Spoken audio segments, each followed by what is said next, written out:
Got to take a little bit of a break there. Get things in order now, but now you're checking back in with us or just now checking in again. It's about to get serious. Yeah. Yep, we're going to go to our official practices now. Controlled practice instead of out of control practice. The only time I actually seen something that looked out of control was like the first 3 heats of the day. I saw a few starts in some of these that I was like, yeah, some of these guys are just pinning it to go. Yeah. They are currently working on a few misters, it looks like, in certain areas. And taking a quick break on the track out here. And then we're going to go into controlled practice, which is pretty much the same thing, except for their times are going to count towards their seeding for qualifying. Yes. And thankfully, the rounds have been going by pretty quickly. It's going to be a late one for us, but hopefully it's the only one this week. I'm here for the long haul. Yep. Let's go. Absolutely. So, looks like, not sure if we have to reboot our chat as well, but it looks like, oh, there it is. Wayne and Zach getting some love from Maddie Gonzalez. G. Take off that no, Rudy. I'm not taking the hat off. You wouldn't be able to see us because of reflection. I just can't. So, darn. Yes, Maddie, we are serious. This is a very, very business-like, very serious, job we have. Oh, it's cool. It shows that it's coming from Facebook. That wasn't happening earlier. Maddie's testing this out for us. Oh, yeah. We got people back in the chat. Yeah. Rudy, come out here and hold my hat for me, and I'll take it off. Where's those snickerdoodle cookies, man? Yes. Those were good. Somebody bring us snacks. I'm on the RC diet hard already. Yeah. It's the one part about racing I don't miss.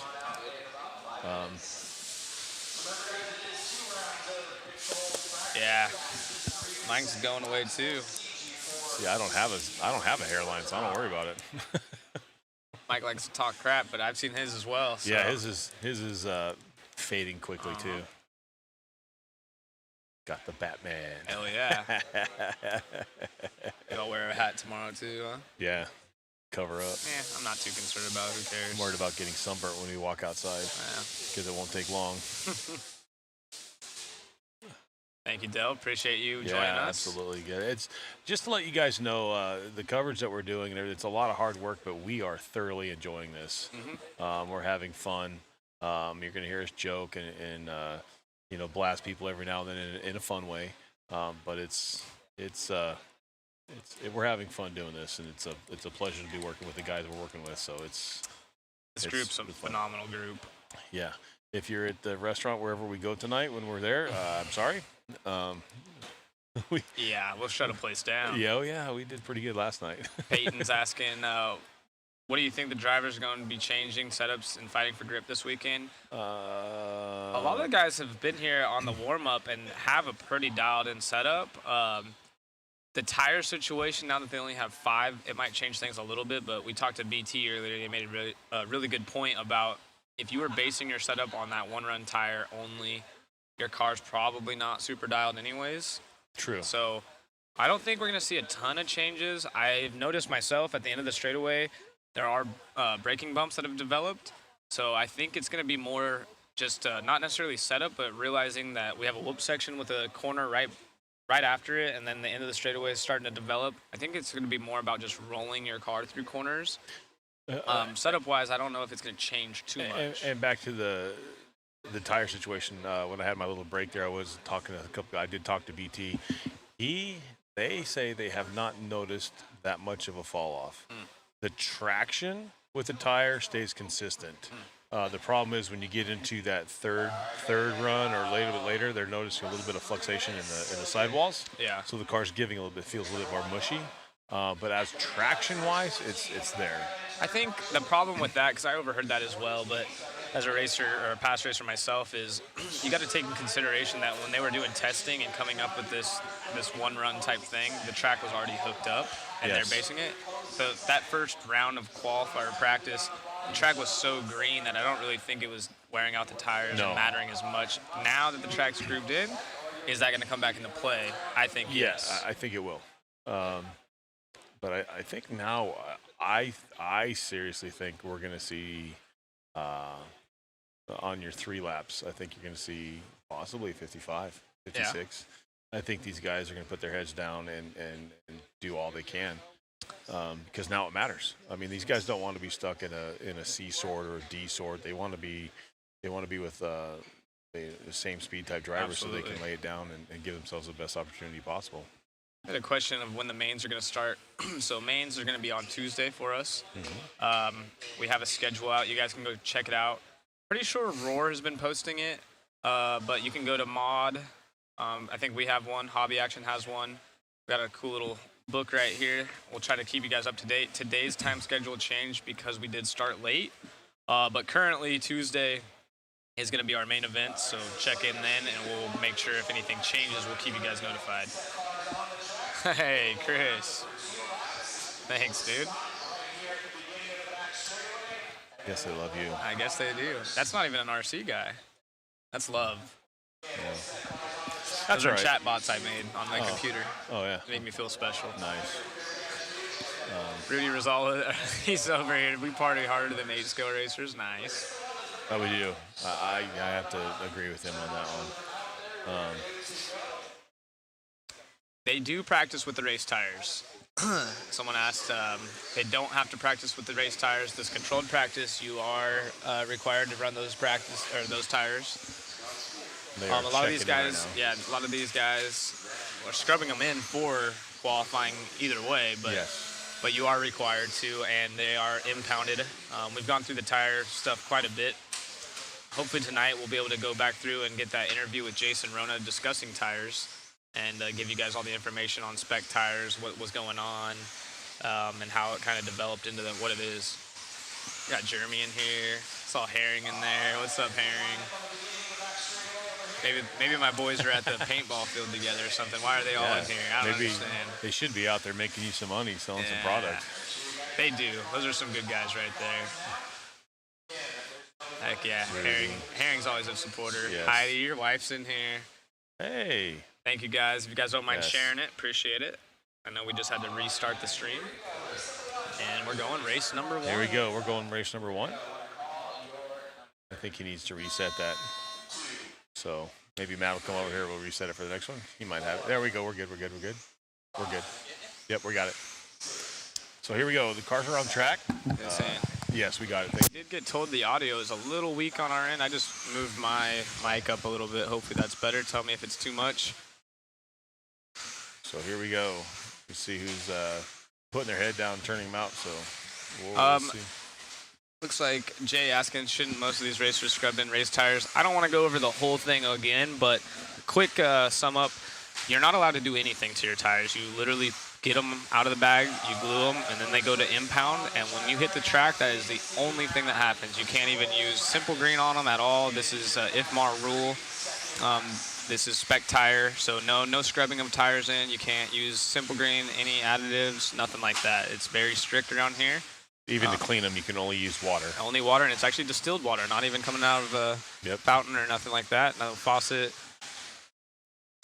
They spent the money on the water. Yep. It is Matty G. He's a 1:01 right now. It's a 19.8 fast lap for him. Oh, man. So. You guys in the chat have been awesome. We've had a few haters here and there towards us, towards the track, towards the tires, towards the drivers or whatever. But for the most part, you guys are awesome. And I'll say it again.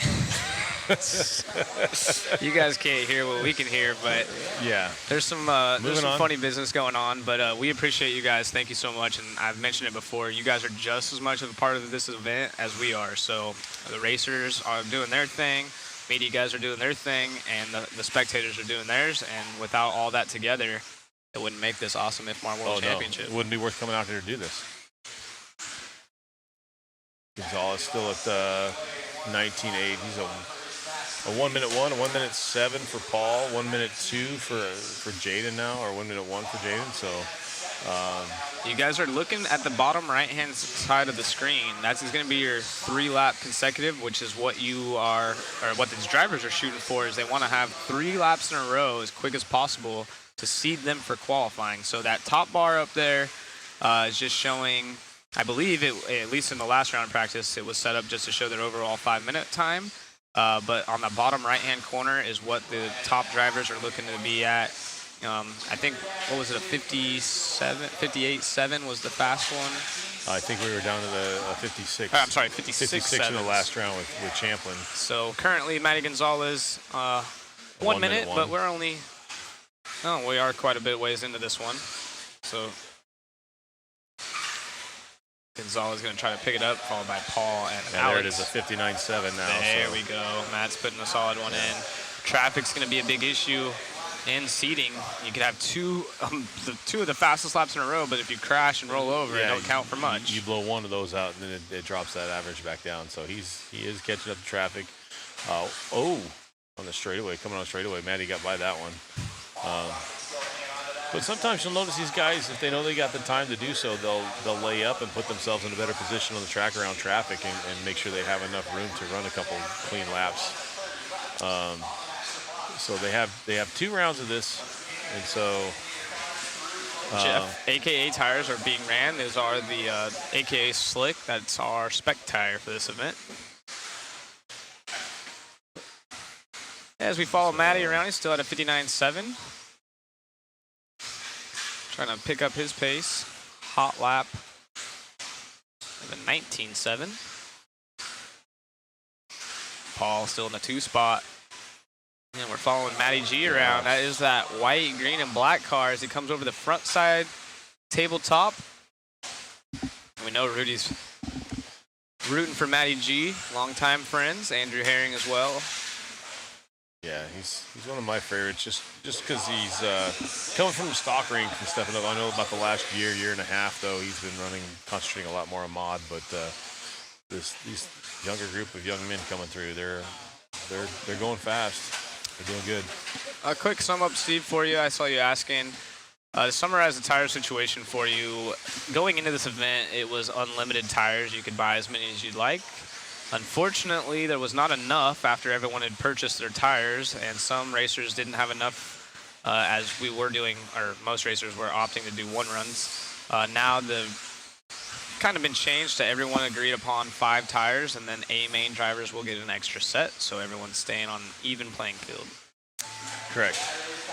So they were allotted 5 complete sets from the start of practice this morning throughout the show, throughout the program in your 4-wheel race. So that's all they get. So some of these guys it's a tire strategy now. You got to figure out where your tire game is and do it correctly. But Matty G throwing up a 59.7. It's a solid start. See where that puts him. Jeremy mentioning Matty stole my paint scheme. Yeah, pretty much. Matty took it, and then he's running with it. Got the win in this one. We brought it up. Pretty proud of Matt. He's come super far in his career, and he's been fighting off some sicknesses. Specifically at this location, he had his spleen removed at a race, was it a year ago? Yeah. And then has been back now 2 times and been to the hospital twice. I think it was a BK last year or Cactus, or not Cactus, but both of the big races here last year, he got sick and he wasn't. Yesterday he wasn't feeling too good. We're bugging him about turning in some paperwork, and he sent me a text saying a picture of him in the bed at the hospital getting a shot. There he is right there on screen, dropping his car off to tech. They are not allowed to bring their tires back to the pits. If you see the boxes that look like lockers back there, that is tire impound. Yeah, you see him shaking his head, wasn't happy with that run. So Jaden saying it was at Desert Classic this year. Yeah, Matt's been fighting off some sicknesses, but he showed up to dinner last night, so he looked good. I like Matt. He's a good kid, and it'd be interesting to see how far he goes this weekend at the 2023 IFMAR World Championships presented by Hobby Action here 23. In Chandler, Arizona. I'm going to go with 23 this time. 23? Okay. Yeah. I mean, 13 was a good year. It was a real good year. Okay. So, we'll be good. Yeah.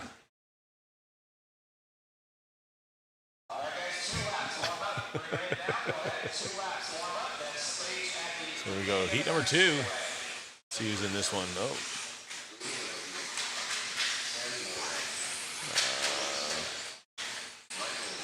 Allen, he'll shake it off. He'll be up there pretty quick. Sammy Moran, I know he's got some fans in the chat. Killer. Yeah, Sammy's the killer. He's always fast. Oda. We got a lot of these guys that have not checked in with us up here at the Mod Live booth because we need to get their headshots and car shots so we can bring them up on screen. They'd rather stay unknown. Who's the elderly gentleman? Olaf. Wow. Olaf comes here from overseas. He's an avid RC racer. Since I've been in it, he's been showing up to the track and always has that same blue shirt on, same hat, I feel like. And I don't think he ages. I think he's just the same guy every time I've seen him for the last since my 2023 or 2013. Yeah, he's been the same. It's like Up, the movie. No, that'd be Dougie. Dougie? Dougie's a guy from Oh, no. the jawline. It's all the jawline. I love it. I love you, Dougie. Is the video cutting in and out every 2 minutes? Matt, let us know if that keeps happening. We did just restart the feed because we were on a 10-hour... Yeah, Matt, check your connection, check your settings, make sure you're all dialed in. If anyone else is having problems, please drop it in the chat. Let us know where it's from. If you're on Facebook, which link. And if you guys can do us a favor, go ahead and like, subscribe, and share. We really do appreciate it. It helps grow the sport, and it's just an overall good thing. We put in a lot of work, and we'd appreciate it if you guys just give us a click. And we'll be asking that throughout the week. Thank you guys, and hope everyone's enjoying their Sunday with this awesome coverage. Matt Olson putting together the dream team, and it's been nothing short of fun so far. I can't wait for the rest of this. And behind the scenes, you guys don't understand how much work goes into this, and these guys, since they got here Thursday, have just been on it. So it's saying YouTube is good. Yeah, YouTube. I'm getting some split. guys are saying YouTube's in and out. Some are saying it's running good. So I'm gonna go with check your connection on your end, because I have my phone right here. Yeah, we're running it as well. And I'm watching it on my phone as we watch it. So basically we've got 20 screens in front of us plus my phone. So my phone's doing good. I just kind of do that so I can see if it freezes. I can let Matt know or whatever. So if you're having issues, just double check your connection and make sure it's solid. And then we'll Steve, yes, we have rebooted on Facebook. We should be new streams across the platforms. We had a 10-hour max. I know we cut out on Facebook a little early. YouTube was still running, but we are live and on a new broadcast on all platforms. Yeah, we didn't expect to go 10 hours today. Yeah. Because we started when racing was supposed to start, but racing did not start until noon. Yep. And so it's been a long day already. But we're going to stay with it till we're done. So two more rounds to go. We're at race number 2. Heat number 2. And it looks like Edward out front of 103, 104s, 111s. So a little bit slower this round or this heat. So thank you, Randy. Appreciate that. We're still getting a few people chiming in about the audio being the issue. Video feed seems to be fine. Got people saying we're cutting in and out. Maybe our mics are too close or too far. I'll do a little adjustment there. Appreciate you guys letting us know. Max asking what's the drama from earlier. Nothing not too much drama. Just trying to get things buttoned up in place. But tires were a problem, and it's all figured out now. Yeah, I think all the issues with that are going to be ironed out. I think we're good to go. Thank you guys. Appreciate everyone participating, asking or letting us know audio is good or bad. I will say, if you have a few things running on your phone, sometimes it gets a little bit jammed up. If you're on your computer, just check your settings, maybe reboot it, give it a go. We have backup systems in place on our end, but if it's just the audio cutting in and out, we'll do our best to check that. And again, appreciate you guys letting us know. So we're still at a 101 for Sammy Moran. He's been battling a little bit today. He's not been where he wants to be. Still smiling. That guy will smile whether he's having a bad day or not. He's having fun playing with toy cars. Oh, he missed that triple right there. That's going to hurt a bit. Oh, Sammy, keep in mind you only got to put 3 together. Yeah, and he's still got a minute 22 to go, so he still has time to lay it down. We're going to do an instant replay right here on let's see Sammy what we got. and see what we got. The killer. The killer. And whoops. Ooh, yeah. He's trying to wave to somebody in the air, I see. Yeah, he's trying to give it a little wiggle. Kick her out. Oh, there it is. Little chassis. Tumble Raya. Poor little guy right there. Yeah. Carter got upset. Sammy putting a 101 on the board currently in third out of the 2 heats that are on the board, but we only have 45 seconds remaining. Edward in the 2, and Clement Boda, top 3. Yeah, 40 seconds left to go in this one, I believe. I've got a picture of Sammy right there on the lower right-hand corner of your feed if you want to look at that. He's an awesome young man, good kid. He's fun, kind of quiet, but he will go out of his way to make sure you have what you need to make your car working right for yourself and stuff like that. He's just another one of those good kids out in the pits. So I'll keep letting Matt know some of you guys are having issues, but it seems like that might be on your end, as most people are texting us saying everything's good. So typically if there's an issue on our end, it's across all platforms. If it's not, then it's individual to you. Typically. Yeah, check your Wi-Fi. If you are on Wi-Fi, get off of it. Maybe check that. And also, if you like using a smart TV or your smart devices that aren't hardwired, you might have issues with that. I know at my house in particular, we used to have problems with the TV going in and out, and then we hardwired the TV, so now it stays pretty solid all the time now. Spec Tire, aka Slick. Yep. Ask that as this one starts to wrap up. Sammy gonna put himself up in the 2 spot overall after 2 heats. This is the first official controlled practice round. So as these guys go through, we'll let you know who's in our current top 10 standings as they push through. Matt's time from that first heat still holding strong, but we have a lot more racing to go. Oh yeah. That's good though. I'm happy to see Sammy turn around and get going though with that 1.3, and so race commentators and tech support. Heck yeah. Thank you guys for joining us. Michael's got it going everywhere. I think he's walking around the house. He has it on the big screen, and then he's walking around with his TV, so he's hammering it. We got, just so you guys know on our end, Matt has done a phenomenal job to make sure that we aren't going to drop or have any issues on our end. Not to say that we can't, but we have Starlink hooked up as a backup, and I think there's even a backup on Starlink. So we have 3 redundant systems. So they're all their own. So TAC Gaming is a tire everyone has to use for all classes. So as for 4-wheel, yes, it's all the same tire. It's going to be the same rear tire for 2-wheel, but it's an open front wheel or front tire for 2-wheel. They can run it as whatever front tire they want in 2-wheel, as many as they want. So it's which is so odd to me. It is odd. It is odd on that. If you're gonna have a spec tire, I feel like it needs to be spec around. Yeah, if it's gonna be a spec, it needs to be spec. So thank you, Michael. Appreciate the comment. Yes, thank you very much.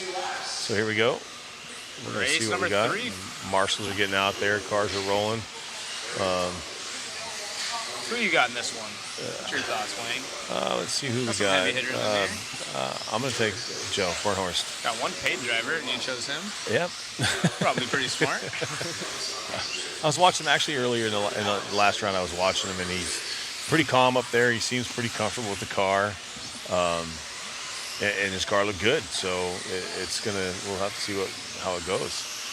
These guys are getting it over there right now. They're on their second lap, so they'll be pulling them on the straightaway. Yeah, it looks like people are kind of agreeing with the whole spec tire situation. Yeah. It doesn't seem to make complete sense to me. Yeah. If you're going to run a spec tire, I'd say just run it throughout. And so there's things that we don't have answers for. Right. And there's things that it's because that's what we want to do. I'm like, whatever it is whatever it is. We're all playing the game. That's what we got to do. Maybe we'll get the people with the correct pay grade to get up here and answer that. Yeah, it's way above our pay grade, so I'll talk to Matt about that. Maybe he can get us close. Yeah. I don't know if I want that responsibility. No, I don't.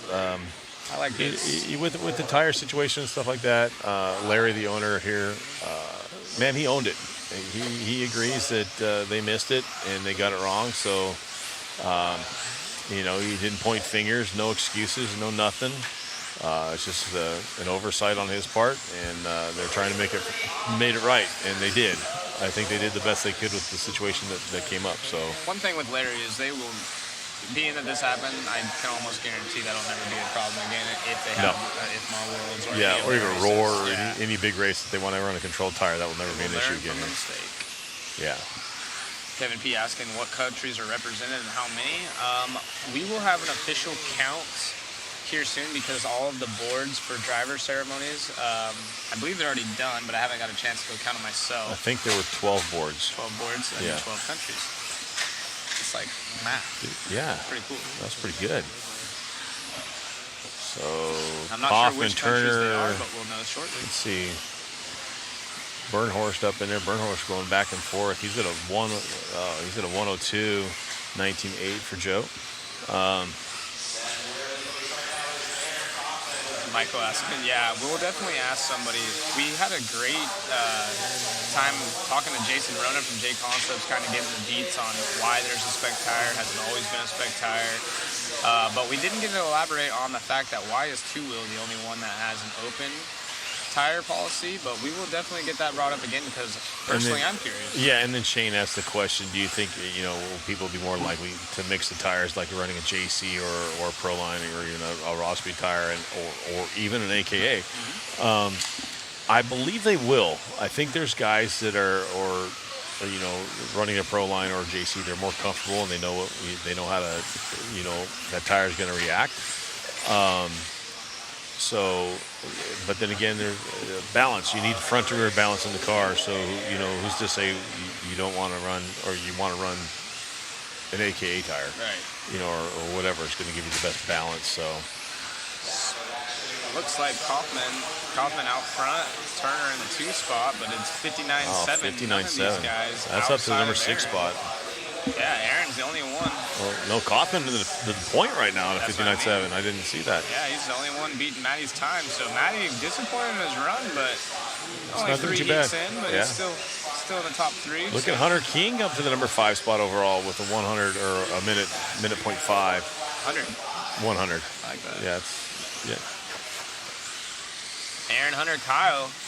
These guys have all battled out before, and we have Bornhorst. You can't count him out in the 4 spot. They got 2 minutes left to string some laps together. Yeah.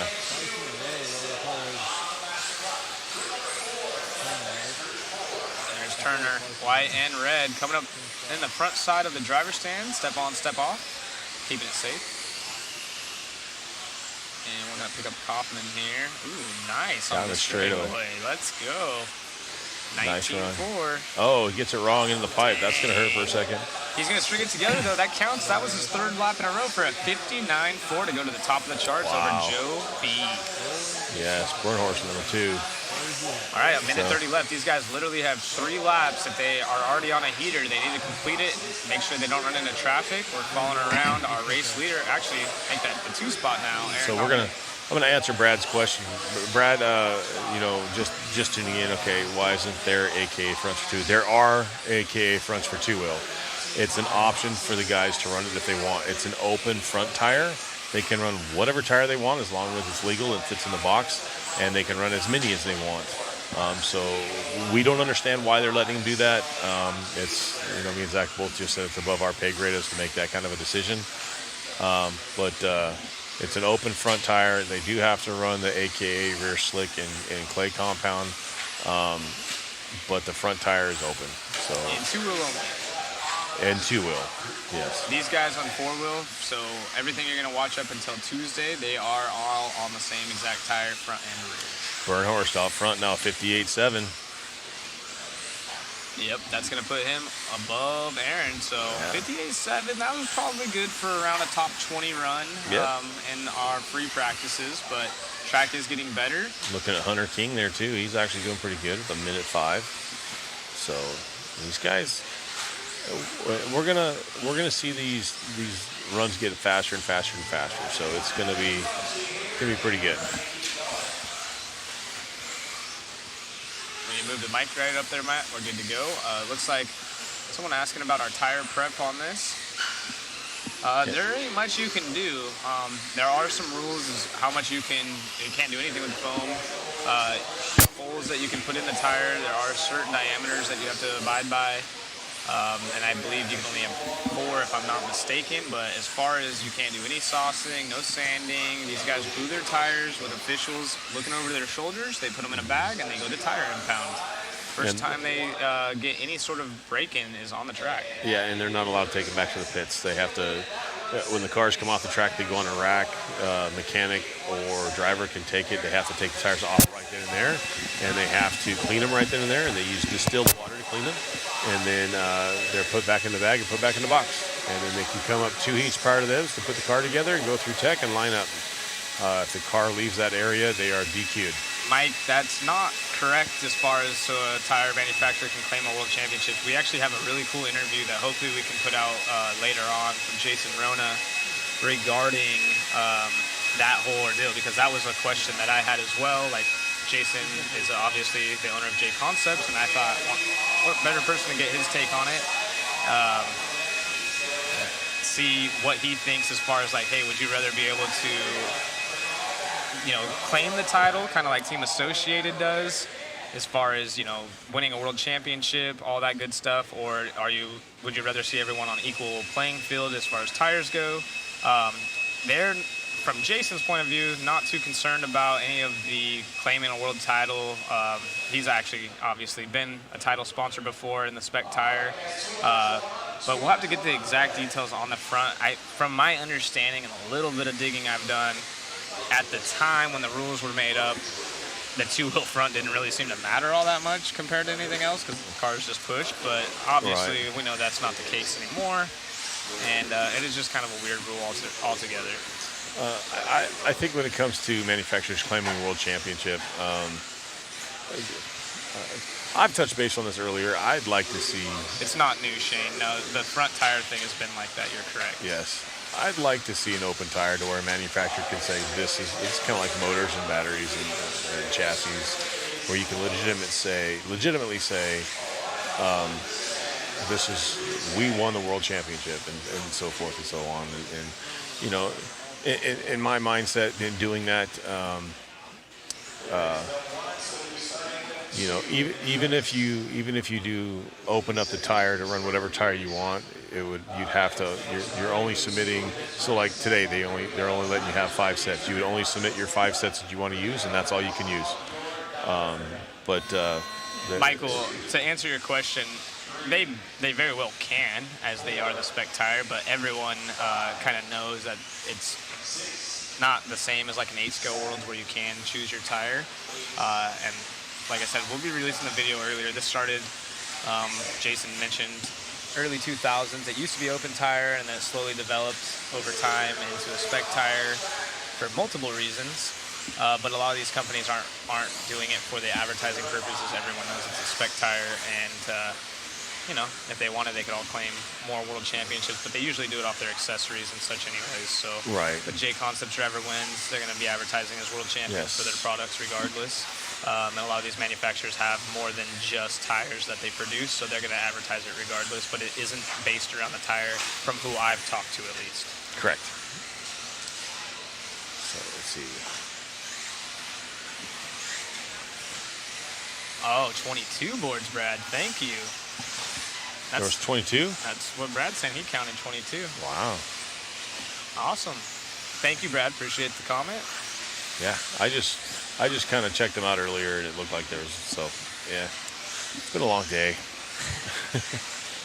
No problem, Michael. Thank you for tuning in and bringing up these questions. I mean, I've been in RC racing for quite some time. I took a long break, but I'm still peak interest in a lot of these topics. We had some guys earlier bringing up that certain drivers using specific radios, and we got some confirmation. Check that out. Super cool. So once again, you guys are participating in this just as much as the rest of us, just in a different way. So keep it up. Appreciate you. Gillespie up to the top spot right now, putting him number 2 overall at the 59.0. So Rob's one of those guys. He can definitely get there. He's not slow by any means. You don't hear too much from him because he's one of those quiet guys, but he's super intense. Super intense. And so I think they're following him right now. Yes, we're following him right, coming over the table. So he's fast. We're going to go to an instant replay real quick for you. See what happened at the end of the straightaway here. Oh, and boom. Dang.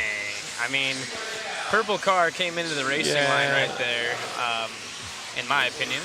Yes. He was already on the outside. He tried to jam back into the racing line, and there was already a car present. In real car racing, I know how that would have gone, but Yeah. this is just practice. I don't know if they're calling anything like that quite yet, but it is awesome having the instant replay, getting to check that out, because if that was a race and there was penalties thrown, we got the coverage.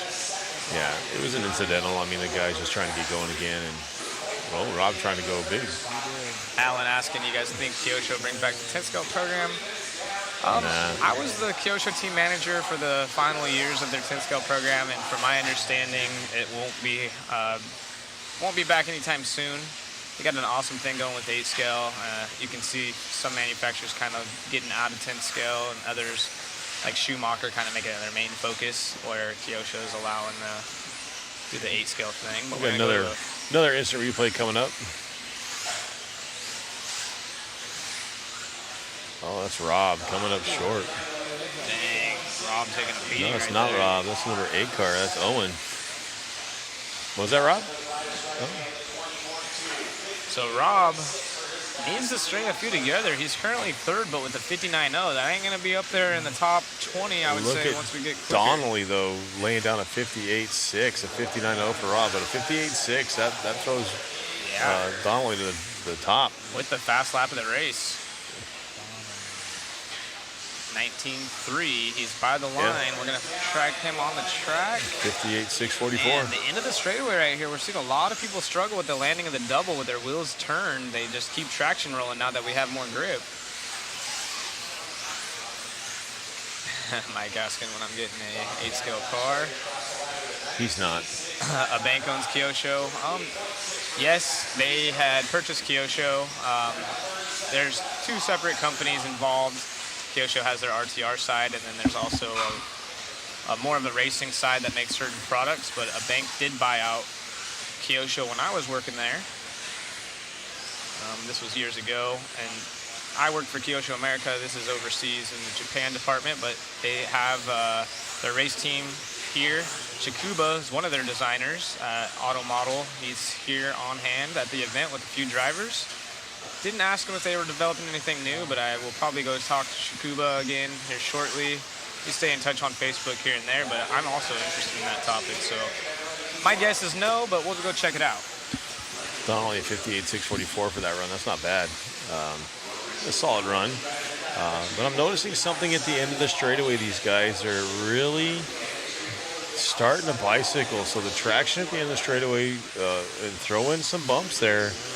These guys are kind of tumbling, and it's making it tough for them to set up for that double in that sweeper area right there. So that could be something that could be a factor. We got a new fast time. Yes, we do. 58.6. Gonna go to the top of the charts and beat out Bornhorst by a 10th right there. Yeah, it's a pretty solid fast lap too at a 19.3. Yeah, really good. Yeah, it gets loud, guys, sometimes with the blowers behind us. So we apologize for that. Gillespie putting himself in the top 3. Is there anything worse than the Dorito-shaped landing jumps? Yeah, we touched up on that earlier. The landings are actually a little bit more flat than I'm used to. It's more of the Dorito takeoffs. These things are poppy lips, but I've always said that Arizona's built their tracks like that. It's just kind of their style and what works for them. And same track for everyone. The landings on the triples are pretty stretched out. The double at the end of the straight's not too bad. It's not as stretched out as the triple landings, but it's definitely the takeoffs are pretty steep. Well, like I said, that's kind of the style around here. Like you said, West Coast, Arizona, California type style. Smaller jumps with some kickers. It's just a quicker transition. It just pops you faster. Yep. Shoots you a little bit more up than out. These guys work their way back out to the track. Race number 5. What's up, Hoffman? How you been, bud? He's out there living the dream in Havasu most of the time. Nice. Always jealous. Probably just as hot, if not hotter there than it is here. No joke. At least you got the water, though. We got Keenan in the house, the No Name RC podcast. Thank you for joining and thank you for what you do for RC. I'm sure I didn't get a chance, but I think I had read somewhere that you had covered the Ronald Folk Mayako coming up. Maybe not. Could be a little bit premature on that one. It'd be interesting to hear that take.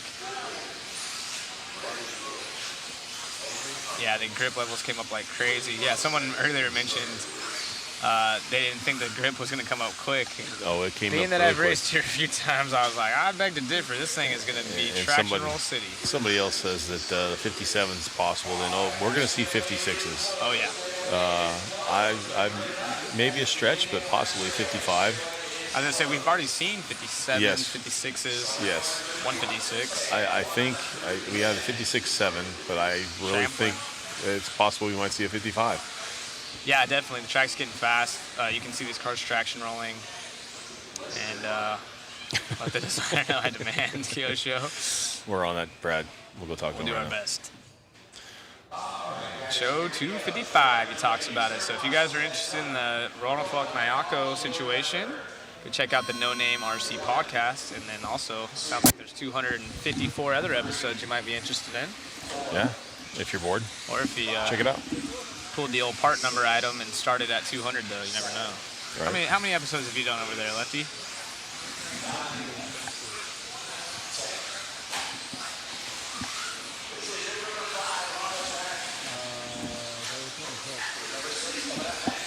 Harley Yoshi opening up.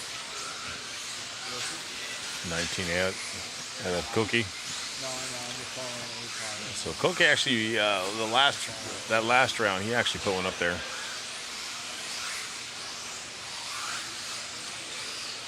Carl Woosley. We talked about this earlier. What do you think? You're still going with the landing on top, or landing on top and rocketing into the face of that single? I agree.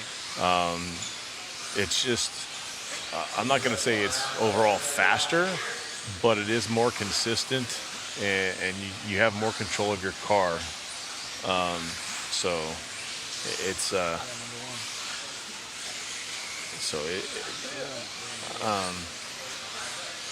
yeah. This is still practice, Brent. This is our controlled practice first round.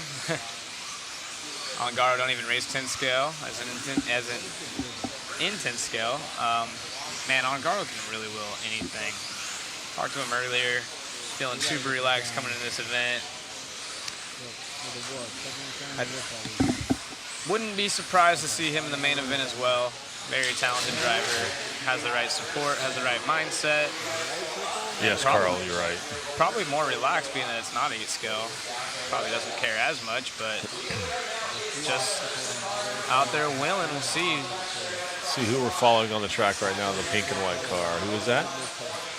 Yes, Carl, you're right. That's what we were talking about earlier. You land on top and shoot off as a braking bump into the corner. Tyler Hook's out front. Yeah. That's the white, pink, down the back straightaway. Yep. Now Koki to the point. It's switching all the time. There's Koki. Watched him at the Reedy race many years back as a young lad, and he's only getting faster. A lot of people who want to keep him on his radar, or keep him on their radar. Yeah. You can't count a lot of these youngsters out. No, you can't. I don't think you count any of them out. Watch it. Watch the straightaway, guys. Oof. I don't know if you guys could hear that carnage going on, but that was Harley. Yeah, getting it wrong on the straightaway. Koki had a 59.1 now, 59.9 for Yoshi. Of course, he's got a rough one now, so blow that one out. Start over again. Straight away, another one coming on straight away. We talked about it. It's getting whoa. People with their elbows out now. Nobody Yeah, giving room. Everyone's on full gas, trying to get their 3 laps in. No one in this one going to beat any of our top 3 drivers thus far, but we're only a minute 40 remaining left in this. Although Koki going a 19.4, 19.5 for Harley, 19.6 for Hooks. Okay, Koki. So solid fast laps. They just need to put together. Harley and Tyler searching for a few more tenths to update their time as they switch positions on the overall board. So they can log in 3 laps right now. So Joel Johnson called from 1987, wants his ultimate Kyosho back. For those of you wondering, the top bar is their 5-minute run, I believe. Yes. They've switched it. Yes, it's still their 5-minute run. And the corner is their 3-lap consecutive, and that's what they're battling for right now. So you're looking at the right-hand corner. That's their 3 fastest laps that they've strung together. consecutive. Right. So Koki to the leader, 58.6 now, 58.622 to 58.644. Yeah, So Koki on top. 58.6, but he just stuffed the pipe. So with 40 seconds left, that's going to be his overall time. Yeah, he's done. So that's going to be his fast 3 right there. Yep. See what Brandon can do. Tyler in the 3. Harley trying to step go up. 59.3 unless he has a couple last laps right here. Fast lap of the race is going to be a 19.3 out of our race leader.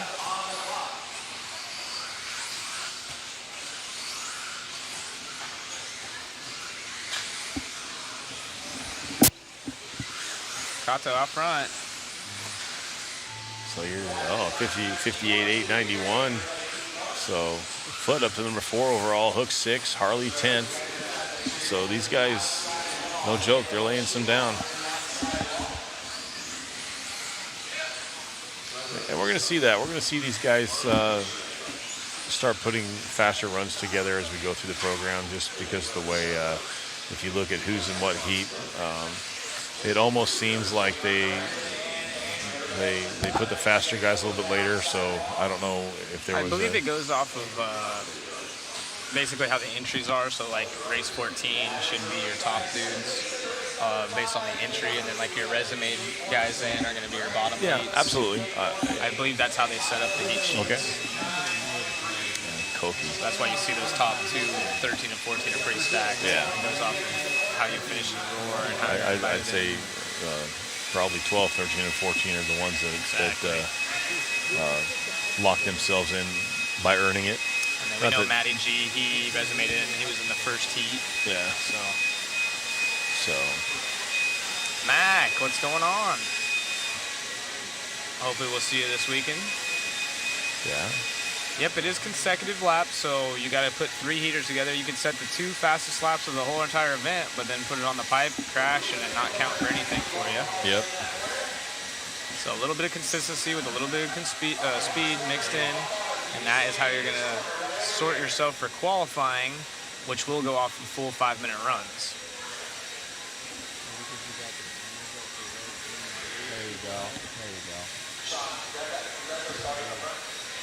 Switch it over, see where we're at here.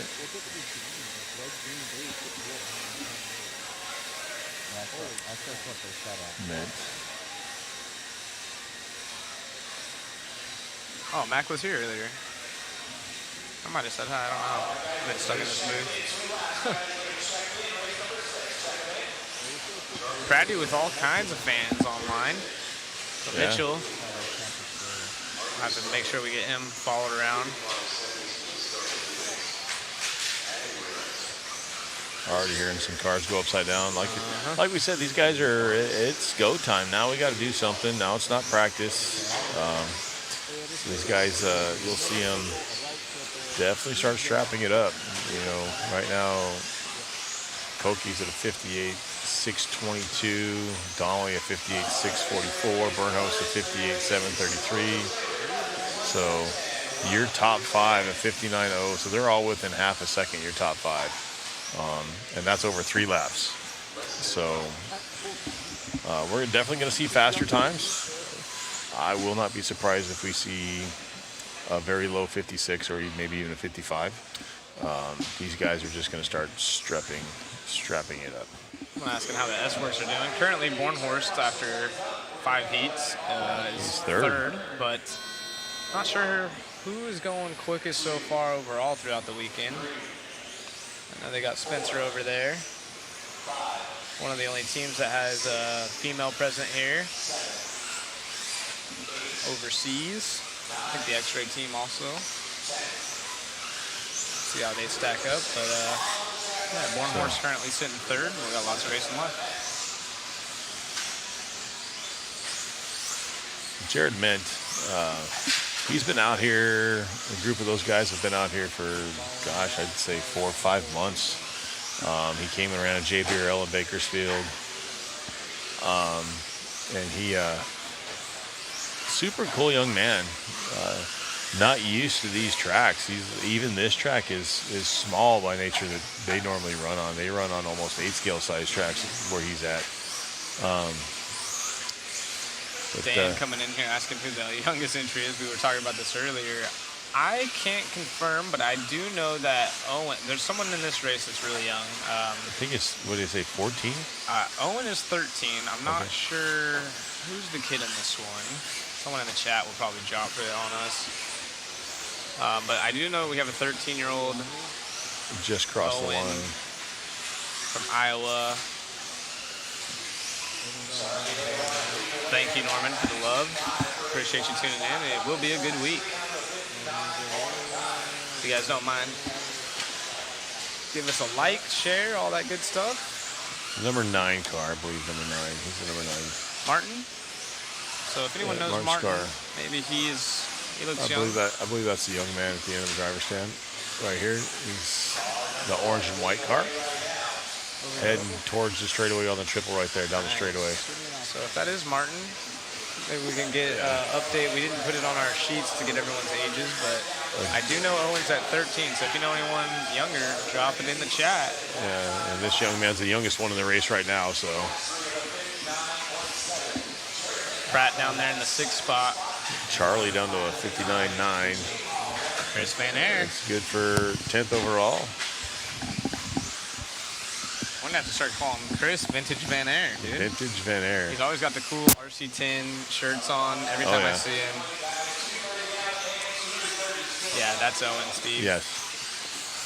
That's the one we're talking about, Vanderbeek, but he's not in this race. I know he's 13. We're trying to see if, I believe Wayne mentioned it might be Martin. Martin Starr. He might be competing with that Youngest Racer award. Good marshal job there, getting his foot out of the way. Yeah. And whatnot. Jared Ment. He's at a minute 9, a 59.7 for Charlie, so. Michael, it is an invitational in its own sense. You can resume in, but how you qualify is your sanctioning bodies, nationals, wherever your country is or whatever your sanctioned body is, you finish in the top percentage. I'm not 100% sure. I believe Roar, it's 30% if I remember correctly. From the nationals, they take the top 30% out of the entries and you automatically make it in. Any past world champions, they automatically have a spot. And then from that, you can also resume in. That's how you make it. Pretz mentally just over. We've got an instant replay coming. Something happened on track that we missed. Oh, Charlie on the straightaway. Ooh, got Aiden a little scared right there. Yeah, woke him up a little bit. I'm sure his boys are going to be making fun of him for that one. He's going to be a meme by the end of this, or a GIF. A little jumpy. A little jumpy right there. That's my boy, though. They have 2 rounds of seeding tonight, JV, using the best one consecutive 3-lap time. So it's go time. Charlie with 45 seconds remaining got himself in the top 10, right behind Maddie. Yes. Yes, Michael. When you submit it, they look at it. They want to make sure they actually do call on people and double check your references or what you have to make sure you're a decent, for lack of better terms, a decent enough driver to compete. You're not going to be somebody out there just, going full wood, pinging it off the walls. The Aussies, I love them in the chat. Appreciate you guys tuning in. I know you guys are some of the most patriotic, if you will, for your country. Yes. I got the opportunity to meet quite a few of you guys when I went to the Australian Worlds as a mechanic for Jared Tebow, and I had some of the most fun I've ever had. You guys are an absolute riot. So thank you guys for tuning in, and if you haven't got a chance to go to Australia. Another instant replay coming up. Let's see. We heard a bunch of cars fumbling. Over the big jump. Ariana again. Oh, crossed up over the single right there. Oh, cars coming together. Oh, almost got it. Look at that marshal job. Oh, check him out. Dang. Is that Root? That's not Frank Root, is it? No, that's not Root. That was sick. That's Kurt Ringer. Let's go, Kurt. Shell Racing instant replay right there. We'll have to give him some love. Yeah. Good catch, Kurt. I'm sure his fans will be letting him know that he got some love on the instant replay. Hey, there you go. Get that boy in baseball. So Charlie, as of now, locking in top 10 at 59.7 for him. 1 minute and 9 for Jared Ment. So that was heat number 6. They got them brushless blowers. Yeah, those things are humming, aren't they? I don't know if you guys can hear it in the background, but some of these blowers are on their last leg, it sounds like. Either that or about to take off. That must Maybe be. you've already commented, maybe I'm coming up with a can of worms here, but who do you think will take the title in various events? As various events, do you mean two-wheel and four-wheel as classes? Because I got an answer for that.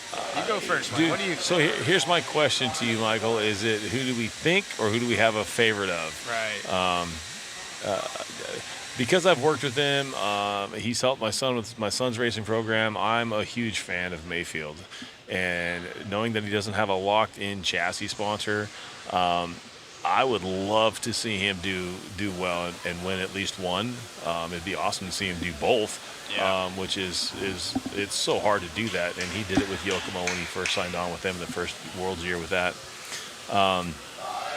But right now, I'm picking Champlin, Brock Champlin, to the top. I've worked with him too. I've seen what he can do. He is uber focused, and it's all business. Even talking to, hey, you want to go out and do the, nope, I'm focused, I'm relaxing after racing, I'm not doing anything, which, you know, he's super, super hungry. So, yeah, Dale, absolutely, Dale, I'm on, and those guys, that whole team as a whole,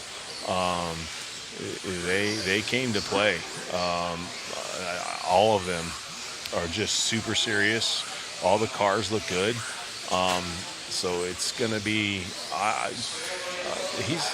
him and Dakota Fenn, they will definitely be on a box. Yeah. Rivkin, I know Rivkin will be up there.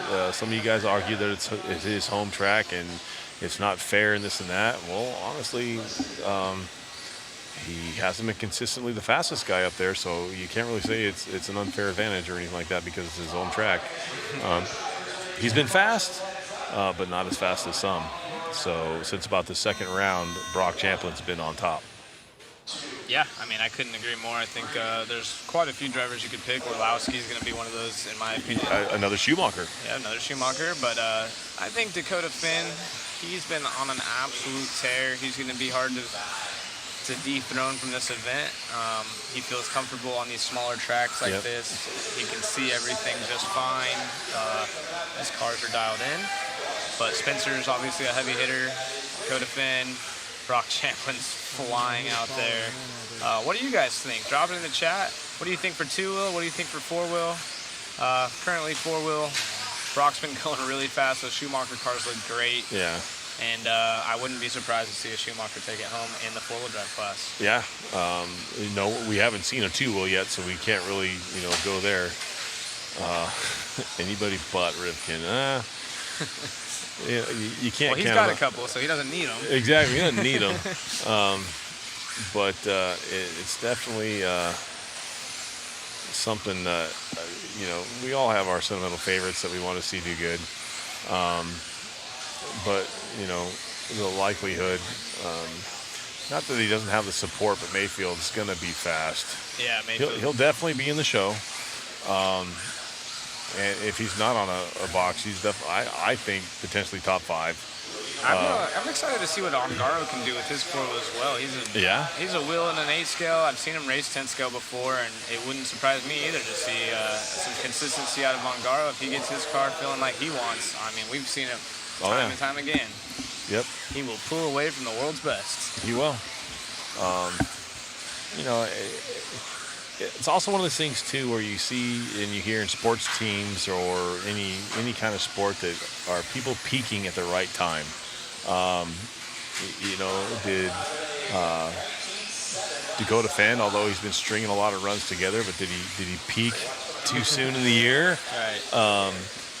Does he still have some left in the tank? Brock, he's been doing racing a lot too. Did he peak too soon and leave anything out there, or So we'll have to see. Tessman, yeah. What about Ty? Ty Tessman's always going to be up in the mix. Ty's a little off right now, but yeah, that doesn't mean he's out. He'll figure it out a way. I was gonna say the thing with Ty is that it almost sometimes works better for him. Him and his dad, they put their heads together, and almost being the underdog for them is better because they'll all of a sudden just pull it out of nowhere. And once they have a car clicking, they kind of like that position. And leave me alone, I'll just surprise you guys. Exactly. They're definitely, that group of guys is definitely, we won't talk about it, we'll just show you. Yep, it's definitely frustrating for the competition. I've seen it happen many times. We got Dominic up front right now at a 59.9, so he's breaking into number 11 overall.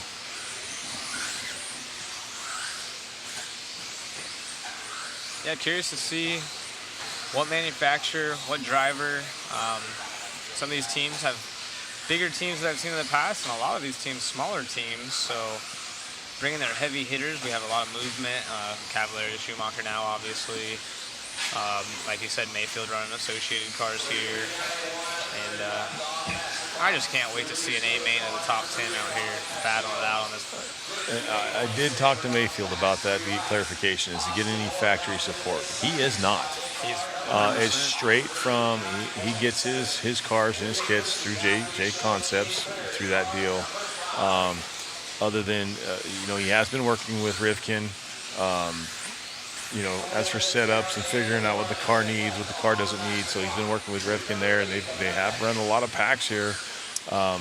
But as for the factory support, he does not get it from Associated. It's very odd because I know that Techno, and the biggest thing for these guys, especially at this level when you know you have a shot at winning, is when you don't have a contract, even if it's not a paid salary contract from these 10 scale.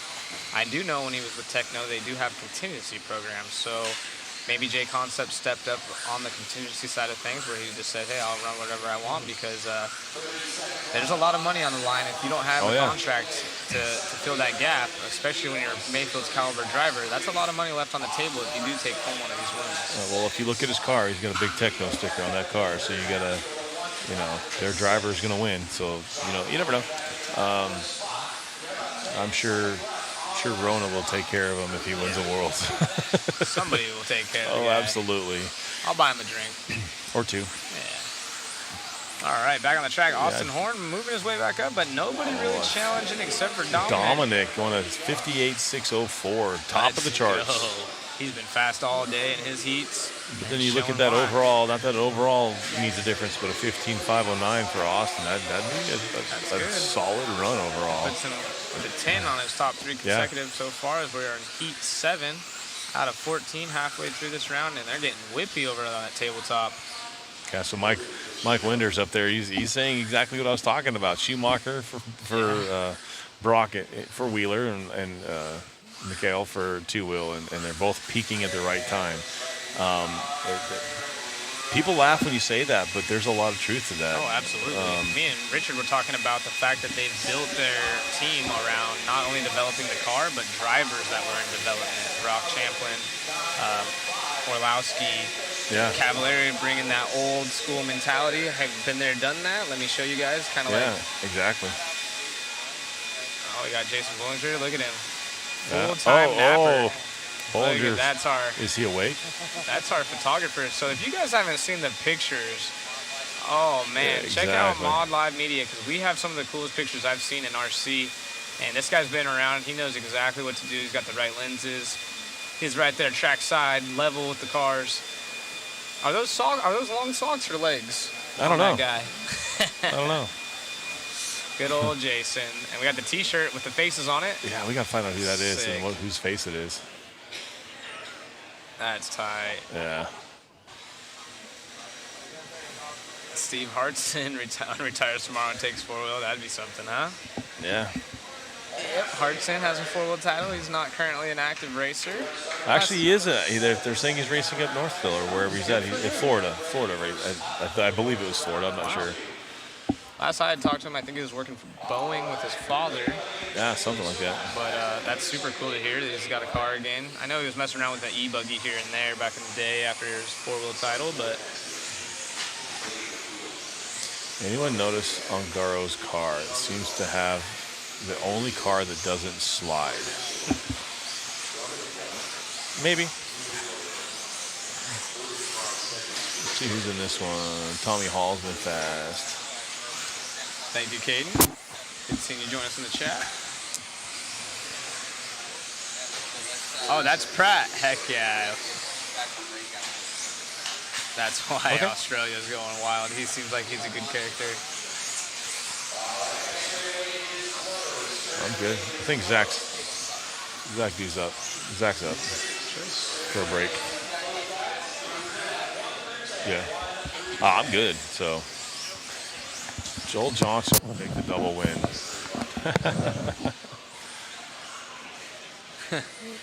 It's funny. Listen, you guys are reading what you guys are posting up there. Ben Cribben, probably the coolest name at this event. I dig it. Race number 8 about to start. We got the real Shim Shady, Brennan, in this one. Bregnani's actually one of them Schumacher's he just crossed the line right now, started. He'll be out there pretty solid. He's been fast. All day long, he's been pretty quick.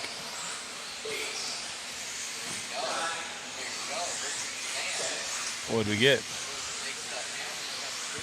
Oh, snap. All of a sudden, Wayne's going to want to take a break because there's food coming up to the break time. All right, we got 30 seconds in. What do we got? Looks like we got chicken sandwiches or something being delivered. What is this? Right on, dog. Dude. Us in the broadcast booth are getting treated like royalty around here. I love it. That's what she said. Sorry. Easy, you're live, bud. We got the SEC logged in here. Yeah. Thank you very much, sir. All right, Ryan up there in the 2 spot. All right.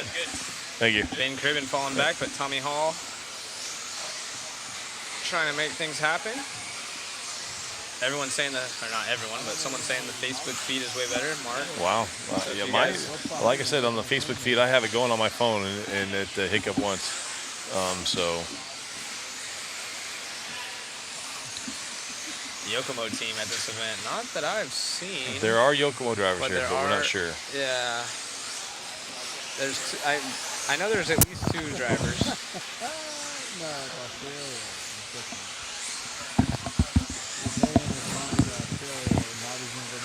Not sure. I have no audio. We have nothing. I don't know if I'm supposed to follow it. I'm just trying for the... You're still feet. I'll get it back.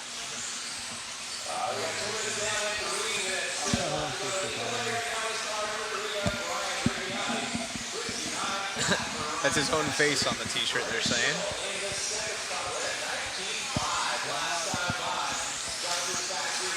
I haven't seen any Serpent guys personally, but... Yeah, Yokomo, I think that's about right. About 4 drivers, 4 or 5 drivers. Who knows? Brignani to the point, 59.0. So that puts him at 6 overall, about halfway through the round. Nice. We got Brennan in the 8th spot overall. Ooh, crash at the end of the straightaway there. Schimmel. Brignani, Schimmel. Tommy Hall. Trying a 59.0 right now. That's good enough for a top 10 in the round as of now. 59.3 for Brennan. So right now, fast guy overall is a 58.604. 58.6 is the time with Brignani. 8 of 14 on the track.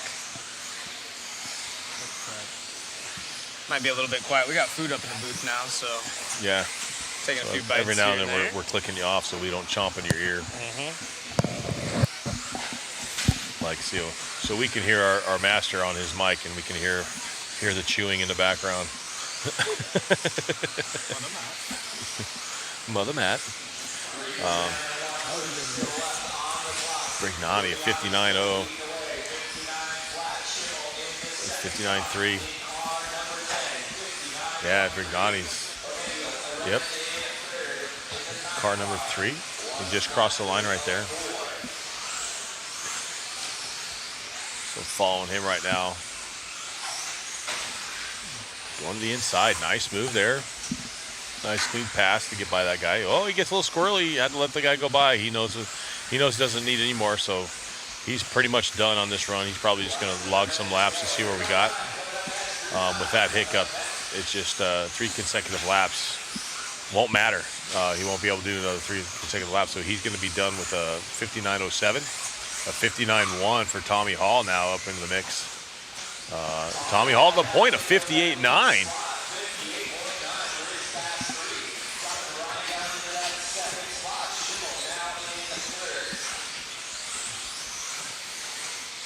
Got 15 seconds to go in this one.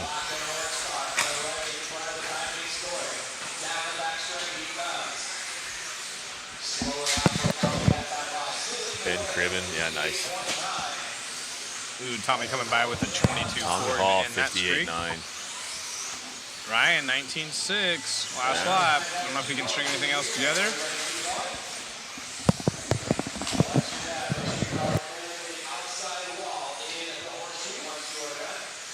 Wow, good run. That's a solid run for Tommy. Solid run for Ryan. That is awesome. And we're going to be going to a quick commercial break here, guys. We'll be back momentarily.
Race number 9 hitting the track.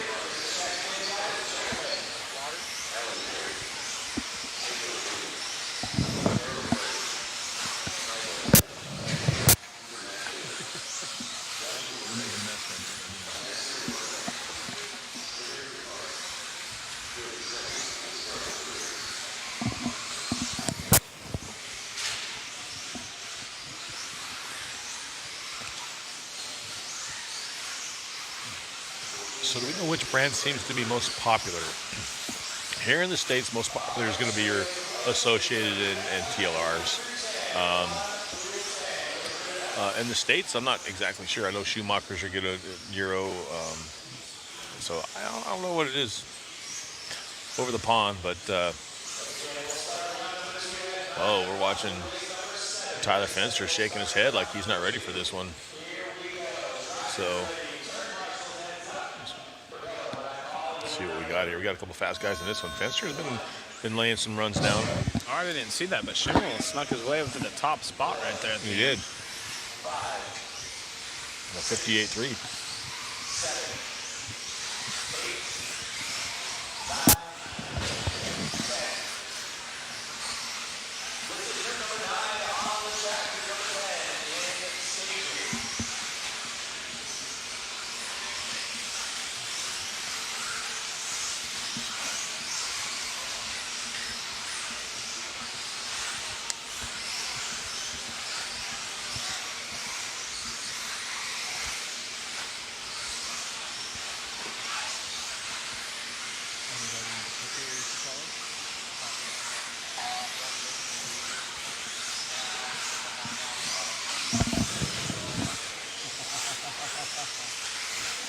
dog. All right. So, see where we're at here. 19.9. Let's see. 19.5. A couple fast laps squeaking in there right now. We're at 59.2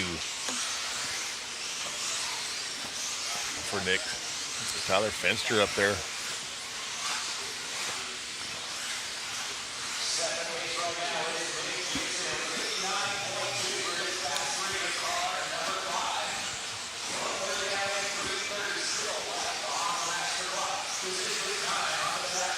Alan Horn up there. So your top three right now on your fast three is going to be Nick, Tyler, and Alan Horn.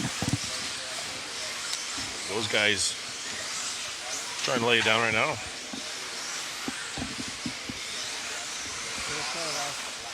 Two minutes down, 3 minutes remaining in this one. It is Nick, Tyler, and Alan.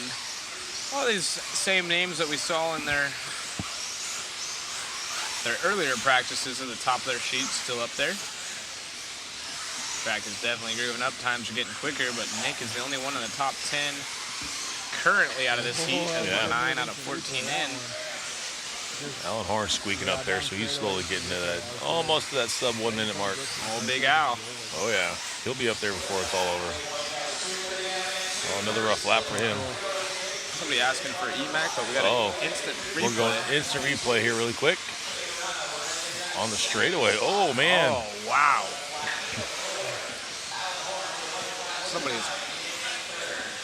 He got all kinds of loose before and then got the extra move. Just the extra help there. I don't even know. Did that car even touch him or did he? I don't know. I think he drove underneath him. Dang. Lucky right there. He didn't get a shock tower. Nick Gibson leading the way, 59.2, consecutive 3. So again, if you guys are just now joining us, that top bar is their 5-minute pace, which is what they're going to be looking for in their qualifiers. But currently in this practice, we're following the right-hand side of the screen, which is your top 3 consecutive laps, which will seed you in for your qualifying.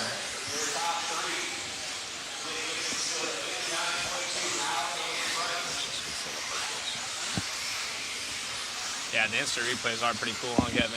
Big fan of it myself. Yeah. It's cool to have. We can utilize that during racing if there's any dirty driving, but for now, it's just cool to check out the wrecks. It's cool to see the big ones, too. Especially when some of these drivers, send it in durability test mode.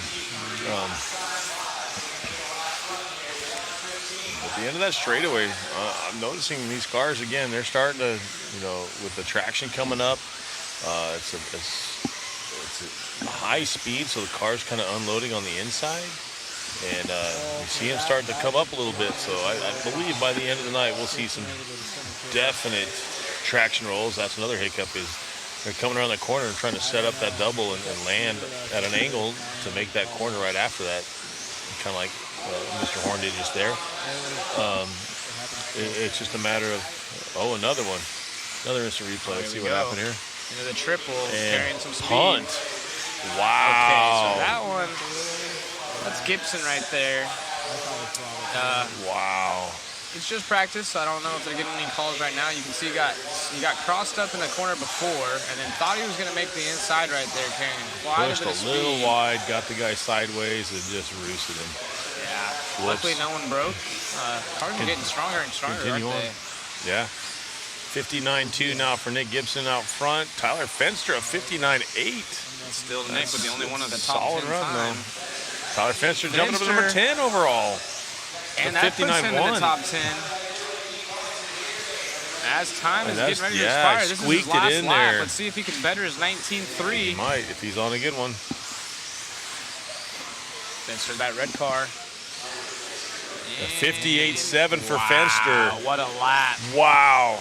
Come on, Fenster, putting it up in the top 6 right there. Yes, 58.7. That's a solid run for him. Good job, Ty. Nick Gibson having a little bit of a debacle right there before the triple. 59.2, not bad. If you can get a 59 flat, 58, 59 flat, that's a solid run. There's going to be a lot of them, but that is a super solid run. There's only 5 more heats left, so only 5 heats left. Granted, there's some fast guys. This is where you start seeing your name drop tremendously. Yep. Been in this position many times going into big races, and you think you're doing good, doing so good, and then all of a sudden the C, B, and A resort comes, and you're 31st. Yeah. Good job to these guys, though. Tyler Finster made a nice comeback. Daniel, you can't really say that was lap traffic or not. These guys, it's practice. It's seeding rounds, so you only need 3 laps. Some of these guys slow down. Some of these guys drive their full 5 minutes, whatever it is. So, Daniel, he did get. This is my take on it, and not saying this is right, or I'm not an official, but if you look at the corner before, he missed the apex by probably 2 foot, and then he got on the gas in a straight line and carried way more speed than he normally would have, including him, not any racer. And he brought, he came in twice as hot. You're right, traffic was in the racing line, but that whole incident happened because of the corner beforehand. All it would have taken was just, letting off the gas a little bit, let that car probably double single, absolutely. and then you move on. Not saying it was his fault necessarily or it was a bad thing, just calling it how it is. He missed the line in the other corner. He tried to grab a handful of throttle to make up for it, and he got into the car. Not necessarily lap traffic as it's practice, and there is no lap traffic as everyone's on their own individual clock. Exactly. It's considered a practice seating. Big Buck, we'll do our best. It is hard for us to see as well what chassis manufacturer they have, and to be honest, I hate to be that guy, but a lot of them look super similar nowadays, like the X-Ray and Low C and not, but... And drivers change. This has been a silly season. Some guys have made last-minute changes. Some guys... But I'm with you. I would like to know the chassis manufacturers when I'm watching too, so I'll do my best to see if I can grab little stickers on the side when they come by here, and I can tell some of the cars.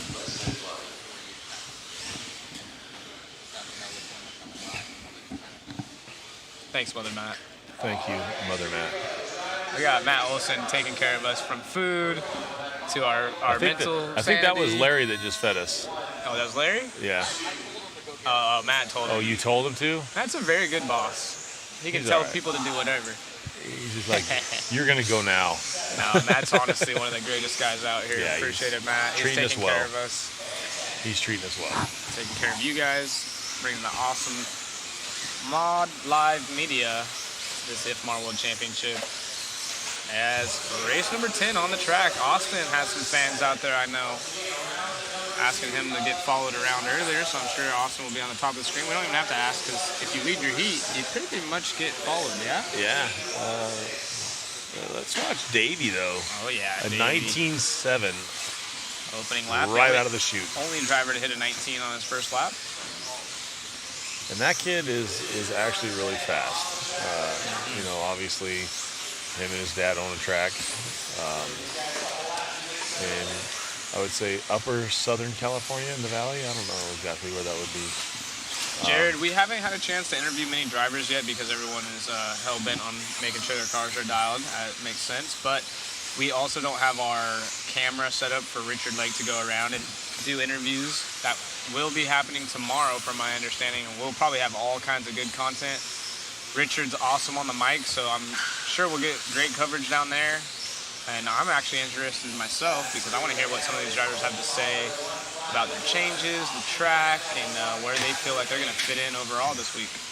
Tire gate, and all that kind of good stuff. So Davey Bada, that looked like a rocket lap. Let's see where Davey's at. That was a 19.1, 19.0 for Davey now. On fire. So let's see what this lap looks like. He might shoot it up there. Let's see. See where he's at. Davey's coming on straightaway right now.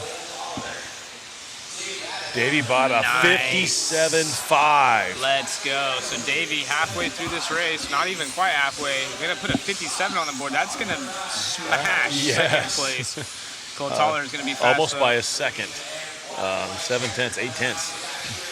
Wow. Kevin asking, what happened to the rubber track in Bakersfield?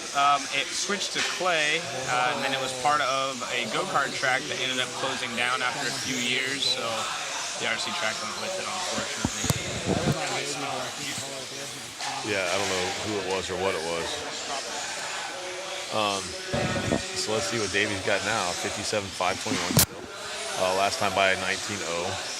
So 19.075, 1993. So this dude is just Code Tollard up the number 2 spot. So those two are right next to each other on time.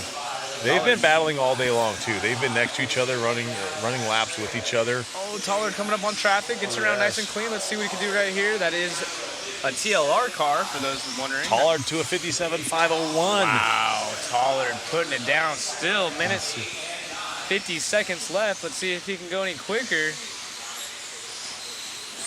There's Bada crossing the line right there. Mistake. Oh, Bada. I'm sorry, that was not It's Tollard. crazy, but his last lap was David Batty was a 19.1, and it was slow. Yeah. 18.9, fast lap of the race. Actually, last lap for Cole was a 21.0. So, yeah, and like I said, if you look at the overall time, it's going to take a 16-lap run. Yep, I agree. But let's see if we can get any better. We got a 5:01 to a 5:21.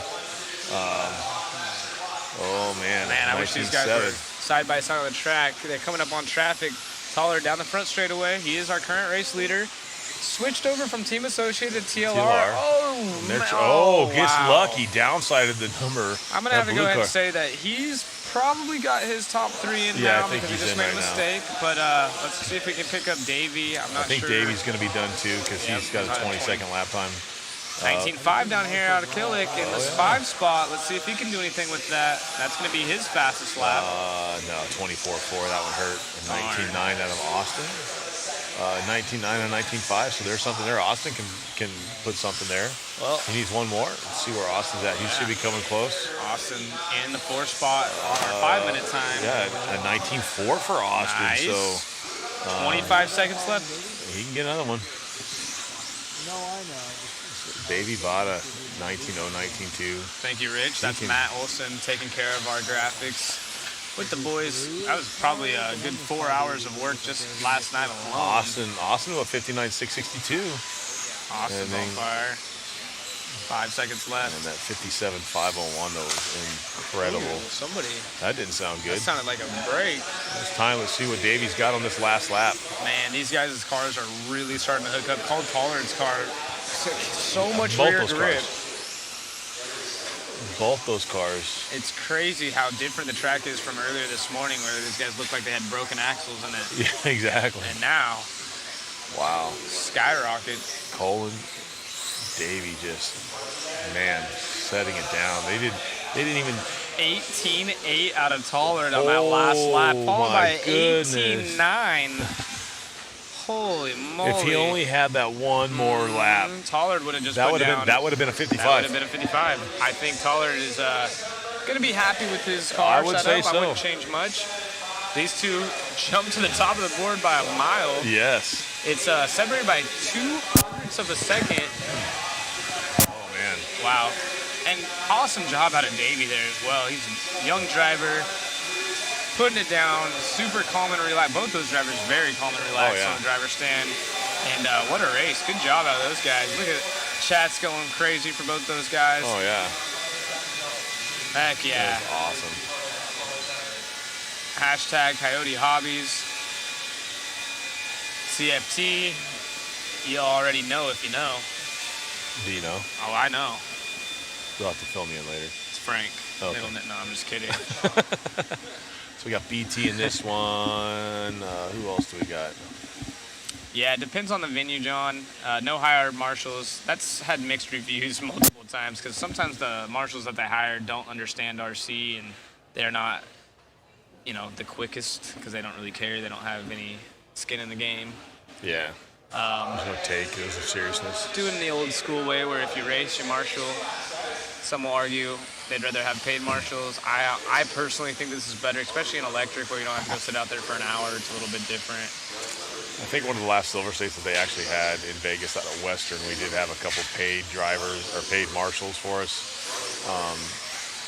Mixed reviews. Right. You got to pay the right marshals. Yeah, one of them did really well. The other one, we're like, all right, you're going home. Yeah.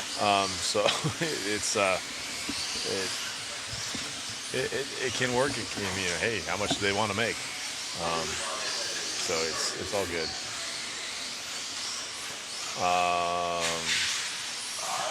So actually, yeah, for marshals. So what you're referring to, it could be either the driver or their mechanic Or can their go mechanic. marshal. Those are the only ones that are Yes, approved. they could. So for say, who was in that last one? So for Cole, it can either be Cole or his one mechanic. Every driver is only allowed one mechanic. That's the only guy that can work on the car. Those two are the only two that can work on the car.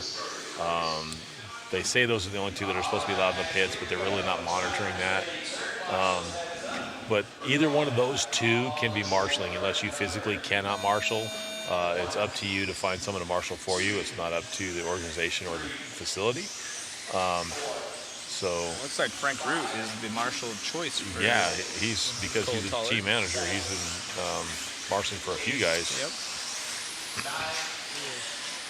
Frank Root, actually a very decorated racer himself from the past. I believe he had a shootout win over everyone. Cab, Mayfield, all the main heavy hitters one year. Yeah. Definitely knows what's up, and big time part of the new low-C motorcycle that came out. My mom chimed in and says, "Hope the chicken sandwich is good." Yes, it was very good. You got chicken? Well, mine was steak. Oh. Sorry, yeah. She thought it was a chicken I sandwich. was like, man, I got. Oh, we got a track builder in the house, Levi Jackson. Wish the front section was more of a rhythm rather than a massive jump on a table. We'll have to let him know. Hey, give Levi a call next time. Yeah. He can build some sweet tracks. Or sick tracks, I should is that say. BT getting it wrong? No, it was not BT. Let's see who's out front of this one. Oh, we got 59.8. Out of Baca. Brent Delkey at a 101.5, a 106. So some of these guys need to turn into Dougie. Oh my goodness, some of these noises. Dougie at 19.9. Yeah, it sounds like they're not doing so good. Yeah. Snack Crackle Pop. This is race 11 Of 14. of 14. CT setting the quick time of 57.5. Only two drivers currently in the 57s for this round. Yeah. So you're looking at 16 lap paces, and I don't know if we'll touch a 17. We'll get some pretty quick 16s, but it's definitely going to take a 16 lap run to make the show. Levi, I wasn't talking crap. I know you built tracks. This is Zach Rogers. That's why I said sick tracks instead of sweet tracks. I definitely know you know how to build some tracks. Some of the best I've ever ran on were from you. And back to the whole marshaling thing, my son is, when he was younger, he used to throw it out there and he'd have people pay him to marshal. And there's races where he'll come home with $300-400. Oh yeah. Yep. He just sent me a message saying, "Oh, you pay me $5, I'll marshal all day." $5 per driver. But yeah, he has fun with it.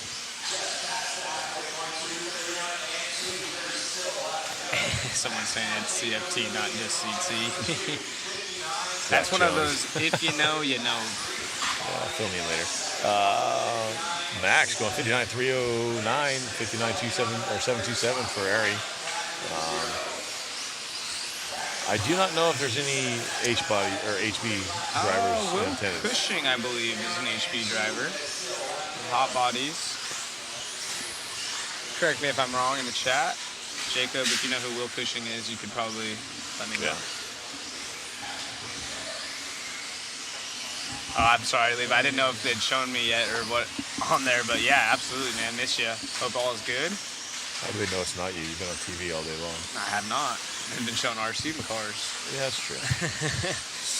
And Levi's more of an A-skill guy. I didn't know he'd be even peeking his head in here, you know? It's RC. Levi's one of those guys like me. We like to retire and then come back, and get into it, and retire. I'm a lifer. Yeah, Whatever level it is, I'm a lifer. I'm not going anywhere. it's like a tornado. Sucks us in somehow, whether you're watching or... It's the vortex. Yeah.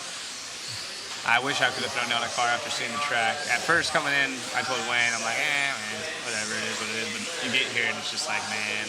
Yeah, we were talking about that. I asked him the question on the way here: is it going to bother you to come out here and see the track, the facility? And I've never been here. I said, how much is it going to bother you to see the track and people driving and not want to go drive? And you know, I'm going to call him out. He's like, I'll be all right. I'll be good. That changed real quick, didn't it? As soon as he walked in, he's like, oh, man, I need a car. Yeah. And not even looking at the track, just walking through the hobby shop. 'Cause we didn't even Yeah. come here into the track section of the building for You a little literally while. walk in, you want to buy everything. You do. They do a good job of, like, Traxxas, they have, I mean, probably over 50 cars in Traxxas. Oh, yeah, they have everything. You just feel like you just want to grab one. Like, Yeah. I'm not into Traxxas cars myself, but just being that they all look so cool, there's so many, it's just like Look at that. Christmas. Max jumping up to number 5 overall, 58.620. That's a good solid run for him. Yep, Chris is running HB, they confirmed. Yeah. Rogers comeback 2024. Only if you do, Levi. We'll team drive. I'll do throttle. And John Chappelle, Cowboys, we'll have to kick you off the group chat. Cowboys, no. Uh-oh. We're bringing sports in. We're going to have to He get some more brought it in. commentators. He brought it in. I'm a nice guy. All right. We'll bring up motocross and Formula One. This is racing only. Okay, yeah, racing. All right. No football. All right. Max out there putting himself in the top 5 with the Yeah. 58.3. Good run. Definitely, 4th overall, actually. Yeah, I was about to say, now that we're in Heat 11, it's getting up to those, CBA, if you will, Yeah. quote-unquote qualifiers. So right practice now, runs. this is Heat 11 of 14 with 3 left to go. That's going to be a solid run. Yeah, very solid. And CT's looking solid. Davies looking good. I can't Yeah. wait to see where they fall suit because 57s would have put them, I believe, in the top 15 from the other practice Oh, runs. absolutely. Absolutely. So definitely going to be a force to reckon with. And Cole, he's a top 20 guy consistently. I would expect him to be up there. Davey, right there on the bubble and showing that he should be quick. And also, here's something, too. We're going to start the second round of seeding at 9 o'clock. Although it does cool down, it doesn't cool down immensely outside because it's, these guys live in the middle of the sun. But do you think that might change the track a little bit and either slow it down or pick it up because it's cooling down? Ambient temperature outside is cooling, which makes it easier for the building to stay cooler. Right. So it might cool the dirt down just enough. I'll have to ask Richard what he knows about the dirt. Does it get better? I've heard that when it is cool in here, it retains that little bit of moisture and it does go quicker. Could change it, yeah. So we'll have to pay attention to that and see how it all works. We'll have to get you guys the experts on that one. Yes. But Do we have any here? Richard, yeah, we're still looking for him, but No, Richard's really, he's pretty locked in when it comes to this place and what's going on here. And him and Larry have a really good relationship and they work well together. absolutely, I couldn't agree more. Richard knows this track probably better than anyone. Yeah. 58.3 for Max, a super solid run. Zab's Snapchat stories are legendary. I don't really post on Snap anymore. It must have been a long time ago. Maverick, just his stories are legendary. Yeah. Yeah. I used to Some not so proud of, but they're pretty funny.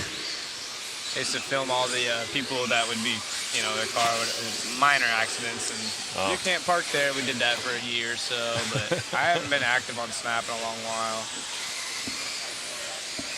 Yeah. So. We got dropping in the chat. We got the Mod Media shirts. If you guys like these shirts that you see us wearing, I just cut it away right there. But I'll if flex. You got big boy size, and then if yeah, I got curtain size on, and I he's got got large. This This is a large. Actually, he likes to wear the extra small to make him look a little. Medium. Yeah, medium. He likes it. I don't have the muscle shirt. That's Robbie. Rob had the medium on. Yeah, And Robbie, Where's you he need to at? step behind the camera, Robbie. Let's see what you got. yeah.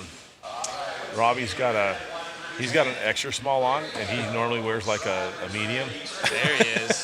They shut us down over here, Robbie. Yeah, get we'll behind get us. your muscle milk over Get behind here. us. We'll have these shirts available too. We'll have to switch the camera over so Matt. Yeah, we got can see these multiple shirts. Not just the ones we're wearing, but Rob over here.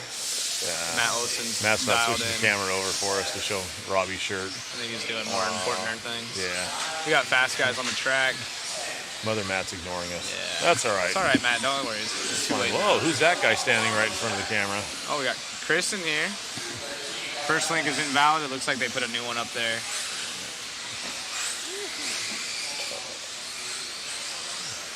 Kyle up in this one, talking about our boy Horn. Yeah. Aiden. He's been fast. There's He no has doubt been about that. fast. A couple 20-second laps right there. 19.7 out of Heckert. Ooh, Heckert off the track right there. Good thing that's just now starting. He's got Yeah, over plenty of 4 time to minutes. rope it back in. Mason Teppelman.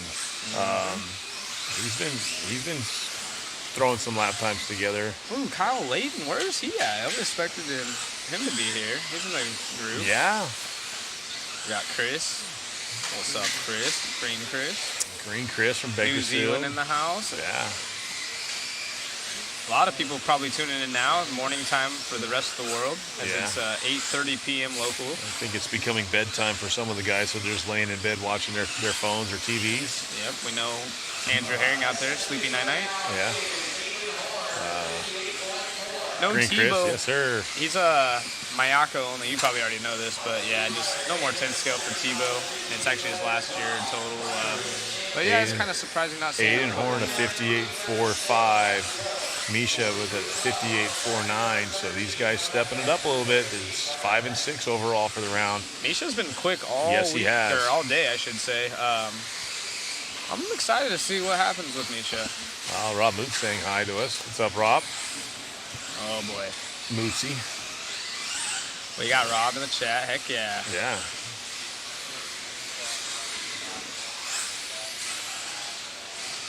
Yep. Looks like on the right we have Mika. Or I'm sorry, that's going to be Horn on the That's right. Horn on the right. We were given bad intel. But good thing we used our looking balls. Looks like Horn on the right-hand side. Mika, the green car on the left-hand split screen here. Super cool that we got all the different angles, different cameras. We told you guys earlier we have a zip line.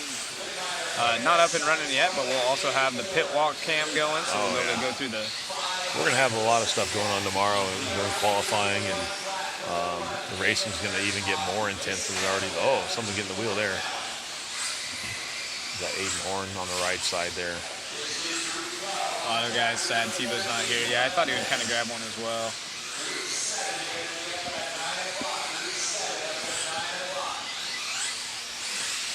Down the straightaway. Ooh, this guy still has his first RC10 he ever purchased. That's pretty cool. Yeah, put that thing away. Tyler Kill. Wow, haven't seen Tyler in a while. Let's see, Aiden Horn with a 58.452, 58.497 from Isha. It's good enough for 5 and 6 right now with only 2 more heats to go after this one. So that's solid. But these next 2 heats... Oh, it's going to get quick. We got a lot of fast ones. I believe the next one's we got Shin, Brock Champlin's in the next one. Yeah. Orlowski's in the next one. Tessman, Cavallari, Lee Sester. There's a lot of fast guys in this following race. Oh, we got Steve in the chat. Another Baco boy. One of my Taft buddies, Rocky O'Neill out there. Nice. How's it going there, Rocky? If you guys... Instant replay. Here we go. Leader had a mistake. Ooh, this is Aiden. At the end of the straightaway. I've been talking about that. Bumpy. Yep. Oh, just coming up a little bit short there. Yeah, Brock will be in the next heat as well, Levi. Ooh. Man, these 4-wheels are way stronger. Yes, they are. They've done a good job on making them a little bit more durable. Yeah. Drivers like myself with durability tests. Must be nice. Yeah, that sweeper at the end of the straightaway is starting to get a little choppy, and it's upsetting these cars. These 4-wheel drives with the low front droop like that, catching, especially go so quick down the straightaway. A lot of these guys want to touch the brakes, and it drops it. They click a little bump, and then they lose all traction. It's bad news from there on out. Yeah. There's nice and smooth. That's what you got to do. He's checking up a little bit more and ducking to the inside, going around that car there.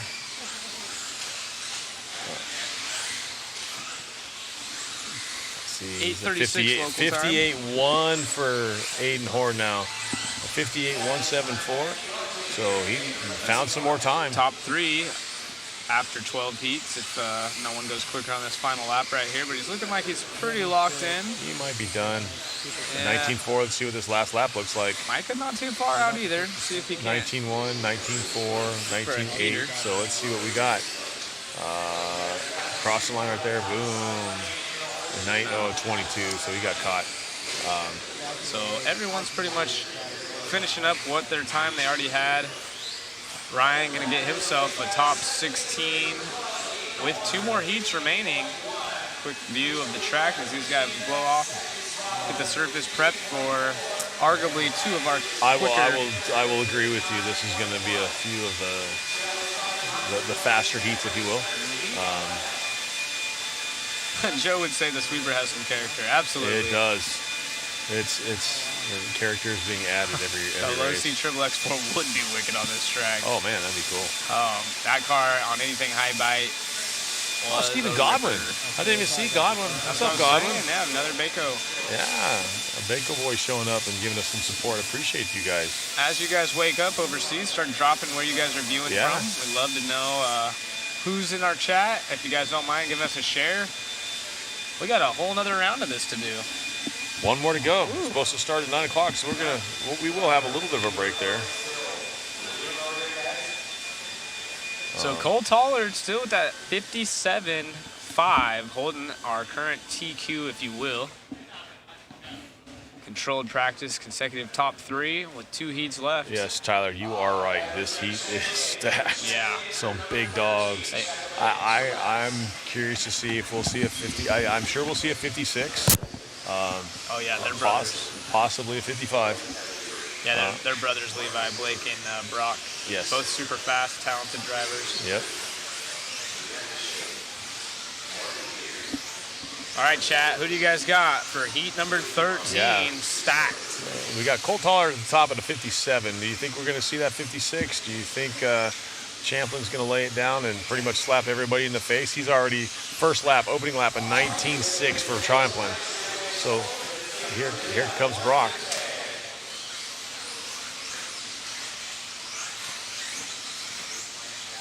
Yep. Yeah. Well, they haven't even started yet.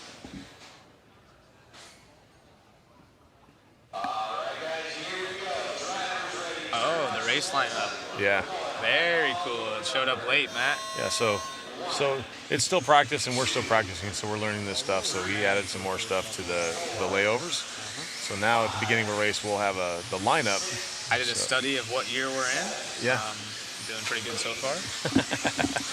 2023. Got it. So let's see what Brock opens up this time. So on a warm-up lap, it was a 19.7 right out of the chute. So we're going to see where we're at. 19.9, 19.8 out of Shin. These guys. So Adachi, Arlovsky with a 19.8. I told you guys, it's coming. These guys are laying it down. Cavalier with a 19.6. Wow, that's a quick one for Cav opening lap. That's the Schumacher followed by his teammate. Top 3. Top three now. Shin jumping up. I'm not sure what. I don't know what. Rumor has it TLR and on. X-ray. We gotta go confirm, but we got Champlin leading Yeah. the way. Cavalieri getting a little drifty. 19.1. Brock on the gas. He's on our screen. That's that green, white, black Schumacher over the triple, getting a little whipped out. A 58.1. Tripling into the rumble strips to catch him. Jumping onto the front straightaway is our race leader, Brock Champlin. He was our quickest overall time, or I should say 3-lap time in the all open of practice. All of practice, yeah. Open practice, he had the quickest time, and now a 56.9. Holy cow. Wow. I think we're going to see it. I think if he puts his head down, he's going to find some time. An 18.8 fast lap. 18.8. Guys, you guys are watching This is some of the world's best and Brock Champlin, if you don't know who he is. Not just the best, but the best when they're hyper-focused Yeah. and so hungry to do what he does. This guy, he got Cavalieri up there too. So Marcus and Ryan at a 58.7, 57.7 for Marcus. These guys are rolling. Marcus trying to get himself in the top 5. He's sitting 4th overall right now. Schumacher's the only belt. Brock's gonna lay up. He's gonna blow this lap out. He made some mistakes, so I think he's gonna lay back and try to give himself some room. Smart move. He's got some solid laps in already. Yeah, so he got by that guy. So I think he's gonna strap it up right now. So his lap just started. So he's gonna try to lace 3 of them together right now. Halfway home. He's gonna get by this guy. That was not the greatest line through there, but he still has plenty of time. He's actually one of those guys where if he misses his line, he can strap it up in the next corner and find it. His line coming on a straightaway is super cool. He's like almost landing on the outside pipe. That lap was a 19.3, 18.844 fast lap for him. All right, he's got a little bit of a more open track, but we got Marcus putting in some meters. 19.5 last time by is a fast lap of 19.1. The only 18-second that we've seen so far is going to be our race leader, Brock Champlin, and that Schumacher. Yep, 18.6 that time by. Brock Champlin just turning up the heat. Everyone else just searching for the secrets, and Brock's out here. He's like, he ain't giving them out. He's got hot pockets in his pocket, just chilling. Coming down the straightaway, let's see another burner. Let's see what this one is. This car looks an 18.8, so we're down to 56.842. Marcus sneaking up there, still in that 57.7. Good enough for 58. Orlowski. Oh my goodness. He could still put some more together. Let's see where he's at. He's coming up to a little bit of traffic though on that inside triple. He can throw some together if traffic is careful in front of him. We saw a lot of people dropping Brock down in the chat, so those of you that chose him, you're looking pretty solid. Marcus to the 2 spot overall now with the 57.1. Good job out of Marcus bringing the heat. 18.892, 18.620. Good Lord. Yeah, Schumacher's looking really strong. Yeah, their whole team is up there. Well, they got the split screen going for you, so you guys can check it out. Only 40 seconds left. Oh, that is a cool shot. If you notice it, it's got all the drivers at the top. Super neat. That is a good one. So we got 30 seconds left in this one. Still Brock on top at 56.842. 57 for Marcus Orlowski, a 57.8, a 58 for Ryan Cavalieri. That puts him number 9, so top 10 overall. Still got some fast guys in the next one, though. See what's going to happen there.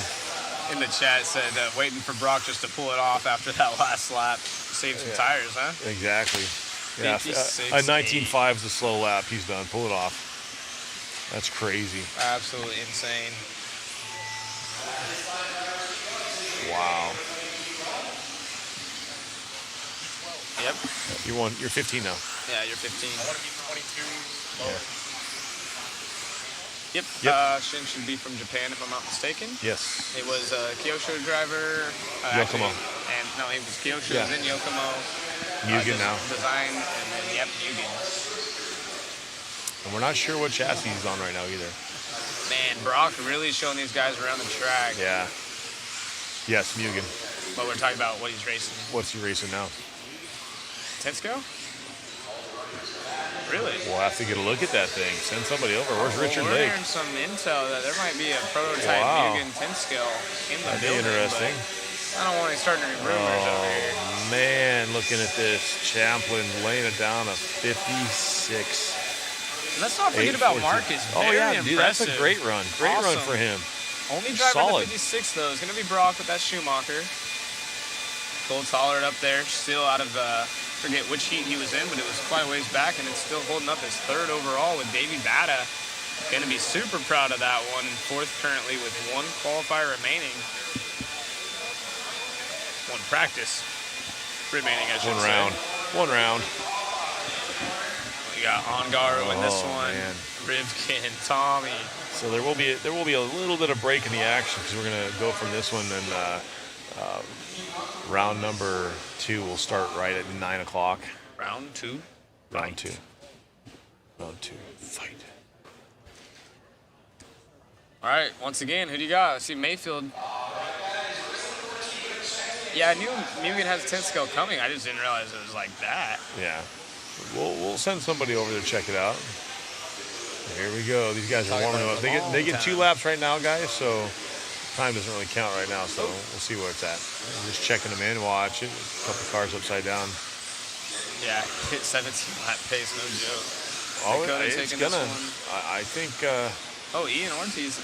Oh, Tom.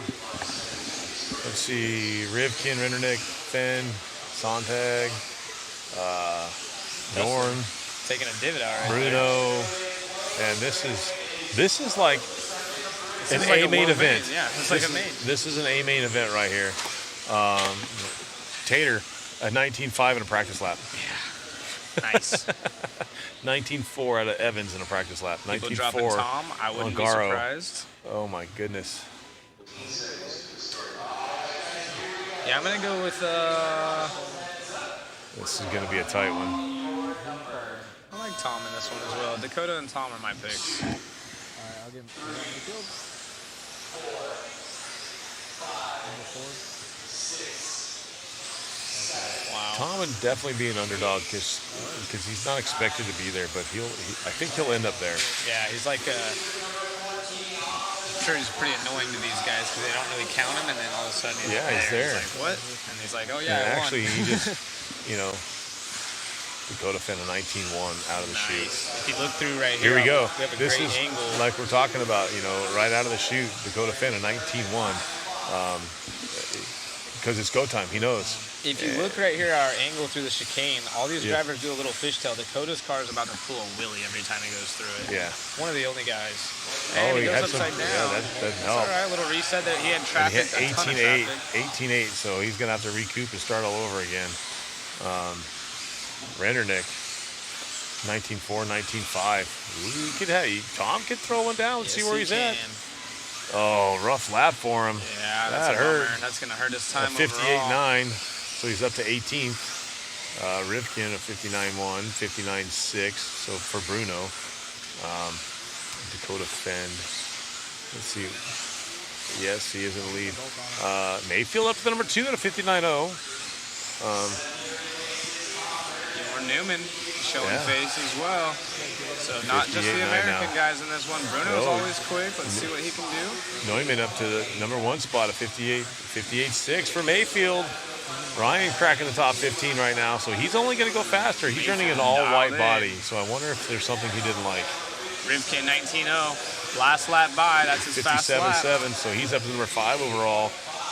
Tater up to the number 2 spot, 58-5. Mayfield dropping down a little bit, so Mayfield now 58-6, 65. Tater with a 20 though. That's going to hurt his time. Yeah. See what Spencer does. Spencer, he had a Another 20.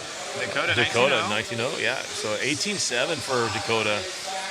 But then I think so Dakota Fend to the top at a 56-5 overall. Dakota out of nowhere, like it's not a problem. And like I said, his car from where I'm watching, everyone else is fishtailing on the gas. It's almost like he It has does look solid. 13.5 and it's not losing any traction going through the corners. He's got that thing set up. Looks really good through the ripples too. Here he comes. Oh, and he hits the pipe right there. So let's see if he resets. He's already at the top of the board. It's just practice and he still has He's only halfway there, so David Ongaro, 57.5. Rivkin up to number 7. Ryan Mayfield up to the 9. Wow. 56.5. Ongaro. If he can put a couple together, he can get himself in the top 5. He's at 6 right now, 7th to Spencer.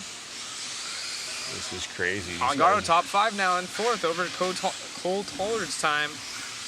Marcus still 3rd, Brock in the 2, and Dakota with that new 56.5. And look at Tom, like you said, he just does not go away. Tom He doesn't go away. He's a good kid, fun kid, and he's top 16 right now. He's had a couple rough laps, but if he can get it sorted out, Tom Another is a top 10 guy. 18-7 for Fend. He's down to goodness, traffic. with 130 I to hate go. to say traffic, but Spencer Rivkin, it can't have much quicker traffic than that, but he gets around no problem. Let's see what he opens up with as an 18.7 last lap, which his fast lap is an 18.7. So with just over a minute left, he can string a couple more together. 18.5, so he's at a 56.3 now. Dakota Finn opening up the gap even more on Brock. Half a second quicker than that 3.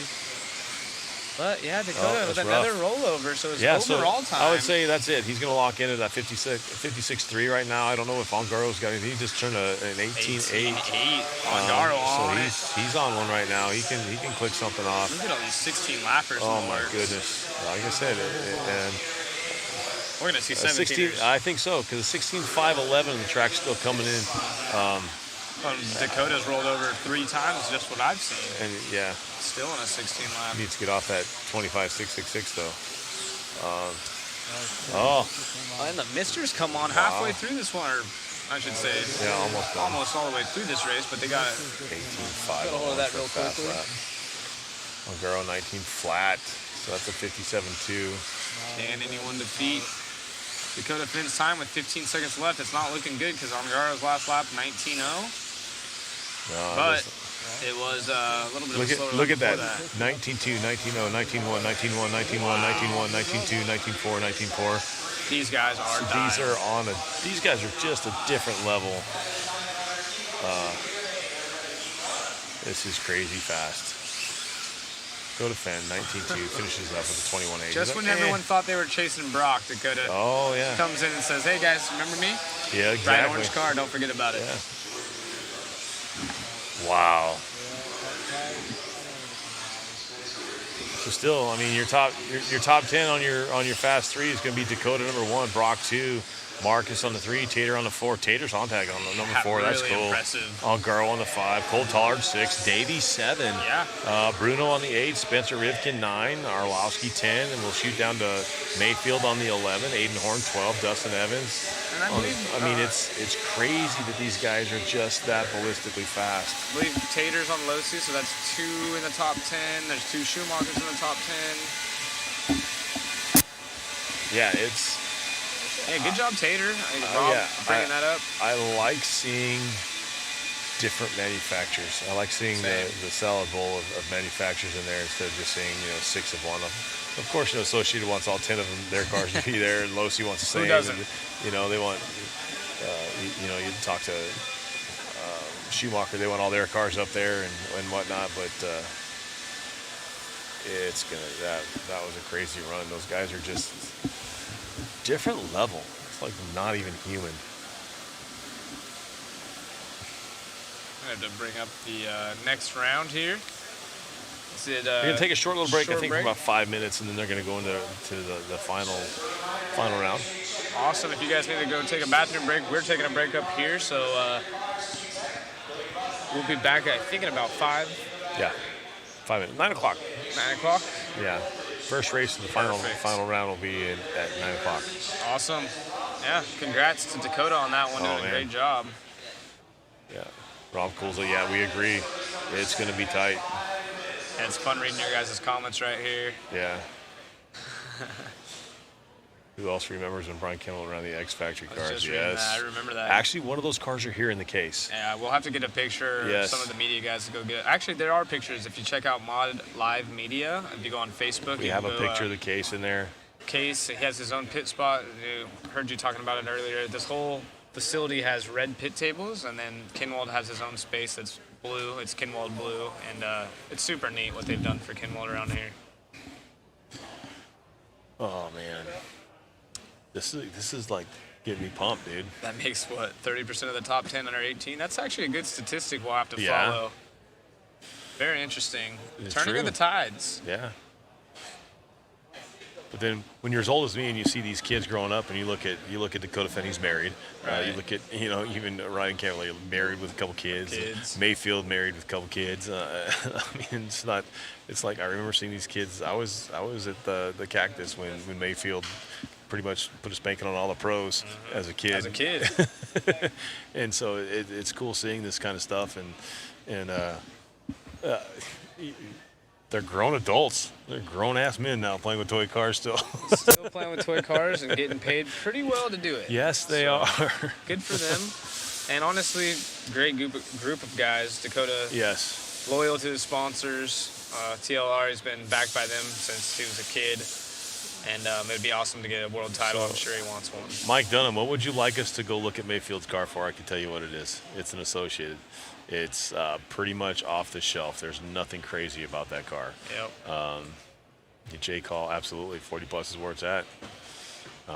Yeah, going to Mayfield's car, it's going to be pretty identical to what Spencer has as far as parts and stuff goes. Yep.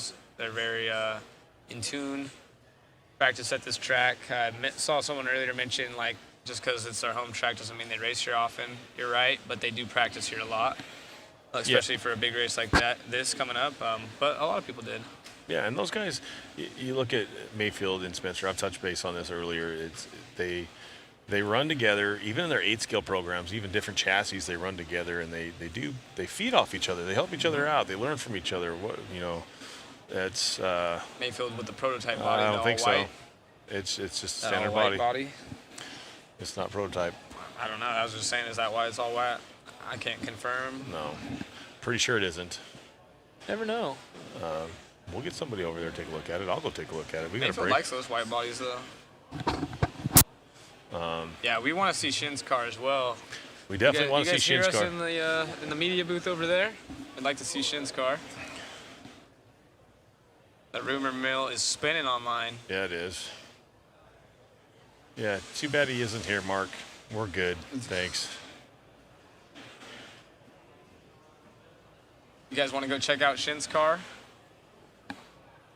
Somebody do us a favor. Mother Matt. Mother Matt. He's so like, these no. are the shirts we were talking about. You guys Yes. want to drop another link, Matt, for us? We had some people asking about the shirts. If you want to bring yours over here, Robbie. We got. Yeah, Robbie, come jump behind us.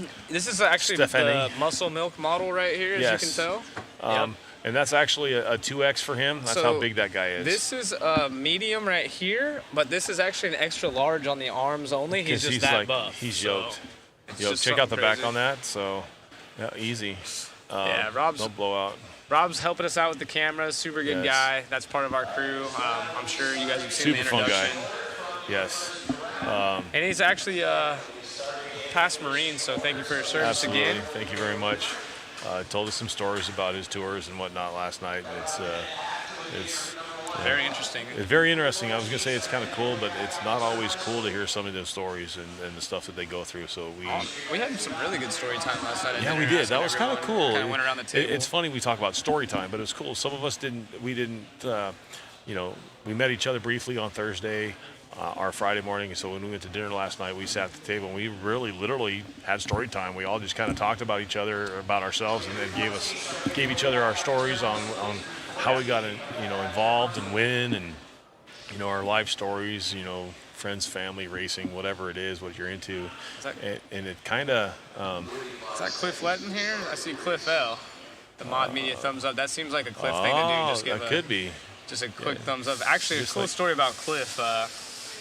My dad raced motocross with him way back in the day, and I was reading one of my dad's old motocross magazines, and I was like, Cliff what? That's the RC guy. And I started talking to my dad about it, and the whole story came through, and then I realized who Cliff was. This is when I was younger. Pretty cool story. If it is you, Cliff, thanks for joining us. I appreciate the thumbs up. I have a good one about Cliff Lett. I can't remember. It was a track in Riverside. And I was just a kid. A guy named Ed owned the track in Vegas, and me and a couple guys, me and a buddy and his dad, we went down and raced. It was in Riverside. They raced oval in the morning on the dirt, and then in the afternoon they changed it to off-road. And so it was racing off-road, and I was a squirrel. I was a kid. I didn't know. I'm just like driving my car, and it was during practice, and I completely squared up and punted his car off the track. I was like, I didn't know who he was. I didn't do it on purpose. I just didn't know what I was doing in general. But then they, later they told me, hey, do you know who that guy is? I'm like, oh, I don't care. I don't know who it is. Right. And they're like, yeah, it's Cliff Lett. This is what he is. So I'm like, ooh, that wasn't good. That's a bummer. And then Yeah. that's when you signed Rowdy the TLR Rosie. for life. Yeah. Almost. No, I was running TLR then, but J Concepts live in the house. yes. Yeah, we will tomorrow. Exactly. We're in our practice stage 2. We have cameras. We're still waiting to set up. We got microphones, but we will be getting all kinds of cool footage of the track walks, the pit walks, hopefully tire tech, everything, so you guys get a full experience of what we're seeing live. And Rosie, yes. Pork Chop is here, Rowdy. He's sitting right there on the other side of the wall, right behind that Associated sign.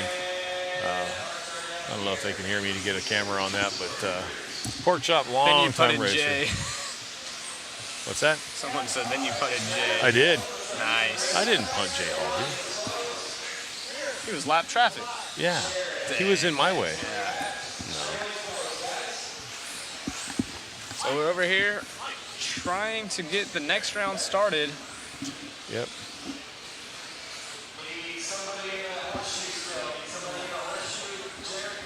So we are starting with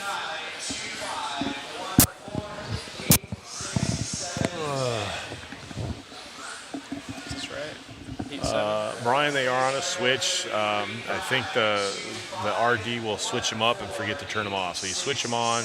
We have the same system at our track.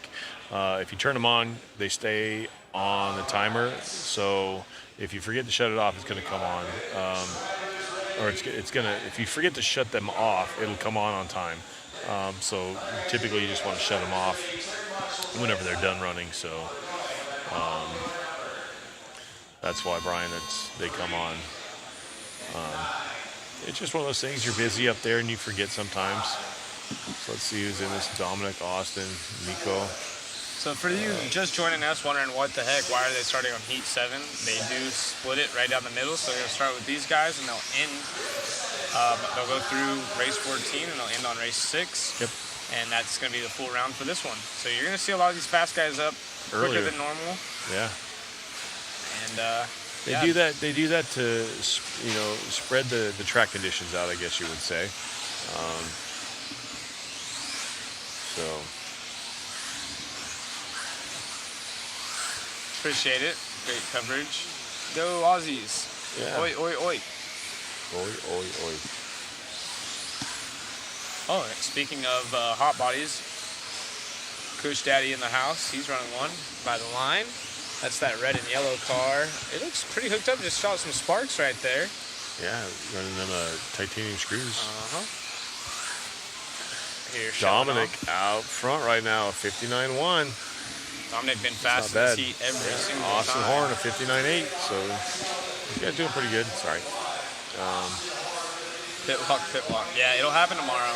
We Yes. don't have it set up today, but we are going to be doing lots of pit walks. Yeah. We'll have Richard out walking around. We might rotate around tomorrow and see what's going on. We'll each go out there and ask questions or get some dirt in the pits, get some feelings, be it hurt or happy. Either way, we'll get some input on how the drivers feel and how the program's going. The program, once we got it going, it's been super smooth. Obviously, it's a Worlds. Everybody's on point. Everybody's very happy to finally get their cars on the track this morning or this afternoon at noon. So it's once we got cars, everybody was pretty uptight this morning, but once we had cars rolling, everybody seemed to calm down and settle in and been pretty happy. After about the third heat of the first round, people started to see the track come in and came in really quick. Yeah, it did. And so I would like to try. I'm definitely going to jump down on the surface and walk the track and see what kind of personality it has after the last round. We got a couple cars upside down. Looks like Horn upside down, Austin Horn. Because there are some areas, especially Bradley Fineline in the house, painting a lot of these top guys' Yes. bodies. Some of the best paint schemes ever coming out of Bradley. You're a painter. What do I you am a think? painter, and people show me his bodies. Can you paint this? And I say no. Yeah, call him. I can't. Call that guy. If you want that, you got to call him. I can't compare to that guy. He's Bradley. top of the top. You are a very talented painter. I've hit him up a couple times and asked him questions online, and how do you do this? And he's open book. He's whatever. And your He's just paints- super talented. Your paints are awesome too. So it's cool when I talk to him or whatever and see his work. And it is funny though. People are like, hey, can you do something like this? Oh, I can get it close, but it ain't gonna look that sharp. Ooh, he's coming down on Friday. Oh, heck Awesome. yeah, man. Maybe get him up here in the booth and talk about That some would be stuff. cool. That would be cool. Bradley, when you get here, come see us in the booth. We'll have to get you. See how many world I'll have champion you sign titles my you shirt. have. Yeah, I'm sure Brad. He's got it. I know he's got Cavalieri titles. He's got a lot of box art. He's got Box arts. Yeah. And we're gonna pick up our leaders over here on the left-hand side That's on the gonna be split Kyle. screen. Kyle on the left and Cohen on the right.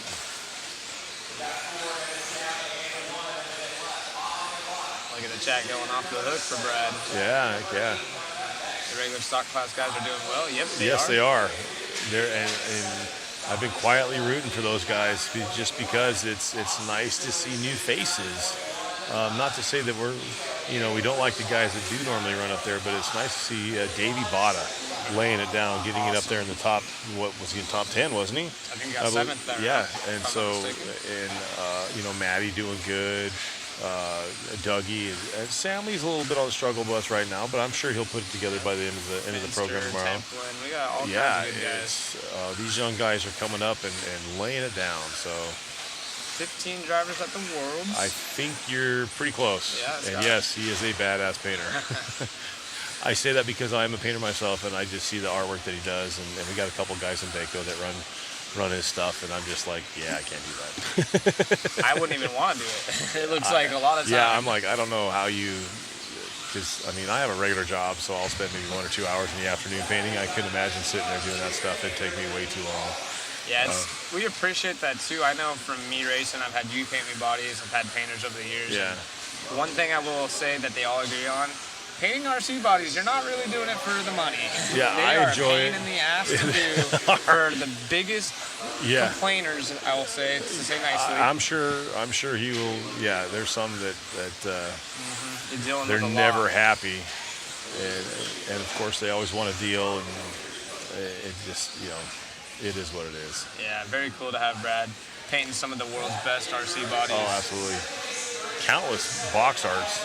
I don't know how many I he's would got. really He's got like to a ton. know how many world champions you have, Bradley, as far as the painter is concerned, because I know Cav has 4, and I'm pretty sure you've been his painter, I would assume, for all of them. Yeah. Who else? Kyle going to 58.7 that time, 58.9 for Dominic, and Austin Horn going to 59.1, 59.4 for Nico. He paints Dakota's bodies too, right? I don't Or know. Dark. I know. I think that's. Let me look it up. Yeah. I'm sorry, Dark Side would be Cavalier's bodies, I believe. Bradley has. Let's take a look. See, I'll figure it out really quick. Dakota's, Cav's Dark Side.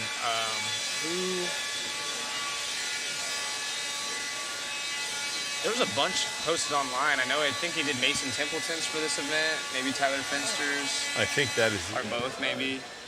Well, I know Sicklets has done a few. I don't think he has any world There's some championships, but interesting statistics with our painters.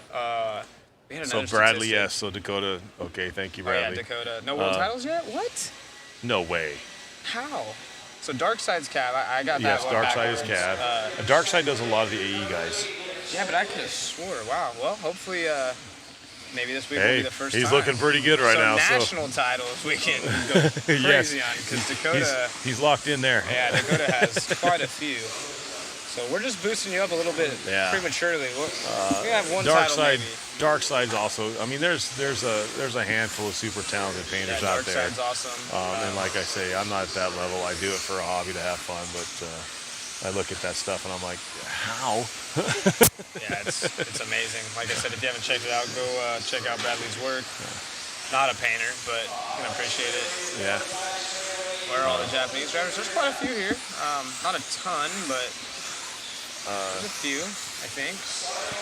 The Aussies showed up strong. There's quite a few of those There's guys. quite a few. And even if there's not, their presence is known. Yes. Because they are not shy of where they're from. It's fun. No. They're loud. Their shirts are loud. Everything. Actually, it was kind of funny because we all went to dinner at the Outback and they were there last night, so it was kind of fun. Only felt at home. All right, here we go. Switch that one over. Race, or heat number 8 is the name, but it's heat 2 of this round. Yes. So yeah, you're Brennan. noticing now we're on the second heat of the final round of. Yeah, we're getting all screwed up on that, huh? What's that? So we're on the second heat of the last round, but it's race number 8. And Someone asked, why are the Japanese drivers' names in reverse? Here's the only idea, and I could be completely wrong. I'm not sure. I believe it's because they read backwards. I think they it's go 'cause from right to left. Yeah, but I'm not sure who's in control of putting this in the system, because I know. Yeah, that's Live RC that put it in it, and I believe that's how they write and they read, so that's how it's entered in. I mean, everywhere I've seen, here we have an Larry Adachi G. Shin, and so. Larry G does Ribkin and Mayfields. Yeah. Larry Genova. So he's got world titles as well. Well, I guess we'll just have to wait till nationals before we can boast too much about Bradley's, but Bradley's always done Frank Root's bodies, I'm pretty sure. And his bodies have always been super clean. Larry's an amazing painter as well. There's so many good. There's a ton of guys. A ton of guys out there that are super talented, and like you said, it's aggravating because the time and materials and whatnot put forth, and everybody's, there's a lot of people that are hard to please. They want it cheap. Oh, we got an instant replay here. Let's see what happened on the track. Leader having issues. The leaders. Tom Tommy.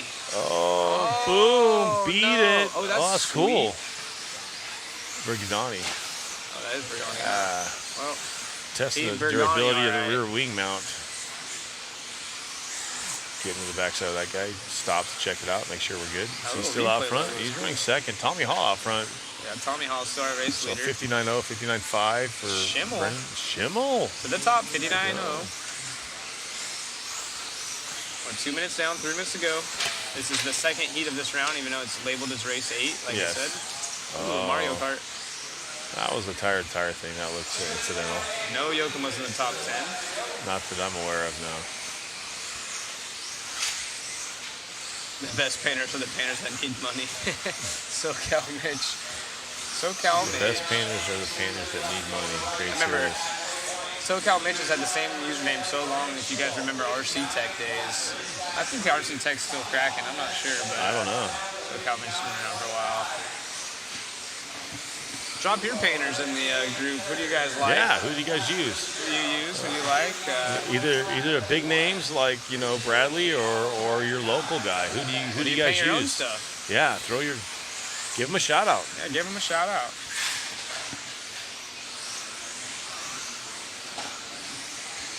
You guys can drop links in here too, so. I don't have any. I'm not that high tech. No war paints in there yet? No war paints. All right, fair enough. Kevin King, Bradley, Fernando, TKS. Kevin King has been Bradley for a long time, that's right. We do not know, Fernando, if that's a Mugen prototype. We've heard whispers. But Custom RC graphics. Yeah. That's gonna be Larry. Only the best, yeah, Eric. Side. Oh, Zeke, my man. No Zeke here this year. What's up with that? Just showing So at on the home, split or? screen, we got Schimmel and Tommy Holler, Zeke. Trent Nashmore, he uses war paint. That's surprising. Yeah. Huh. Who's that kid? My local painter. Nice. Thanks, bud. My two-tone banana fade. Zeke's retired, huh? Well, that's a shame. Kyle, we won't talk about that.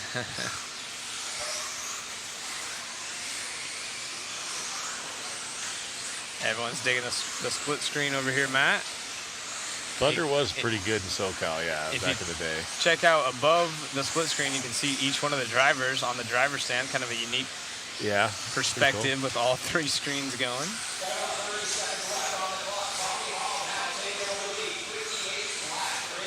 Andy Jacobson, I remember that one. Bodies by Andy, maybe, or did he just go by Jacob?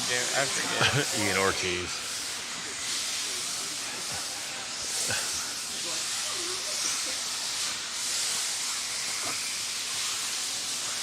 So out front, still Tommy Hall. We got Schimmel.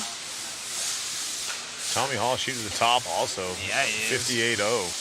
58.3 for Schimmel. Tommy on the left-hand side through the rhythm section, the whoops, I should say. Step off, using the speed roller, using the corner. Ooh, gets a little bit outside the line right there at the end. And dialed onto the straightaway, hooked up. It's going to give 58.0 to a 58.3. Another decent run for Ryan again, the 59. I know it's not going to be quite as quick as some of the other guys, but that's not a bad run for him, a 59.8. Brian Eady saying Nathan Lavery. What's up, Brian? Shin's 4-wheel is a TLR, they're saying, so. Andy's making bodies, that's awesome.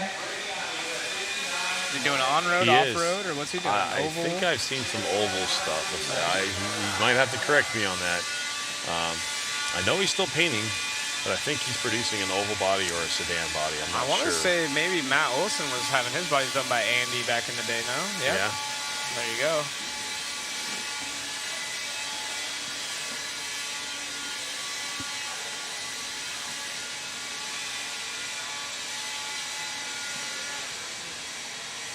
Got a Kyosho car up on the stand. Ian, he does race. I painted his helmet.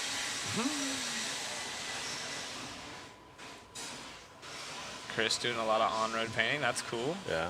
On-road bodies are sweet when they're all those painted things up. are kind of a pain in the butt because they're so thin and lightweight these days, which doesn't make any sense to me. They purchase a lightweight body and then they Reinforce the put, heck they out put of all it. the reinforcement on there. I'm like, okay. Andy paints my fifth scale bodies, Kirkman says. Those are expensive to get done, huh? Yes. I'm sitting on like 4 of them right now. Wow, Ian. He doesn't go to school anymore. He's done. He graduated, something you might not do. Getting heated up in the booth. Let's see who's in this one. Oh, we got to switch that one over. What's that right here? Hipster. Hipster? Gibson. Tyler, Nick. We got Alan Horn. I'll send you some pics in Messenger. Heck yeah. Sean, you gonna make it out? You gonna come hang out, or are you staying put at home? You gonna do some 8-scaling or what? Got some local painters over at Hoosier RC. Yeah, Hoosier. My older son will be running there every now and then. He lives in Columbus, Indiana, so he'll be out there every now and then when he can. Who do you think the most popular overseas drivers are? You guys got anyone in Australia you guys want to shout out? Anyone else? Oh, yeah, CFX is good. Yeah, he's good. Overseas drivers. I saw on the tip of my tongue. Tebow's painter. He can do some crazy work at times. Yeah, I can't remember his name. And he doesn't use liquid mask. He does everything in tape. I know, it's insane. Man, I can't think of his name right now. TD. Someone will probably drop it in a second. Oh, yeah. That's what I love about the chat, dude. You don't even really have to. It's like Google. Alexa, just talk to it. Hold on, look at it. Evan Vale, he does really good work too. Oh yeah, there we go. Oh, wait a second. I'm hearing TD. we need to go look at Shin's car. Ron to confirm, Eugen Willer. We need to go look at that car and check it out. Is Sean? Yeah, Sean Nidlink is a TLR driver. Oh, yeah, I know. So he's like, it's not a TLR. Hey, take a break, dude. I got this. Yeah. Go over there. Sneak a peek. You guys, we got to vote. Now, if we get 20 thumbs up, we'll make Wayne go over there and check. Yeah, give me 20 thumbs up Give me is 10 thumbs up, and I'll go take a look. But you have to do the emojis because we can't see if you like it. You guys got to actually drop an emoji. You got to give me an emoji. Uh-oh. Fenster in the lead. Oh, they're freaking Ethan. swapping like crazy. These guys Yeah, got they more are. lines than graph paper they're out on their, there. they're on their 3rd lap right now, so let's see what's going on. Uh-oh, there's 10 right there. No, They got to be 10 individual. people. Yes, we do. I like it. There's a whole bunch of likes coming in, Wayne. Culver. Oh, I'm screwed. Hell yeah, you're taking a walk, bud. Look at Mud Duck. You're taking a walk. Look at this. I'm going for a walk. These guys are going ham, Wayne. I'm going for a walk. You know, you can bully them around. You're bigger than me. You take Shin and be like, look, I have to do it for my job. Yeah, exactly. Sorry. It's my job. So Kevin Keen's Well, in. oh, look at that, James Oh, Rodriguez. it's going crazy. So, Thank all you, right. guys. I'll see if I can get a picture. I'll take my phone. At least just confirm it before you get I kicked out will. of the pit spot. I'll go see. He's over there talking to somebody, so I'll go see what's going on. We're going to have to order some spy glasses, Matt Olson. If we can Exactly. get on Amazon and get some spy glasses so we can walk around the pits. I'm about to get us in trouble again, Matt. I'm going to go talk to some people. Go get a Dr. Pepper, Wayne. I need a Mountain Dew is what I need. And a Yeah. Monster. Mountain, go do your job. right, Let's so- see that. Come on. We'll go as soon as this race is over. We'll talk about this. Wayne's all nervous now. James Rodriguez, I'll give you money. Undercover reporter, there you go. Exactly, Venmo. They have him as a I'm definitely Dacia gonna go. shit. I'm gonna go over there Kevin, and I think check it's because that's how they write, and so they unfortunately don't know Shinadachi for some reason up in the Yeah. tower, and they put it in there. Adachi. And actually running much more stuff and Yokomo at the same time. So I might be able to talk to him and see what's going on. So 59.6 out of Carroll right there, Colville. That's what we were saying. Jim and Melissa spyglasses. We're gonna have to Exactly. get on Amazon and get those ordered up. I'll be the guy to like walk in behind him and get the picture. Like, geez. And, you know. Oh, hey, how you doing? Jago out of Yeah. Vegas. That guy is also amazing.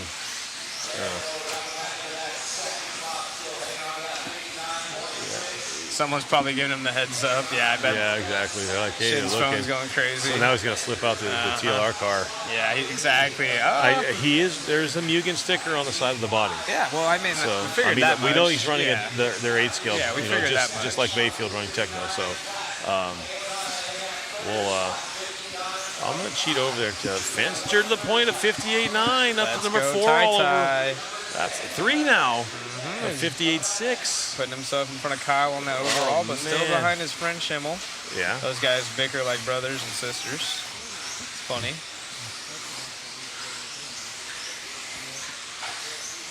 Sent to Zachary Rogers. Yeah, I know that guy. Let me go check. Oh my goodness. We got an instant replay. Let's see what happened here on the track. Oh boy. Oh, coming to the front side table. My Facebook is going crazy. Oh, lawn dart. Oh, look at the breakdancing that guy did. That's a good job. Ross said, did you just say I live in New Mexico? I might have earlier. I don't know if Ross is still over there.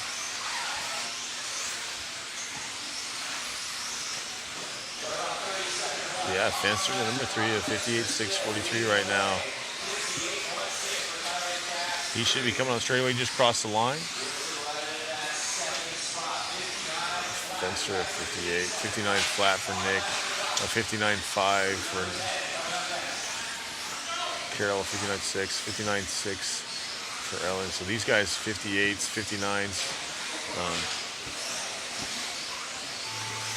The bottom cam, which one would be the bottom cam? I'm not sure exactly which one that is, but we'll throw that at Matt. He'll take a look at it, see which one it is. That's right, Joey. That's right, Fenster. Laying it down, man. That's it's cool to see these young guys doing good. Just so you know.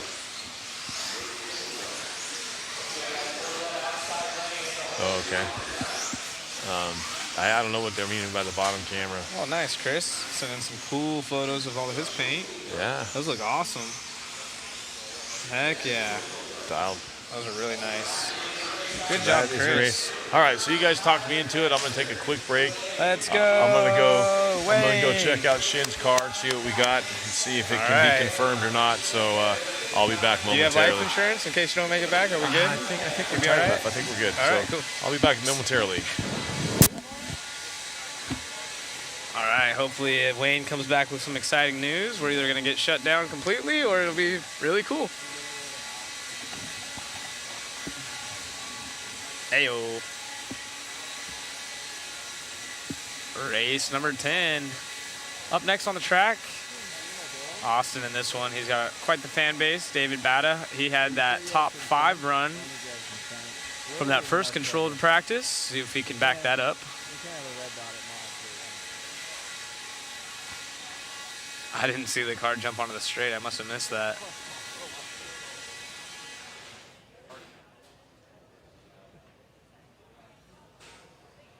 Uh-oh.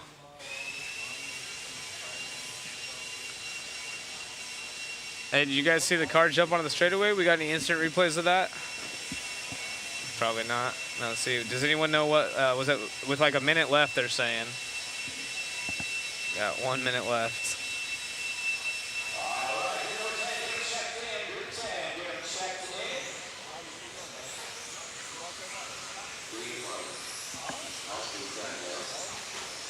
(9:26 p.m. local time here in Chandler, Arizona. Hobby action for the 2023 IFMAR Off-Road Worlds. We got a replay. Awesome, guys. We're gonna check out this replay. Hopefully, the car jumping on the straightaway. On the right-hand side of your screen. Yacht. Nice. Hey, that thing had a better lip than some of these jumps. That was solid right there. That could have been bad, but it didn't turn out. Didn't look too bad. We're waiting, Joe. We're waiting to see what's up with Shin's car. We sent Wayne over there. Sean Miller, thanks. Yep, got the Bago boys out here. Me and Wayne excited to be part of this. Thank you, Joey. Yeah, it's a cool replay. Matt Olson having fun watching it over and over. As we get ready here for race 10, CT and David Bada, they had top 5 runs. Actually, I think it was 6 and 7 when it was all said and done, but let's say top 10 runs that first controlled practice as we pick them up. Well, rumor is that it's a Mugen 4-wheel, but we shall see here in the next 5 minutes or so. Wayne's pretty easy to spot in the pits. He's really tall, so see if I can see him over there.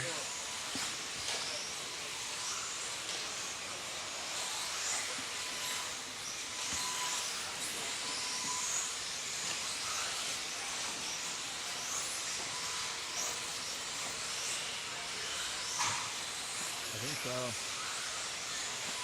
He's already in traffic. No.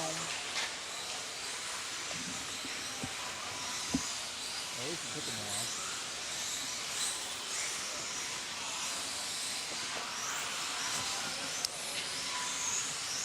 We the Random is dropping in the chat, Matt, if you haven't seen that, requesting. Yeah, I was trying to say, there's only so much we can do on our end, and screen size matters, so maybe your guys' screen's a little bit different size.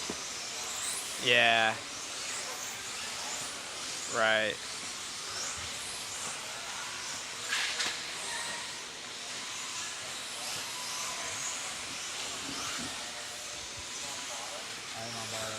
No, Mugen. We're talking 80 since their last race. Yeah, rumor. I mean, they have their A-scale program. Obviously, Shin's part of that, and seeing if they do the 10 scales. But we are following Davey. Like I said, he had a top 10 in the overall of the first controlled practice. Right now, has a 3, 58.5. Only 2 minutes in. Oh, Wayne's back. Let's see what we got. Let him get his headset on. But yeah, that would be my only critique, just so you can see more of the finish line, more of the sponsors banners. Yeah, I don't think he was too worried about the sponsors banners because the sponsors are actually scrolling through the bottom of the screen, and the way, like where it's set up, he was just trying to get the tip of their heads. But Matt also is part of this chat, so he'll be able to read that as well. But we got Davey in this one. Yep, Davey and out Cole. front. It's the same heat that they were able to get their top 10s. So I learned something pretty interesting. That is a TLR based 4-wheel drive. He has Mugen 10 scale shocks on it. Mugen 10 scale shocks. And they do have a 2-wheel that we will see this week. Wow, I would have thought the opposite. Yeah, I would have thought the opposite also. Interesting. Yes. So you guys heard it here first. Mod Live Media. Did he say anything about being able to see pictures of it? Will we see it? Like, I didn't ask too much about the 2-wheel. He just said, they have the 2-wheel. It'll be here.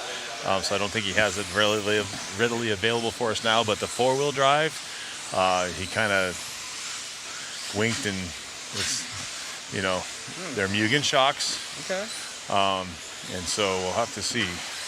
Well, there you guys Obviously, go. if you see a 10 scale for a shock for a 4-wheel drive, yeah, it's a 10 scale shock. So there's got to be something in the works, maybe. That's very cool. I can't wait to see the 2-wheel. I'm interested. So Tollard. Yep, we got right hand. 57.4 and Davey Bada 57.8 now. Those two guys have been battling all day long. I know, it's such a cool heat. It's like not quite like a big main event, but definitely like a JBRL or something. Oh, they're fast. Super fast guys. I think in the last round they were 7 and 8 or something like that. I think it was 6 and 7. Yeah, something like that. Cole, 57.4 currently. Carr is definitely hooked up. He's on the right-hand side. We have Davey on the left-hand side. Yeah. Davey almost downsiding the table. He's like super close right there. Super close, huh? I almost wonder if he'd be faster if he choked up a bit and just shot off that. Exactly. But, hey, he's driving and I'm not, so I'm just going to go with what his process is. He knows what he's doing. Yeah, he'll be all right. A little bit of traffic there. A little squirrely right there. There it is. That was pretty sweet. Oh, that's not squirrely for him, though. Yeah, that's just controllably He's just that fast. Let's see what this lap is. Successful mission. 19.1. Cross the line to 19.4. He's a 57.522. So, yeah, fairly successful.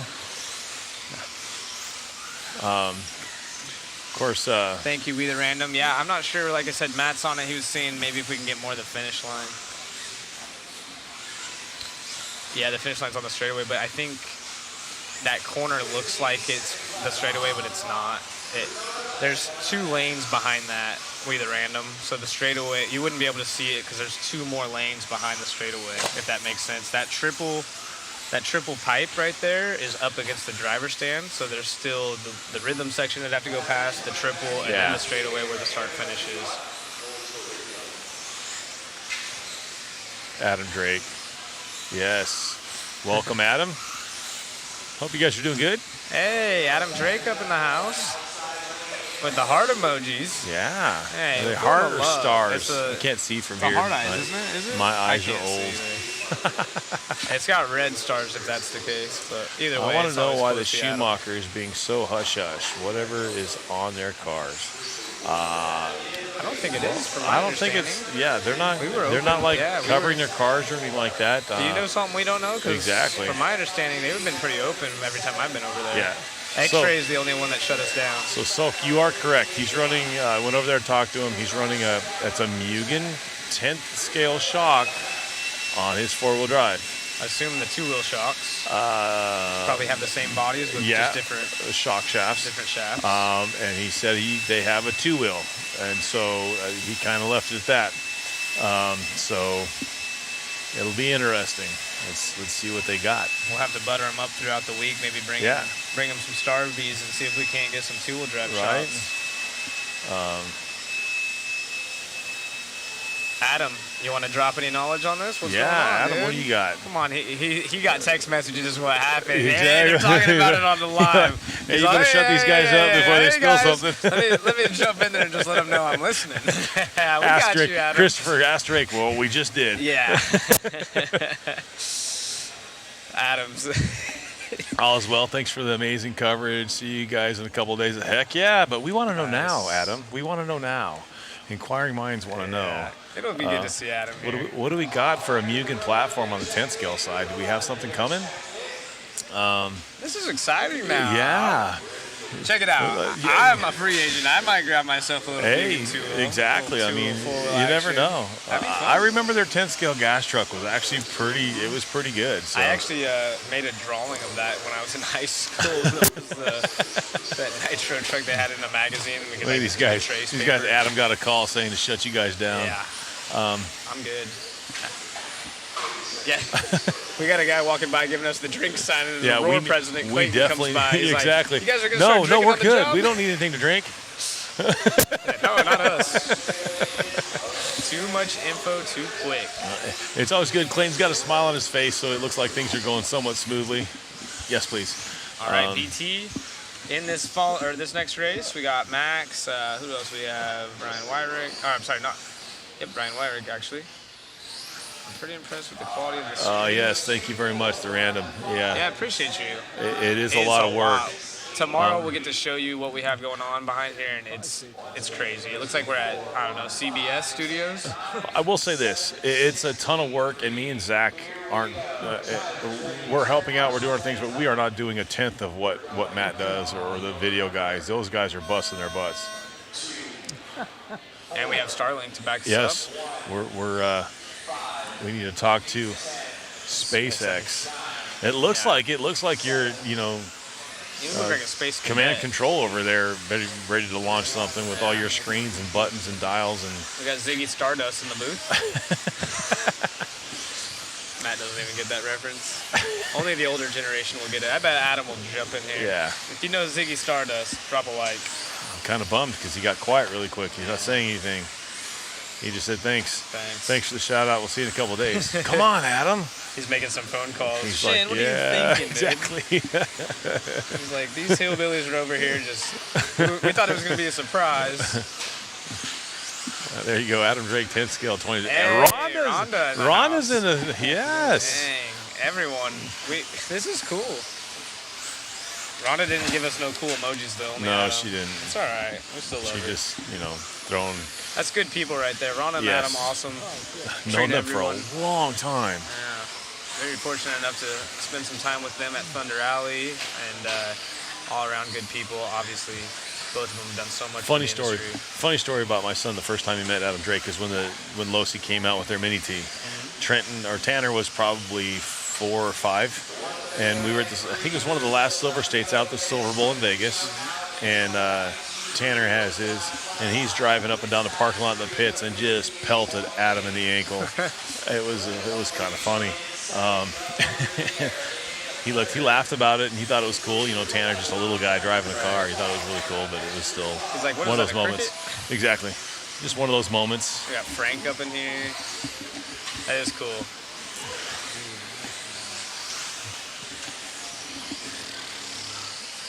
Coca-Cola product. Thank Coca-Cola. you from our sponsors. Yes. Dropping by. So we'll have to do this correctly. Yep. You got to make the sound after you make a drink. I think it's part of the commercial. Yeah, I'm gonna open it right by the mic for y'all. Hey, Derek Stefansom Nice. in the house. BT out. Top 2, Ben Smith leading the way, and Ben Smith put himself in the top 3. Yeah, it's a 59. So that's top Right-hand 15 right there. BT on the left. All white is going to be our race leader. This is heat 11, but keep in mind, I think we started on heat 7, so we'll move all the way through heat 6. There. Label out. Label out. I can see it. There you go. Not that we're getting any screen time, but if you did, you're doing it properly. Nothing wrong with the hillbilly, as long as it's not one from Warren. I Speaking feel, of, I feel like. tell them what we watched last night. What did we watch? Oh, the eyes. The hills have eyes. I had never saw it. And then Zach had to sleep in my bed with me because he was scared. Oh, goodness. I think it was the other way around. I kicked you out, remember? Oh, yeah.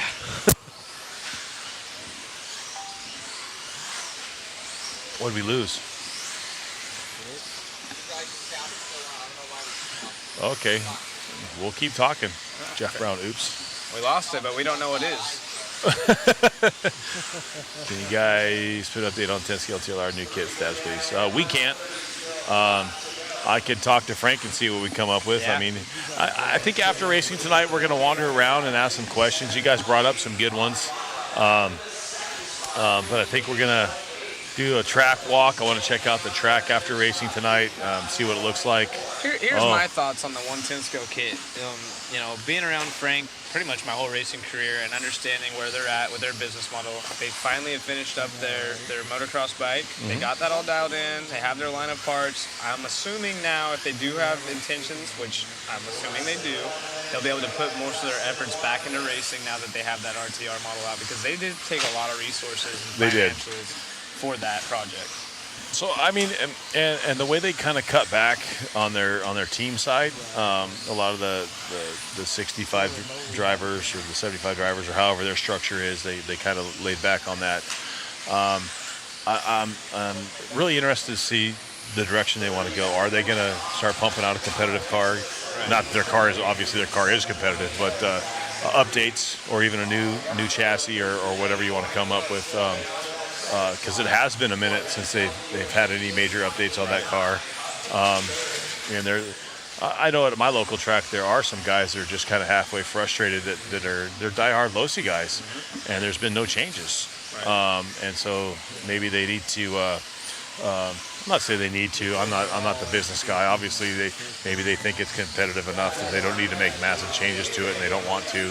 It's a lot of money to do stuff. So who knows? I think, like I said, that was a positive negative. Sitting 8th. You're sitting 8th, Tyler. 8th right now. Yeah. No way. Well, in this so far, it's only, right now. 11 though because they started at 7. Why? Well, you will be. Yes, sir. We're going to a commercial break, guys. We'll be back momentarily. Don't forget the UTV.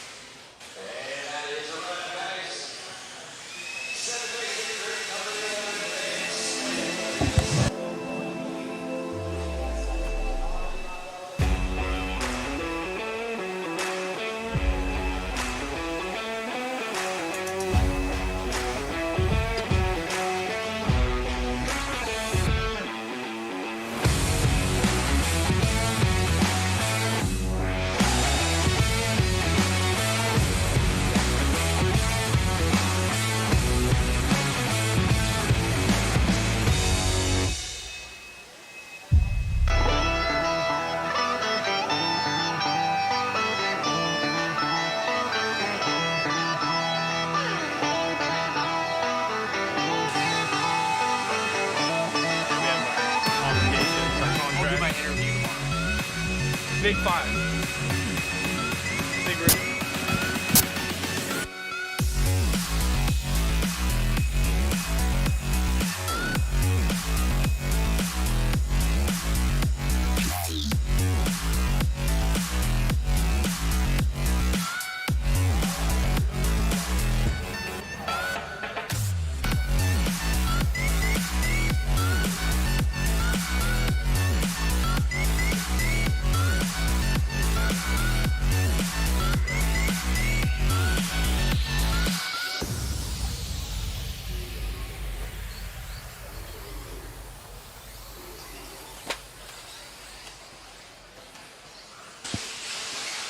And we're back.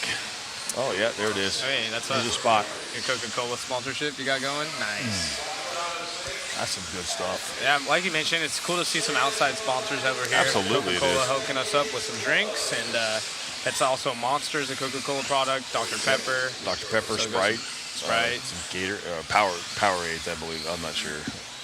Anyway, If I don't know, I'm not going to say anything. back to the Mugen topic. Exactly. Yeah. You can top it. Yeah, I was interested that we were talking about that, and went down and talked to Shin, and he gave me a little tidbit of information, which is cool. And then all of a sudden, there's Adam. It's true. Yeah, Shane was a long-time Losi driver.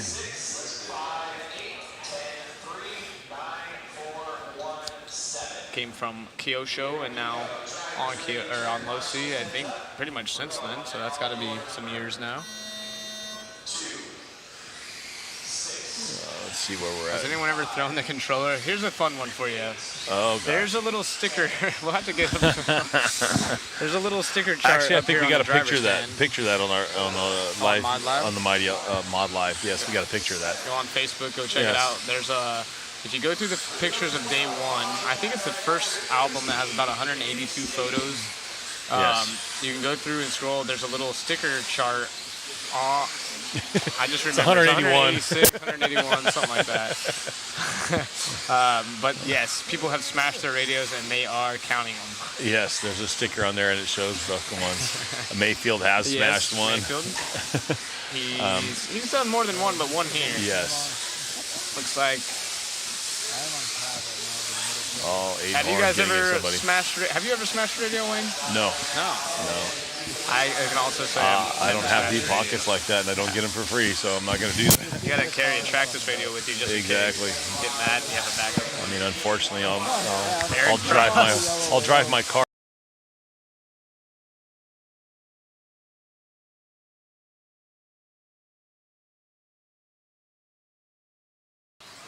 Well, you donated 2017 Top Gun. Heck yeah, Chris. Thank you. Well, I got mine in 16, so. Well, I don't even know when I got mine, and I'm the owner. You guys probably got me beat. I didn't even have a wallet for like the first 6 months because You everyone gave wanted. mine's a first run. Yeah, there's 3 generations now. Yeah. Well, anyways, we'll move on from Yeah, that. exactly. Appreciate you guys that do support it.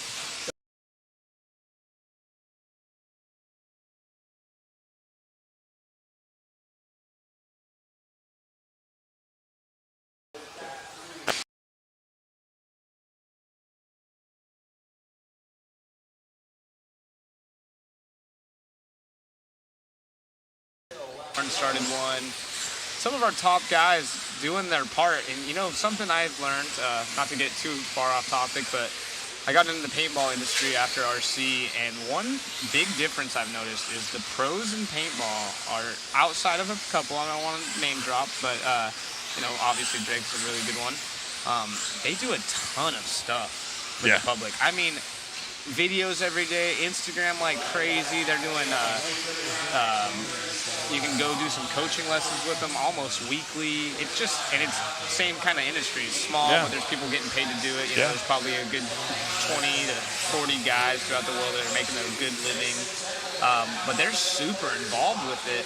So shout out to Adam and anyone else that does a lot in this industry. Mayfield is super anti-social media, but super good in person. Yes. So definitely got to give him some love. I mean, obviously, if you're at a race and you see these pro drivers, if they're thrashing in their pit spot, that's not the time.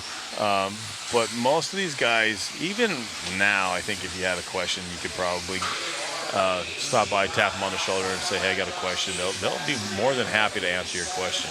But then it's a time-sensitive thing. You don't want to do that when it's the wrong time. You know, especially Mayfield if he's busy. Hey, there's Adam right here. Uh-oh. Alan's saying yeah. it was he trying to silence the talk, but Adam, I'm assuming Adam's replying to me and not that comment of the thumbs up and I'm strong. thinking Adam's response is like, yeah. No. I'm gonna go with who's responding with me. So hopefully he's not shutting it down because it's been a fun topic to talk about.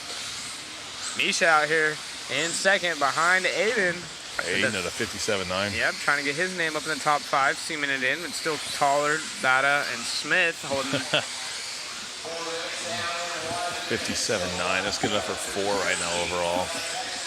Shane saying went to dinner with Mayfield and Cav. Yeah, a lot of these guys have had.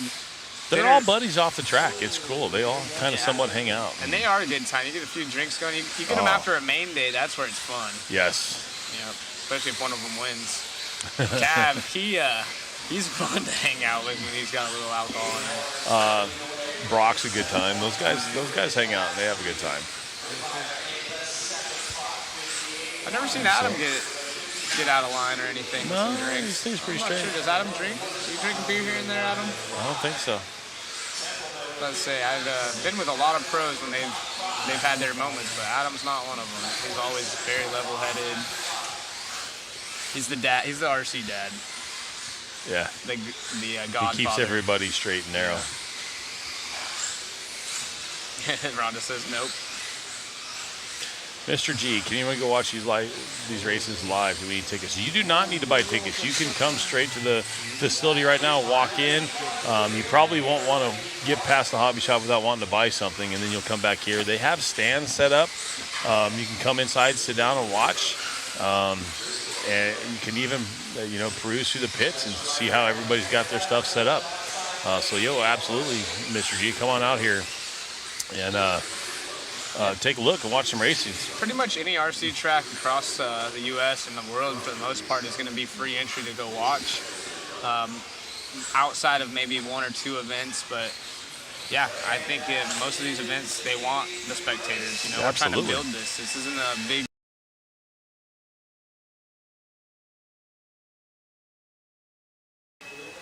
This is in Vegas, like the Silver State, and I think the Visions race is growing in popularity. Sick, Matt, thanks. We can't hear shit. We can barely hear you. Like every once in a while, you'll scream in our ear, and then we can't hear nothing. Over the commercial? Oh, now we're good. Okay. Once again. It's a practice day. That was a short commercial break. That was very short. So Rhonda says no. So I'm assuming that they don't go out and partake in adult beverages after racing or anything like that. Fair. Makes sense. Barely. Barely hear you. The problem is, and if you guys are listening online, when you're talking to them a lot, it's nice to have it down. So if you could just, when you're talking to us, because it's nice having it low, because we're talking to the chat. But then all of a sudden, when something's important, we don't hear you. Yeah. All right, group 13, get them checked in. 13, get them checked in. Chase Lemieux, Ryan Cavalier, Ty Kessler, Marcus Blake, Christopher Sturdy, Lee Simpson, Michael Orlison, Martin Beard, Rebecca Schultz.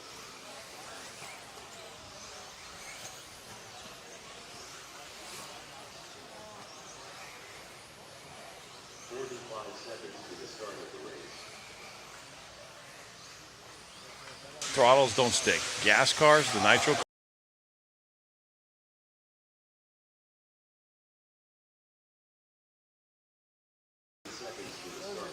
Built in. It can happen to electric. It used to happen a lot more back in the day when.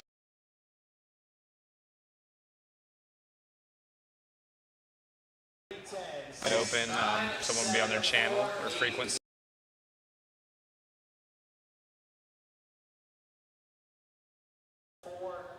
Back to racing right now. This is that hot heat. We got Brock in this one. We got Marcus, Orlowski, Cavallari, Easter, Lemieux, Tessman, Shin.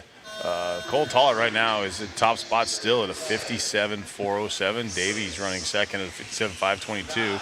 And we're going to see what these guys can do right now. Got a lot of fast guys in this one, so. And Brock has an open track. All So, right. yeah, let's see how this plays out. CT still holding, and it's CT and Davey again that have our top 2 times. Arlovsky in 19-1 out of the gate. Lead putting another 19. Yes. So top 3 19s. Start us off. Yeah, they're working on it right now. We're still trying to figure it out. Tomorrow will be solid.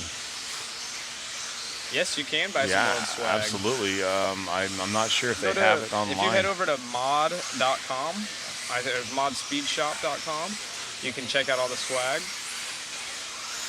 And then Hobby Action has their also has their line of stuff too. So we're looking at a 57.6 out of Marcus, out of the Arlovsky 57.6.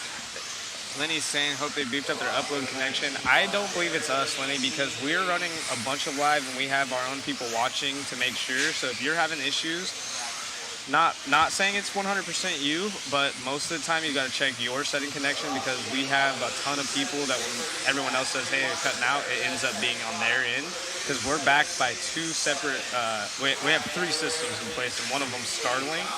So let us know if there's any problems, but yeah, I think you just got to check your settings.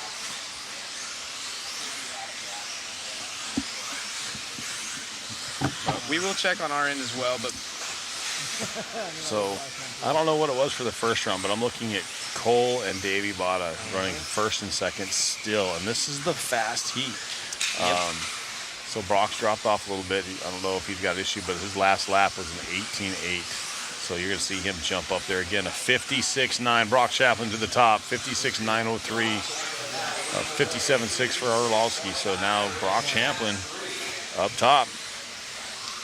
races every night this week, every night except for Wednesday. So if you come by, we will be here. Just Wednesday, the track is dark.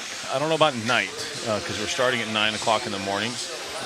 So Yeah, they might be done afternoonish.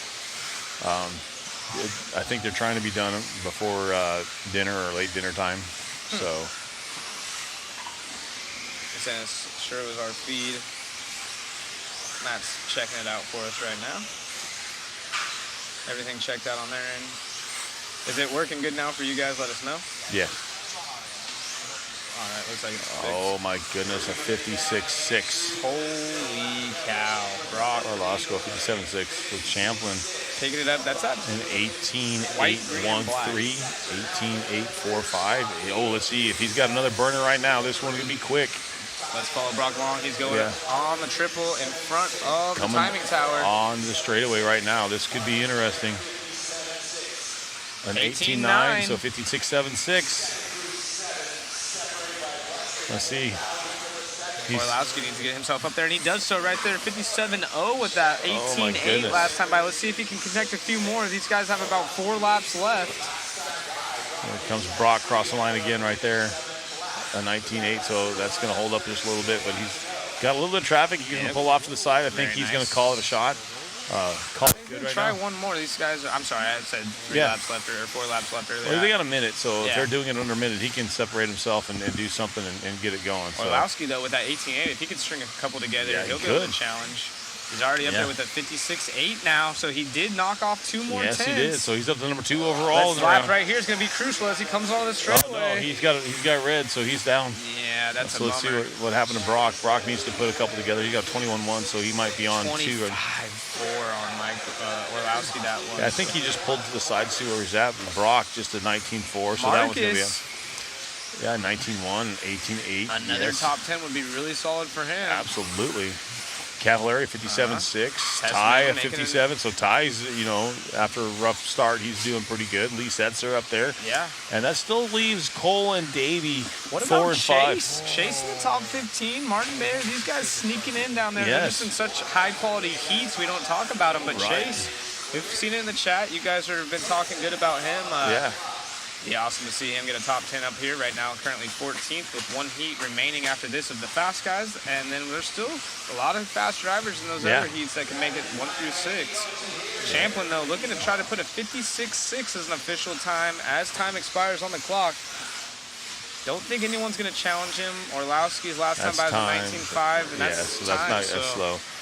Top He three. did an 18.6 that time, but you're wow. top. Oh, yeah. Top three beating out Cole Tollard. That's ridiculous. Andy So, Schumacher. Kalnich, Brock is actually from St. Utah? George, Utah. He did move to Vegas. They used to own a track in St. George. They moved to Vegas, and they really helped out with the 702 program there with their carpet off-road program. And then they recently, I think Blake is still in Vegas, but Brock had moved back up to Salt Lake City, so he's up there. And so I think he runs a lot at Intermountain. Intermountain RC up there at Salt Lake is where he runs if he's not traveling. So, but yeah, he did live in Vegas for a little while, and then he moved up to Salt Lake City. Yes, good run, Ty. That's a solid run for him. He's finally feeling a little bit better. He hasn't been quite in the top 10, but now that was a solid run with the 57.5.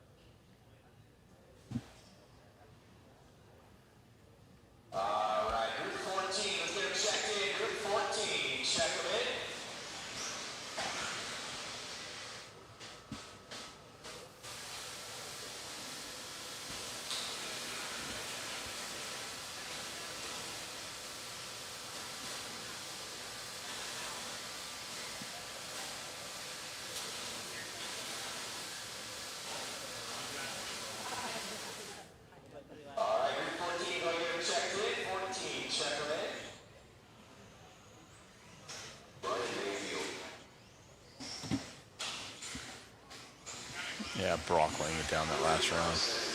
Let's see if anybody's got something for him. We got Dakota in this one. Dakota was laid it down that last round and pulled it out by a couple tenths. We got Dakota, Tater, Ongaro, Bruno, Spencer Rivkin, Mayfield, Evans, Newman, Rennerdick, and Daniel. So it's going to be lots of guys asking all kinds of questions. We're going to have so much stuff to go over tomorrow. Yeah. Should start a lot of writing people stuff right here in Facebook land want to know about the Mugen car now.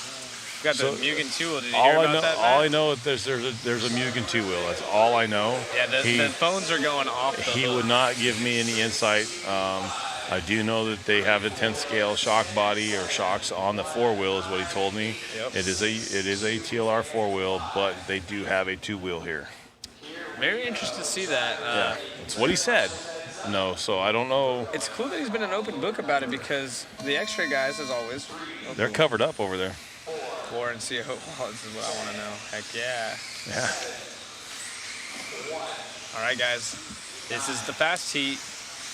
Who do you guys got? Champlin currently our round 1 fast guy and trying to make it happen here in round 2, but Dakota Finn got something to say about that. Actually, Finn was a fast Finn guy in the first round, and Brock just pretty close to that time. I'm not sure what it is on the overall, but you were right. Finn did beat him out, but Champlin had it all the way up until this heat, so let's see if it happens again. Tater leading the way early on.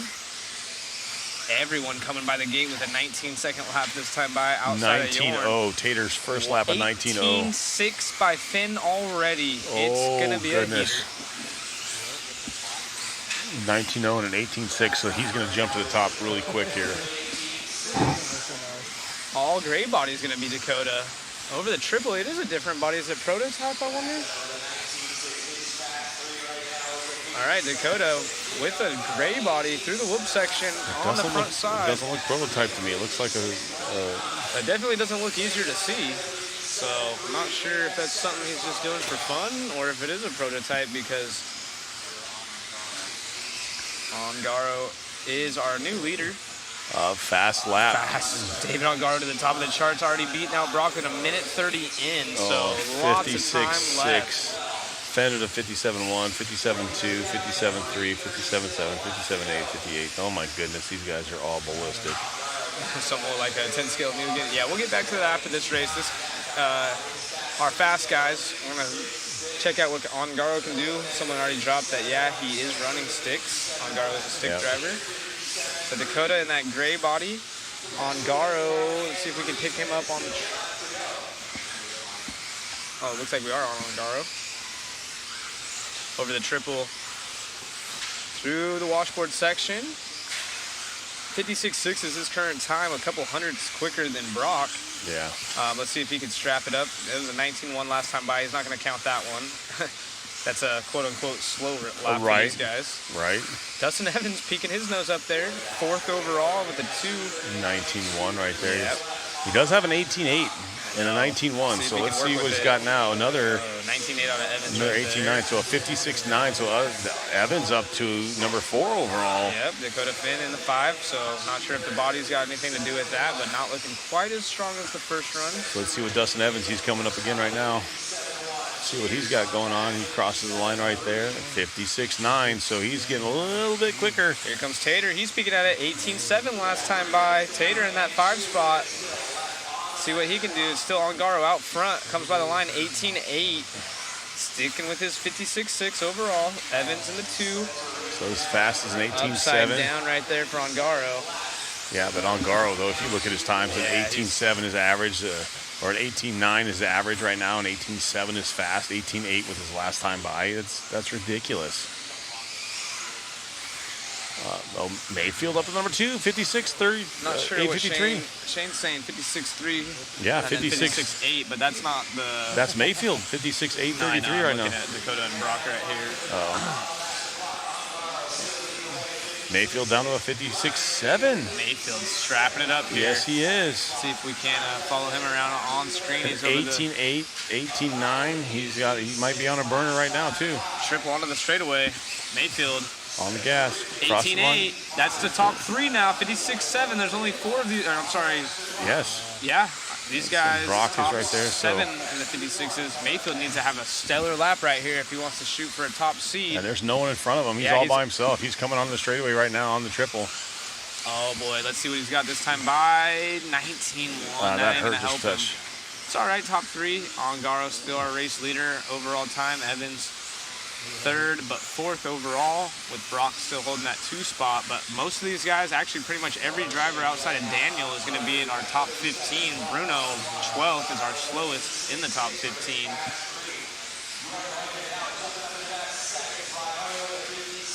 Ongaro, Jorn Newman now coming by the line. Oh my goodness. 56.7. If Jorn has another good lap or 2, he can contend for the top He's spot. only going to have one more right now. Mayfield crossing the line here in a second. Final 10 seconds. Ongaro looking pretty solid. Mayfield, I think he knows his time's up. He's just going to cruise. Right there. That was Daniel. No harm, no foul. Even Tom Rendernick is up in the mix. He's running 11th overall. This time, let's see what Dustin has. Dustin's up in the back up at number 2. So Dustin Evans putting himself 3rd overall. Let's see what he's got. He hit the last pipe. lap for Dustin. Did he scrub it? Yeah, he scrubbed it. He had an 18.6 right before that, but then he hits the pipe after the washboard. So it looks like this one's going to be a stalemate between Ongaro and Champlin. 56.627, 56.76. Wow. 676. That last lap right there really messed with Dustin's time because he was coming hot with that 18.6, but that one when it went through the washboard. Holy cow. And to give you a time right now, so right now I'm gonna put it out there. Your TQ for a round is gonna be close, probably right in the middle of a 17-lap run with Dustin Evans going at a full 5-minute run. His pace was a 16.505. So fast. So we're gonna see 17-lap runs when we go to qualifying. Absolutely, there's no doubt about it. Yes, absolutely. Evans, as far as consistency goes, Evans and Rivkin 16.505s. We have a 15.503 out of Finn, but Finn has been super fast on his individual time. So right. I don't know. What do you think? He might be checking up, just trying to get by himself to lay some times down. So, oh my goodness. Man, it's going to be exciting come tomorrow. It is. Ongaro, though, going to take that one 15.66. Top. I'm not sure what that is on the overall when it comes to the overall seeding, right. but Wow, what a race right there. It feels like we're already in main event Qualifying, time. yeah. It's something. like This it's is good. just it's Tell them to do it again. right. Get a close up of Finn's body. How fun. So no, we're not. There's some things we can and can't do. We're not going to go around and take pictures of stuff without permissions or not. So we need to make sure. Yeah, I mean, if it's on the track, If it's out in the open, it's fine. Look, they're trying to get it right there. It's the gray one. Oh, it's getting taken away. It's getting taken away. Somebody get that body. They're going to tech with it. They're grabbing all those Somebody cars. go get her. She's going through tech. There It's it a is. standard body. It's a standard J Concepts body. I'm not It's sure. nothing new. It doesn't look new to me, I anyways. was about to say, I'm not sure. It could be lightweight. Could be. It definitely has different paint on it. I know that. Yeah. I saw that with Yeah, my eyes. I think I saw that too. Yep. So if you guys didn't see that, it's a different color than normal. Besides the obvious. Get that Coke plug in. Huh? Someone said get that Coke plug in. We got the Coca-Cola We have to. sponsorship, you know? We're not. Coca-Cola was nice enough. They're hooking us up. They have this cool thing just on the outside of the pits. Literally, it's like an airport kiosk. It doesn't take anybody. Yeah. You basically go. There's Self-serve. cameras on you. It's self-serve. You pull what you want. You scan it and you pay for it right there. That's all you do. And they are sponsors. They're sponsors of the event. J And so- Concepts Live. Jason said there's going to be a new body for this event, so very well. Wow, could be a could prototype. be.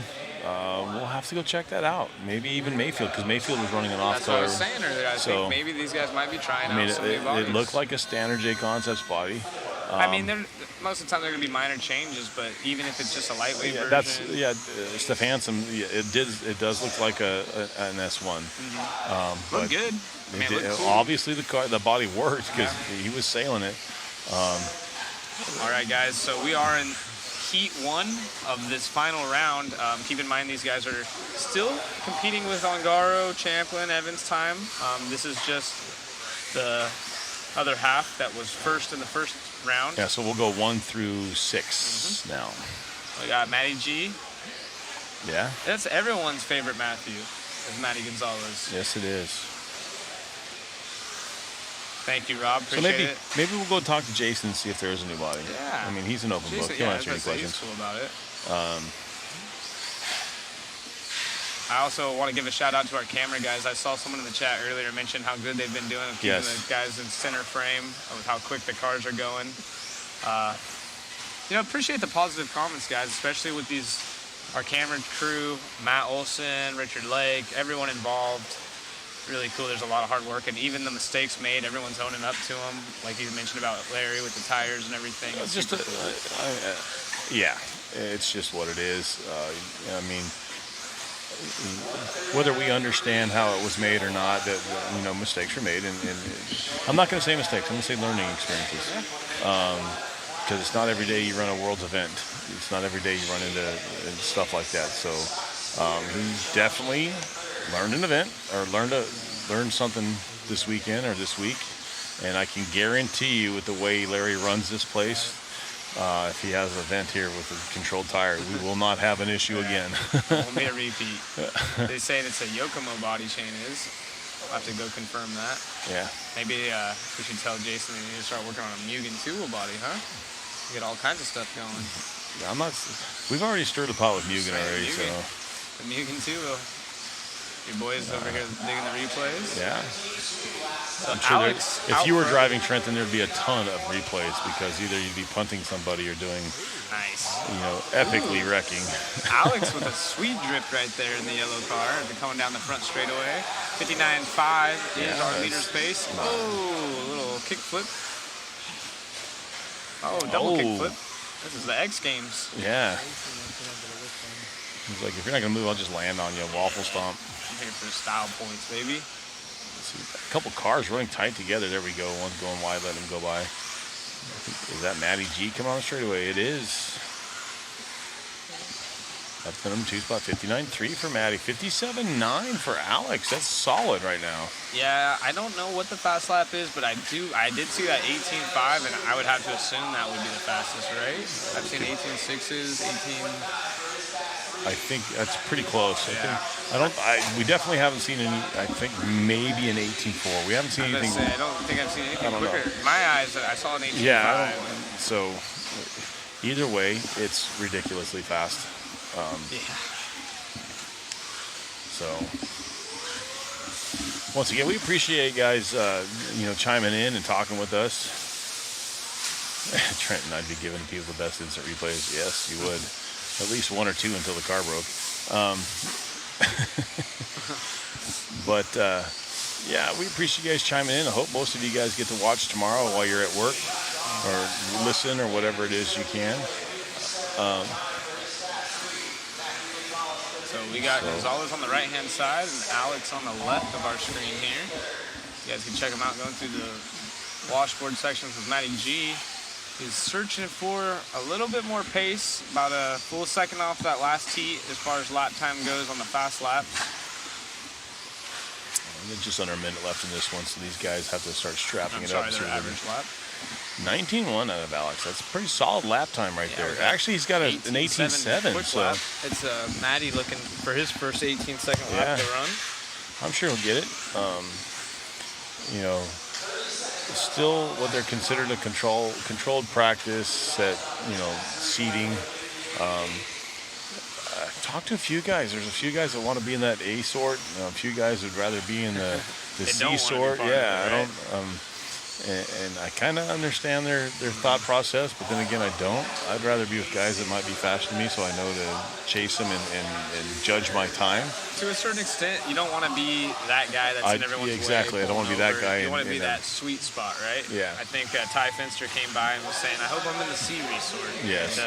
And obviously that's where he feels comfortable. He doesn't want to drive over his head. We talked about that going in. That's kind of where I feel like he should kind of be around that area, and it's probably best for him. And for Tyler, I think realistic. I think a C, maybe a low B finish would be amazing. That would be amazing for him. That's great for a lot of these guys. Yes. So I think that's kind of where his goals are, and that's like coming to an event like this, especially someone with his background and his racing experience. Absolutely. I'm going to win the Worlds. Sorry, no, you're not. And he knows. I know him well enough to talk like that, but he's realistic with his goals. So making a B, even squeaking into a B is a solid run. Absolutely. And so it's just you just got to understand. Yeah, you got to understand where you're at. Manny, yes, this is how you develop a blue groove. The rubber gets laid down. You can start to see that tint on the track. You see it a lot more on the outdoor races back in the day, just because the consistency of the dirt was a little bit lighter. But you can definitely see it here indoors, and the traction's picking up. If you watch from the beginning, what was it, 12 hours ago? We weren't racing yet. About 12 hours ago, it was super loose, or not loamy. Well, we started. First cars on track were at noon, and it was a little squirrely. It was definitely squirrely, but track's only going to get better throughout the week. Definitely didn't look that good the first round. Man, that race or Heat 14 got me all fired up. I want to see that happen again. Exactly. I can't wait for qualifying. Oh man, it's starting to thin out in here a little bit. Everyone heading home. I'm gonna sneak by. Hey everybody, give Zach a couple thumbs up to see if he can go down there and take a look at some of those bodies. See what we got going on. If we can get 100 thumbs up, let's see what we got. Separately though, it has to be separate people. 100. No. Racing is going to start at 9 tomorrow, I believe. Is that correct? Yeah, I think they got one practice round, then we're going into qualifying starting at 9 on Monday. Yes. 9 local time here in Arizona. And then we're starting qualifying approximately 11:15. Yep. So last, Ian already on it. Thumbs up. It has to be the emoji, and it has to be in the chat. You can't just like the Facebook stream or YouTube. Although that does help us as well. Yeah. Yeah. James says times 100. Let me text Rona. I'll just text him. There you go. Text him and say, hey, is there a body? Can we get a look at it and see what the difference is? I'm going to text Rona, can I see your body winky face, and see what we get back. Exactly. Yeah. Hopefully he's listening. I see Jay Concepts Lives gets tagged a lot here, so it's either Hannah or Ham or maybe someone's seeing it. Someone I think it. I don't know if she's still here. I didn't see her. But somebody's watching.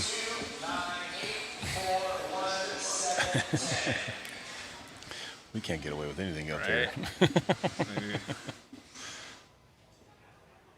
Oh gosh. Thank you, Troy. Sammy in this one. Another one of those young up-and-comers, man. On the stock program, he is a top dog. He's up there all the time in the mix. Let's see what we get back here. I believe he's got a national title, Sammy Moran does, in the stock programs. Yeah. And so National champs. Yeah. Jovi Levin, he's got a carpet national champ, does he? I believe so. Thank you guys. Troy giving us some love. Yes, thank you. Go, Sammy, go. Sammy got some fans. He does. I like it. I'm a Sammy fan. Yep. If it's Hannah, great work with the photos. Yeah, Hannah's been on the camera this weekend. She's handling the stuff for J Concepts. She always does a great job. I know, those photos are awesome. Yeah. And then who's doing the Roar stuff? I don't know. Whoever stepped that game up, they're doing good with their photos. So we got a lot of good photographers in the business now. Yeah. Nice. WC's doing the Roar stuff. So they're stepping their game up. J Concepts always got great content. And then, of course, Mod Live Media. There's that Cliff L guy again. Is Cliff back in here? Yeah. That has to be Let because he's just a man of few words from how I know him. Exactly.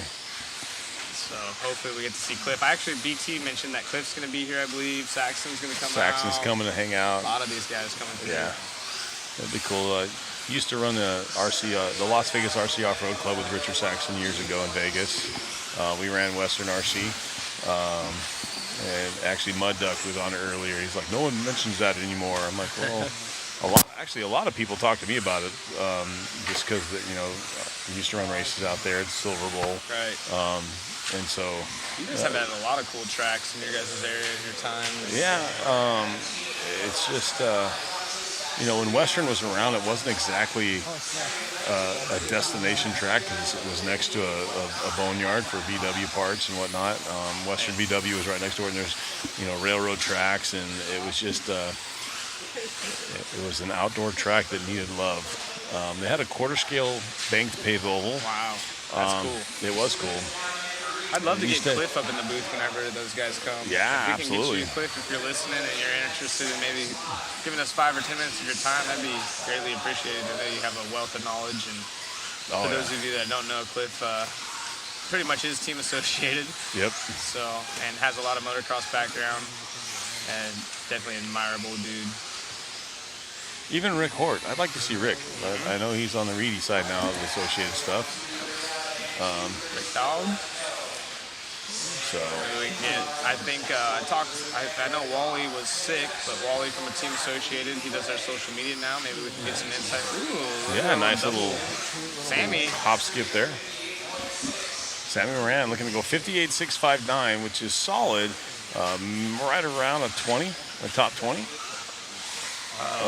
Let's check this out. I think it's that skip and hop by Sammy on the instant. Yep, here it is. He's going to get a little bit of a hook. There it is, a little sideways. And pancake, and we'll go this way. See, that was actually pretty neat. That is pretty cool. Yeah. It just shows, I knock on wood, have not seen personally a four-wheel broken yet, and I've heard the craziest of noises. We have seen a few, but they've been just bad situations, not something. The situation is it should have broke. Right. It's one of those, they hit a pole or something, and not just something like landing hard on a jump or whatnot. It's something where they I know there's one over by cone number 2 over there where they're parking at the end of the race. Somebody got stupid and hit that pole and sheared the left side of the car off. But not as many as you would think with all the cars running mod. So, yes. At the end of the straightaway, almost going out of the park. Did I jinx someone? Did they break? No, it didn't break. But, man, he started tumbling at the line and almost sent it out. He almost tried to go through the window that Matt tried to break with the zip cord. He saw Matt's zip line and was like, hey, let me give that a go. Huh? Matt, don't worry. You still beat him. Yours was much better. Trying to figure out which one would cost more. Have you seen a wheel nut come off? Oh, no. Don't bring that up. That's some sore subjects for the Kyosho dudes. We used to have some wheel nut problems. It actually wasn't just Kyosho. Four-wheel drives are prone to have a wheel nut come off. I think Joe it's just Pillars the used to inertia. get so mad at us for that. It's like, sometimes, he's like, you can't use any aftermath hardgate. You have to use wheel what, nuts. If you don't use the stock ones, don't even talk to me. And then you purposely strip one of those out just so it'll fall off one time, you know? Exactly. Oh, here we go. Instant replay. That might be the end of the straightaway on that one. Oh, look at this. Sammy Moran again. Waffle stomp. Yeah, right there in front of the driver's stand. This one, quite the doozy. Sammy's car looking a lot looser. Maybe might have to talk to him and say, hey, bud, did you throw a 13.5 or a 10.5 in and do your thing?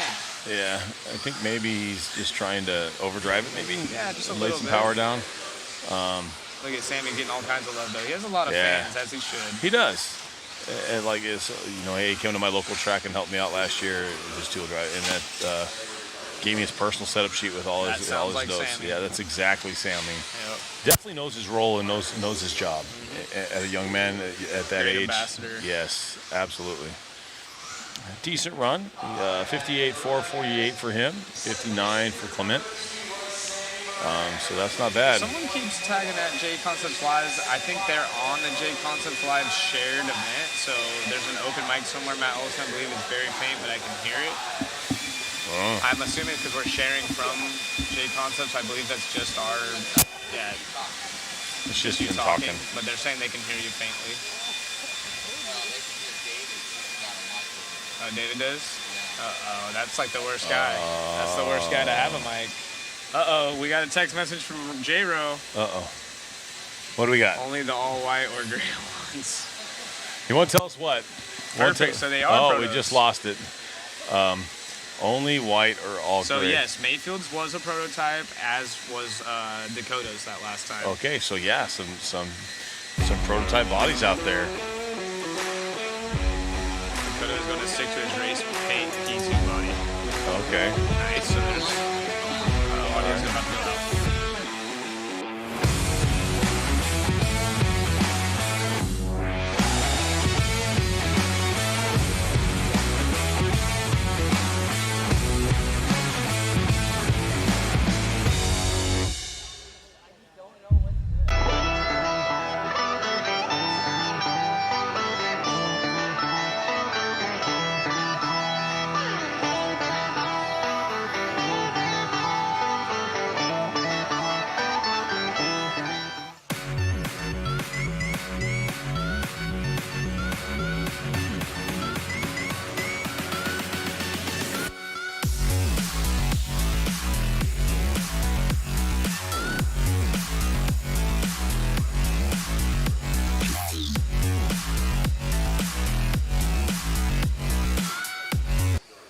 Confirming that both Mayfield and Finn were running prototype bodies. So if you see a white or all gray body on their car, or if you did see it, that was a prototype body.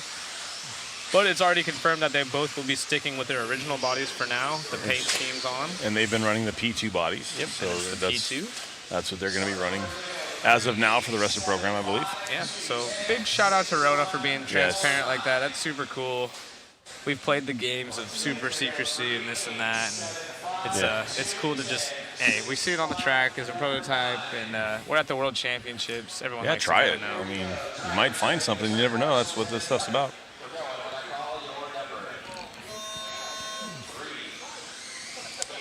So, All right, Bornhorst, the only Kaufman, paid Hunter driver King. in here.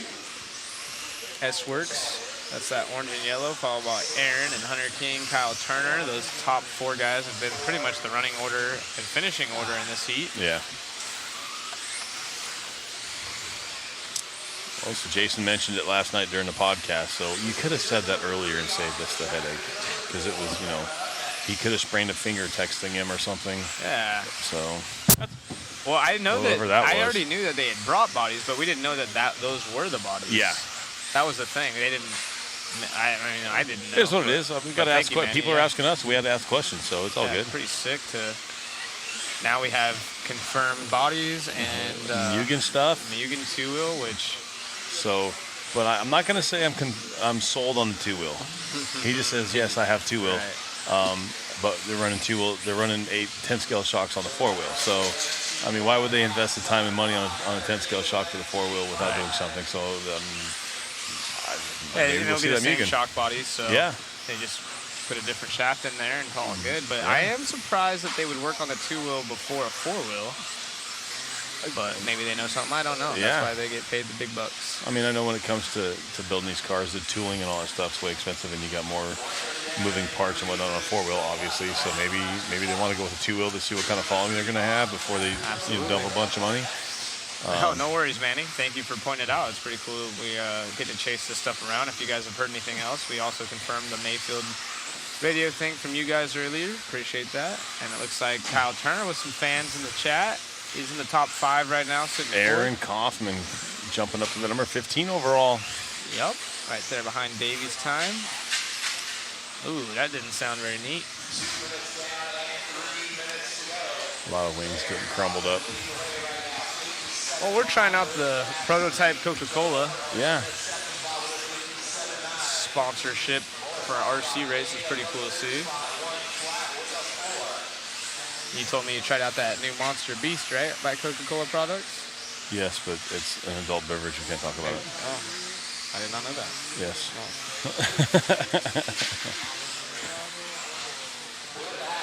We just like Monsters. I just like Monsters in general. It's prototype. We can't talk about it.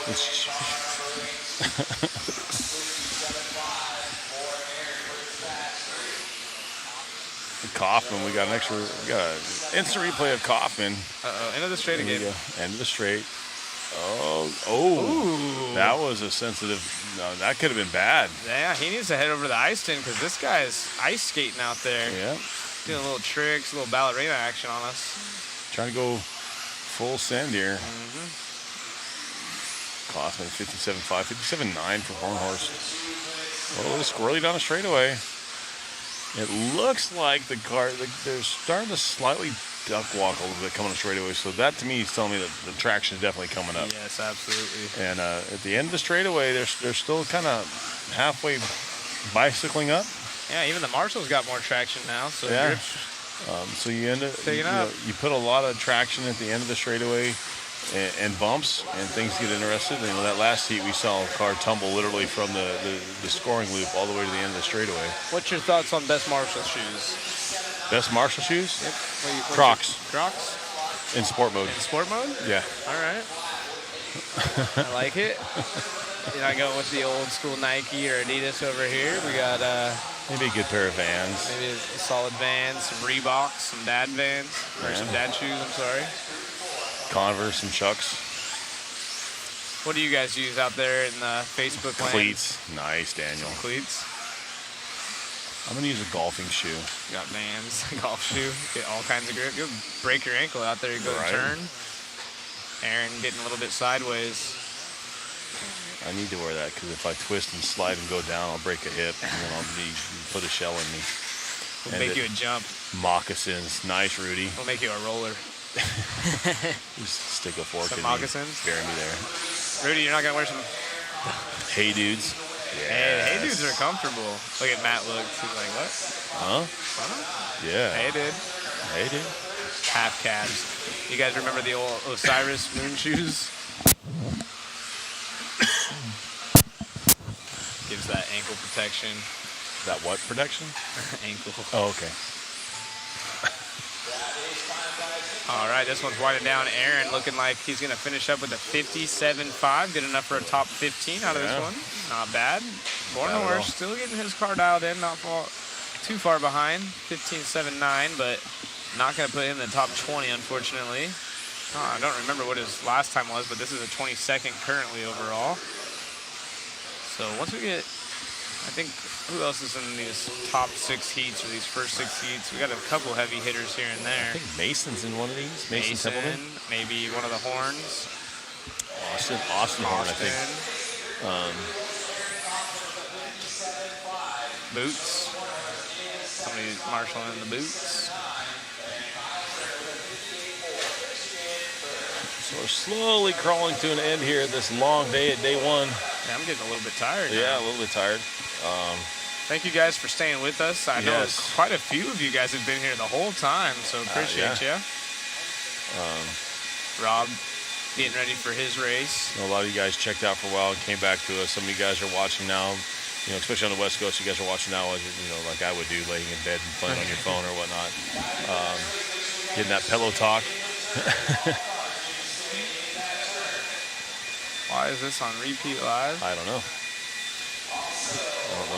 I don't even know what repeat live is. I don't know what that means. Sounds provocative. Rudy Rosales. I'm gonna say maybe. I got. Rudy, where'd you hear that? Yeah, where'd you hear that? Hey. Can you confirm? Yeah, I don't know about all that. Yeah, we don't know what you're talking about. All damn day, according to the Y. That's the best answer I've heard right there. Exactly. All caps to 12:30 here in Kansas. Yep, Shane's That's funny. checking in back there. Got some emojis coming in. 63%. Almost done. We got two more. 4, this 5, one and and 2 6. Doesn't look like more. anyone. Got Rob Gillespie. He can put it up there again. Yeah, I was gonna say.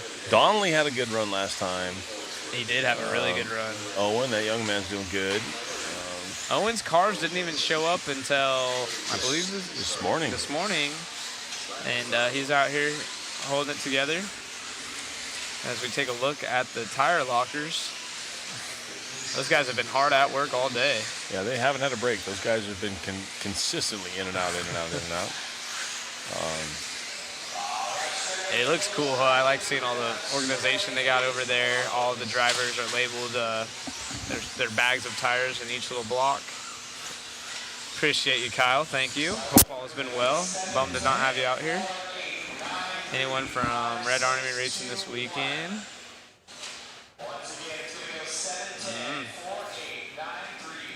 Is that Kyosho Red Army is what you're referring to? We got a couple guys.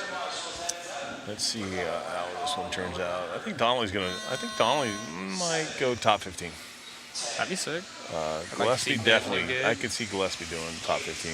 Robert in this one, X-ray driver. Oh, off the bat, Lathan. Hell yeah, Kyosho. There's a couple guys out here. Chikuba, who's a designer, one of the lead designers, he brought a few guys.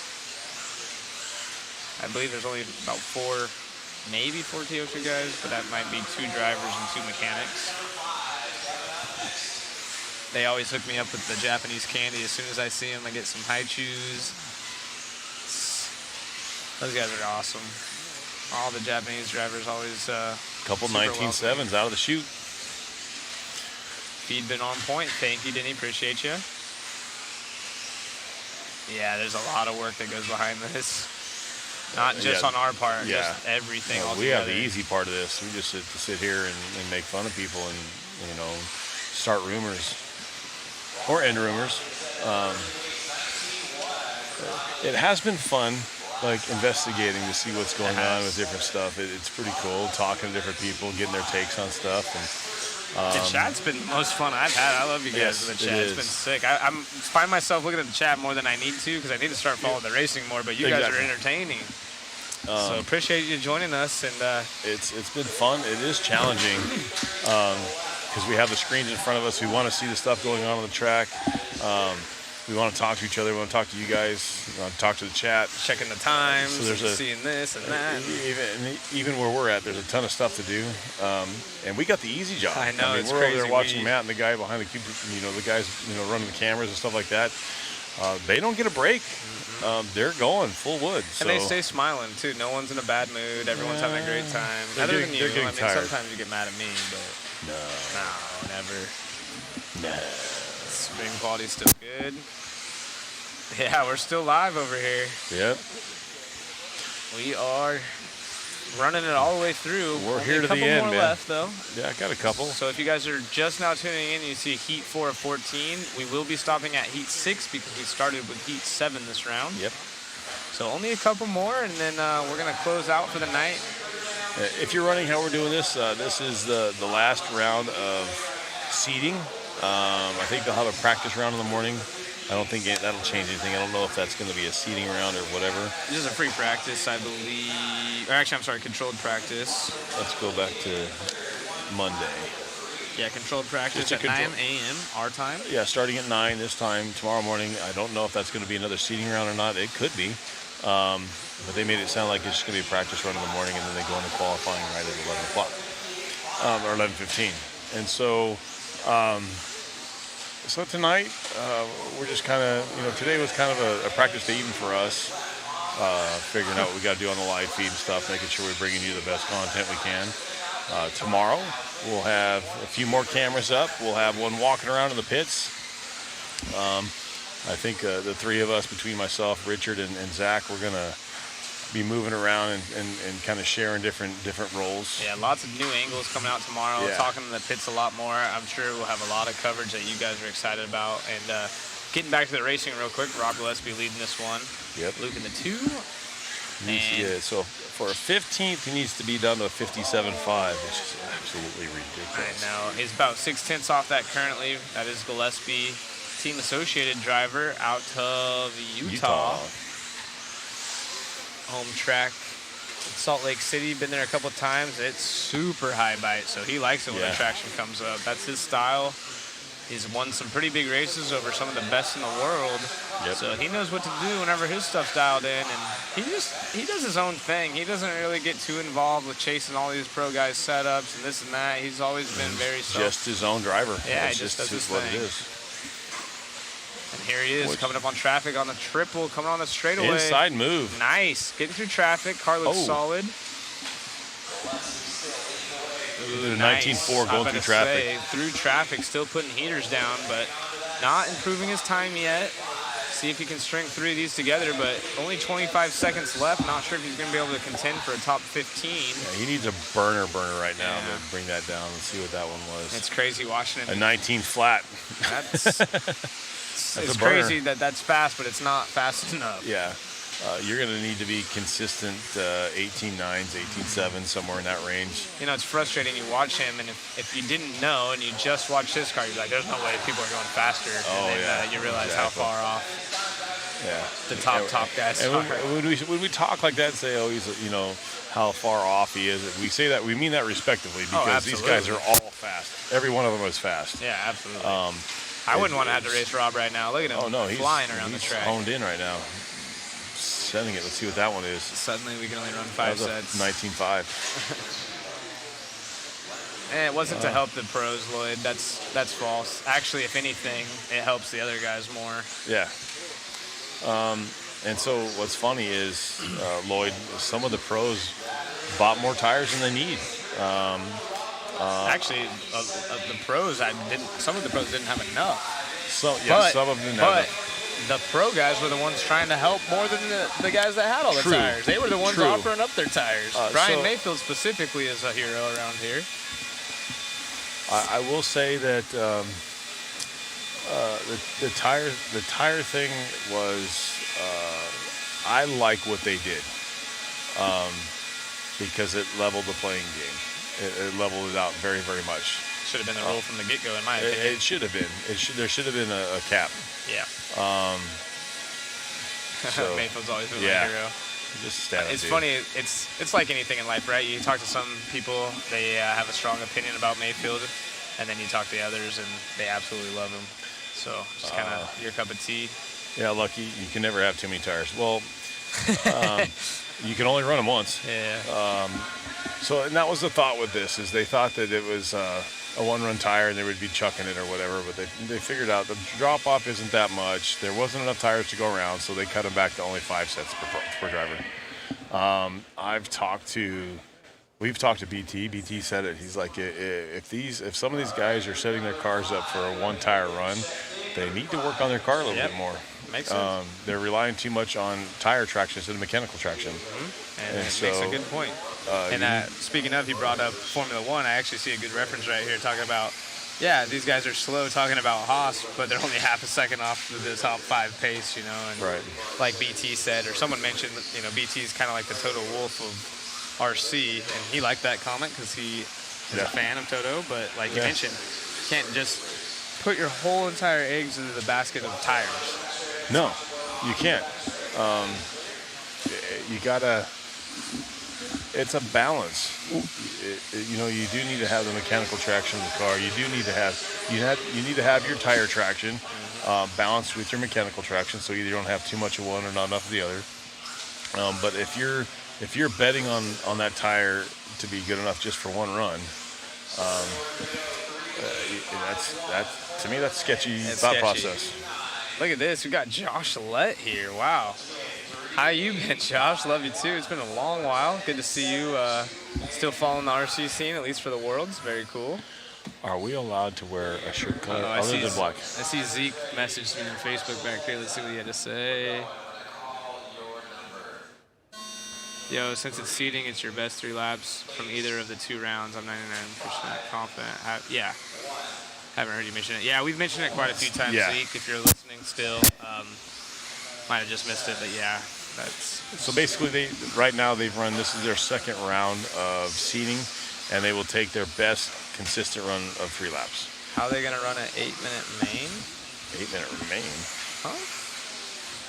They don't run 8 minutes. They only like run a 5 minute. They run 3 5 minutes. The chat has different info than us. Somewhere. Look it up. Yeah, I'm not sure. They'll run 3 5-minute A mains. Oh, I see how it is. Uh-huh. Oh, we're good. We got our Coca-Cola product. I'll take one of those whenever you get a chance, Matt. But I don't need it right now. It's fine. I'll just wither away. Yeah, there's only a couple of heats left. We're making do. Wouldn't think there's enough grip on this track to be after 1 run. Scott Foy saying, yeah, it's you know how the pros are. It's just that little tiny bit of an edge. It doesn't mean, some of these people might say like, oh, these tires are just junk, but it's going back to the reference point, right? What is junk to you? Is a tenth off? A tenth off for these pro guys is junk. Yeah. Most people don't even notice in their RC car. Well, that's just it. I touched base with that talking with Richard Blake. Is these guys, when their tires, when their cars are on tires, or when their program is on, they can feel that 2-3 tenths drop in a run. They can feel it change lap to lap. Whereas I'm like, I'll run a tire till it's completely dead. I'm like, oh, okay, it's falling off because my car's junk. But the same tire that these guys want to run once, because it's true that right out of the bag is when they're the best. They're the best right out of the bag. That first run's going to be the best when they get on it after they get the heat built up on them, scrub them in for that 2-lap process. That's the best that tire's going to be. And so the way we've heard from drivers, they're saying that the drop off is maybe 1 or 2 tenths. Maybe half a second off, which is a big drop. And then it kind of plateaus, and so you have that little bit of drop off. Talking to some of these guys, that you could still get the rocket lap. You just got to drive the car a little different, a little bit more aggressive or whatnot. And then, but we are at the IFMAR World, so like to your point, I mean, even if it's 100th or 200ths or whatever the slim margin is, that tire in their point of reference is done. Yeah. So yeah, you're right. A lot of these guys can get a month of these out of these tires, but when we're talking about the World Championships and your competition is putting a fresh set on that might be 100th or 2 quicker at the end of a run, and that costs you a championship and a lot of money in your pocket. Yeah. I'd be running 1-run tires as well if that was my option. I mean, when they decided to go ahead and only allot 5 sets per driver. Wow, Tyler just flew through that section. Sorry to cut you did. off. I noticed that too. Right, I caught that. That was awesome. But once they cut it back to 5, it changed the mindset of a lot of these drivers on how they conduct themselves through practice and saving tires or just scuffing some in or whatever they want to do. Yeah, exactly, Scott. It really can be that big of a difference, unfortunately, for these guys. And looking at these times, it's a difference between a top 3 finish and a low C main finish, because these times are so tight. If you start losing a 10th here, 10th there, it's going to drop you 10 spots in no time at all.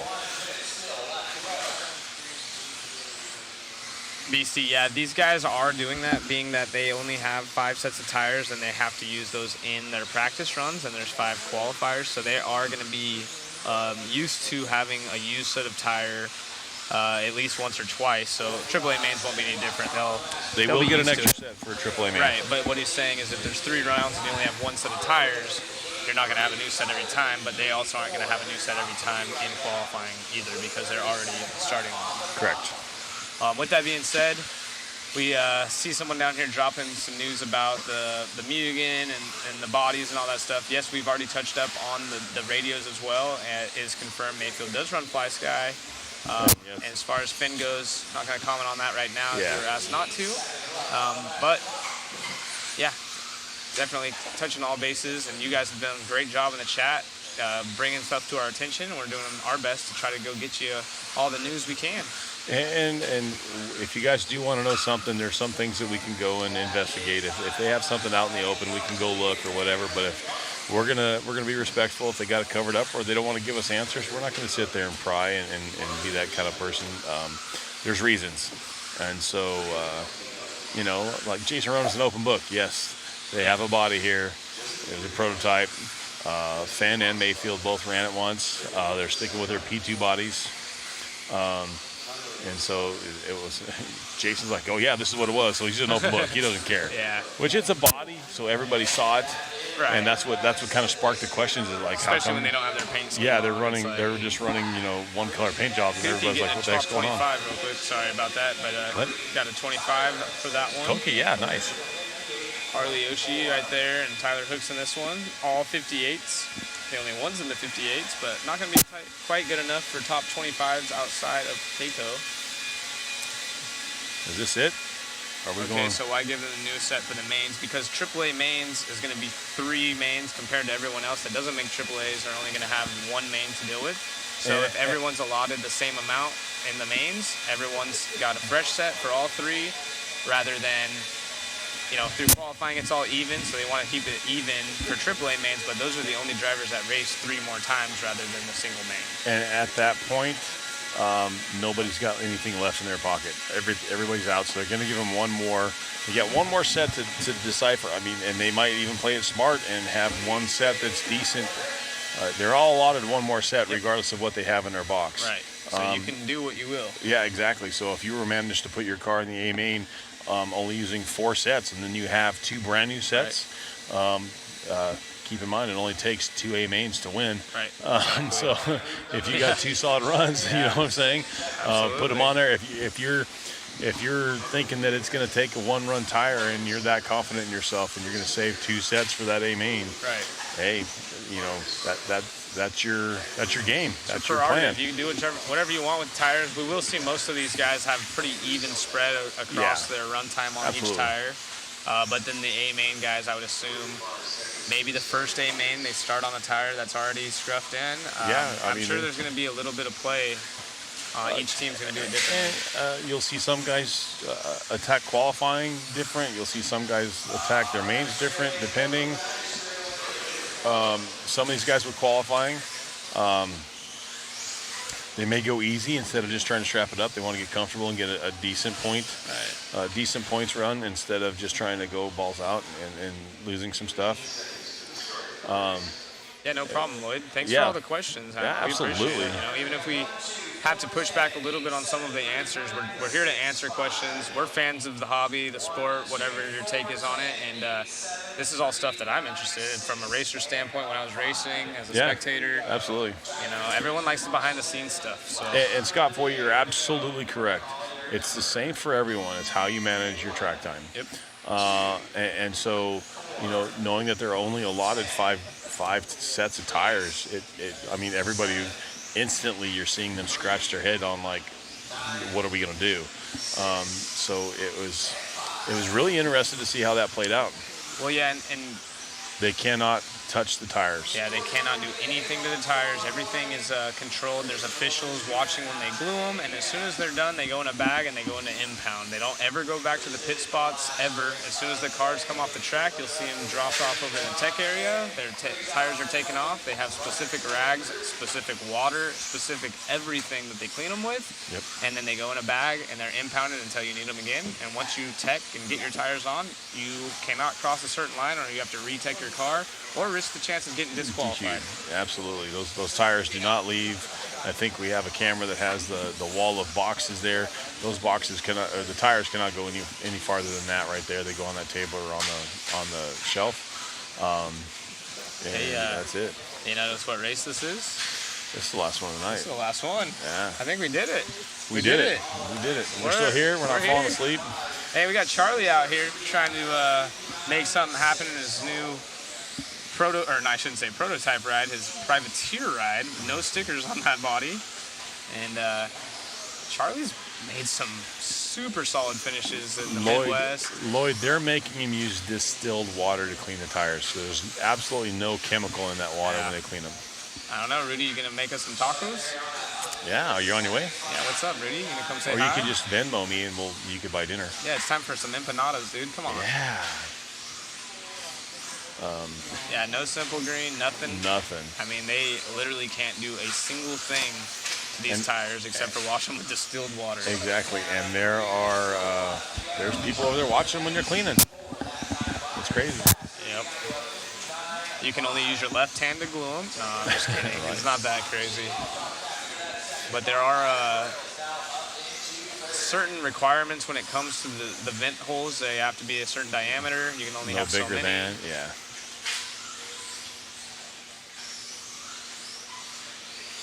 Well, Scott, here's the only pushback I have on that is these guys came here for the warm-up, and they actually based their one-run tire when the track was super hooked up, even more hooked up because the stock guys were allowed to use tire sauce.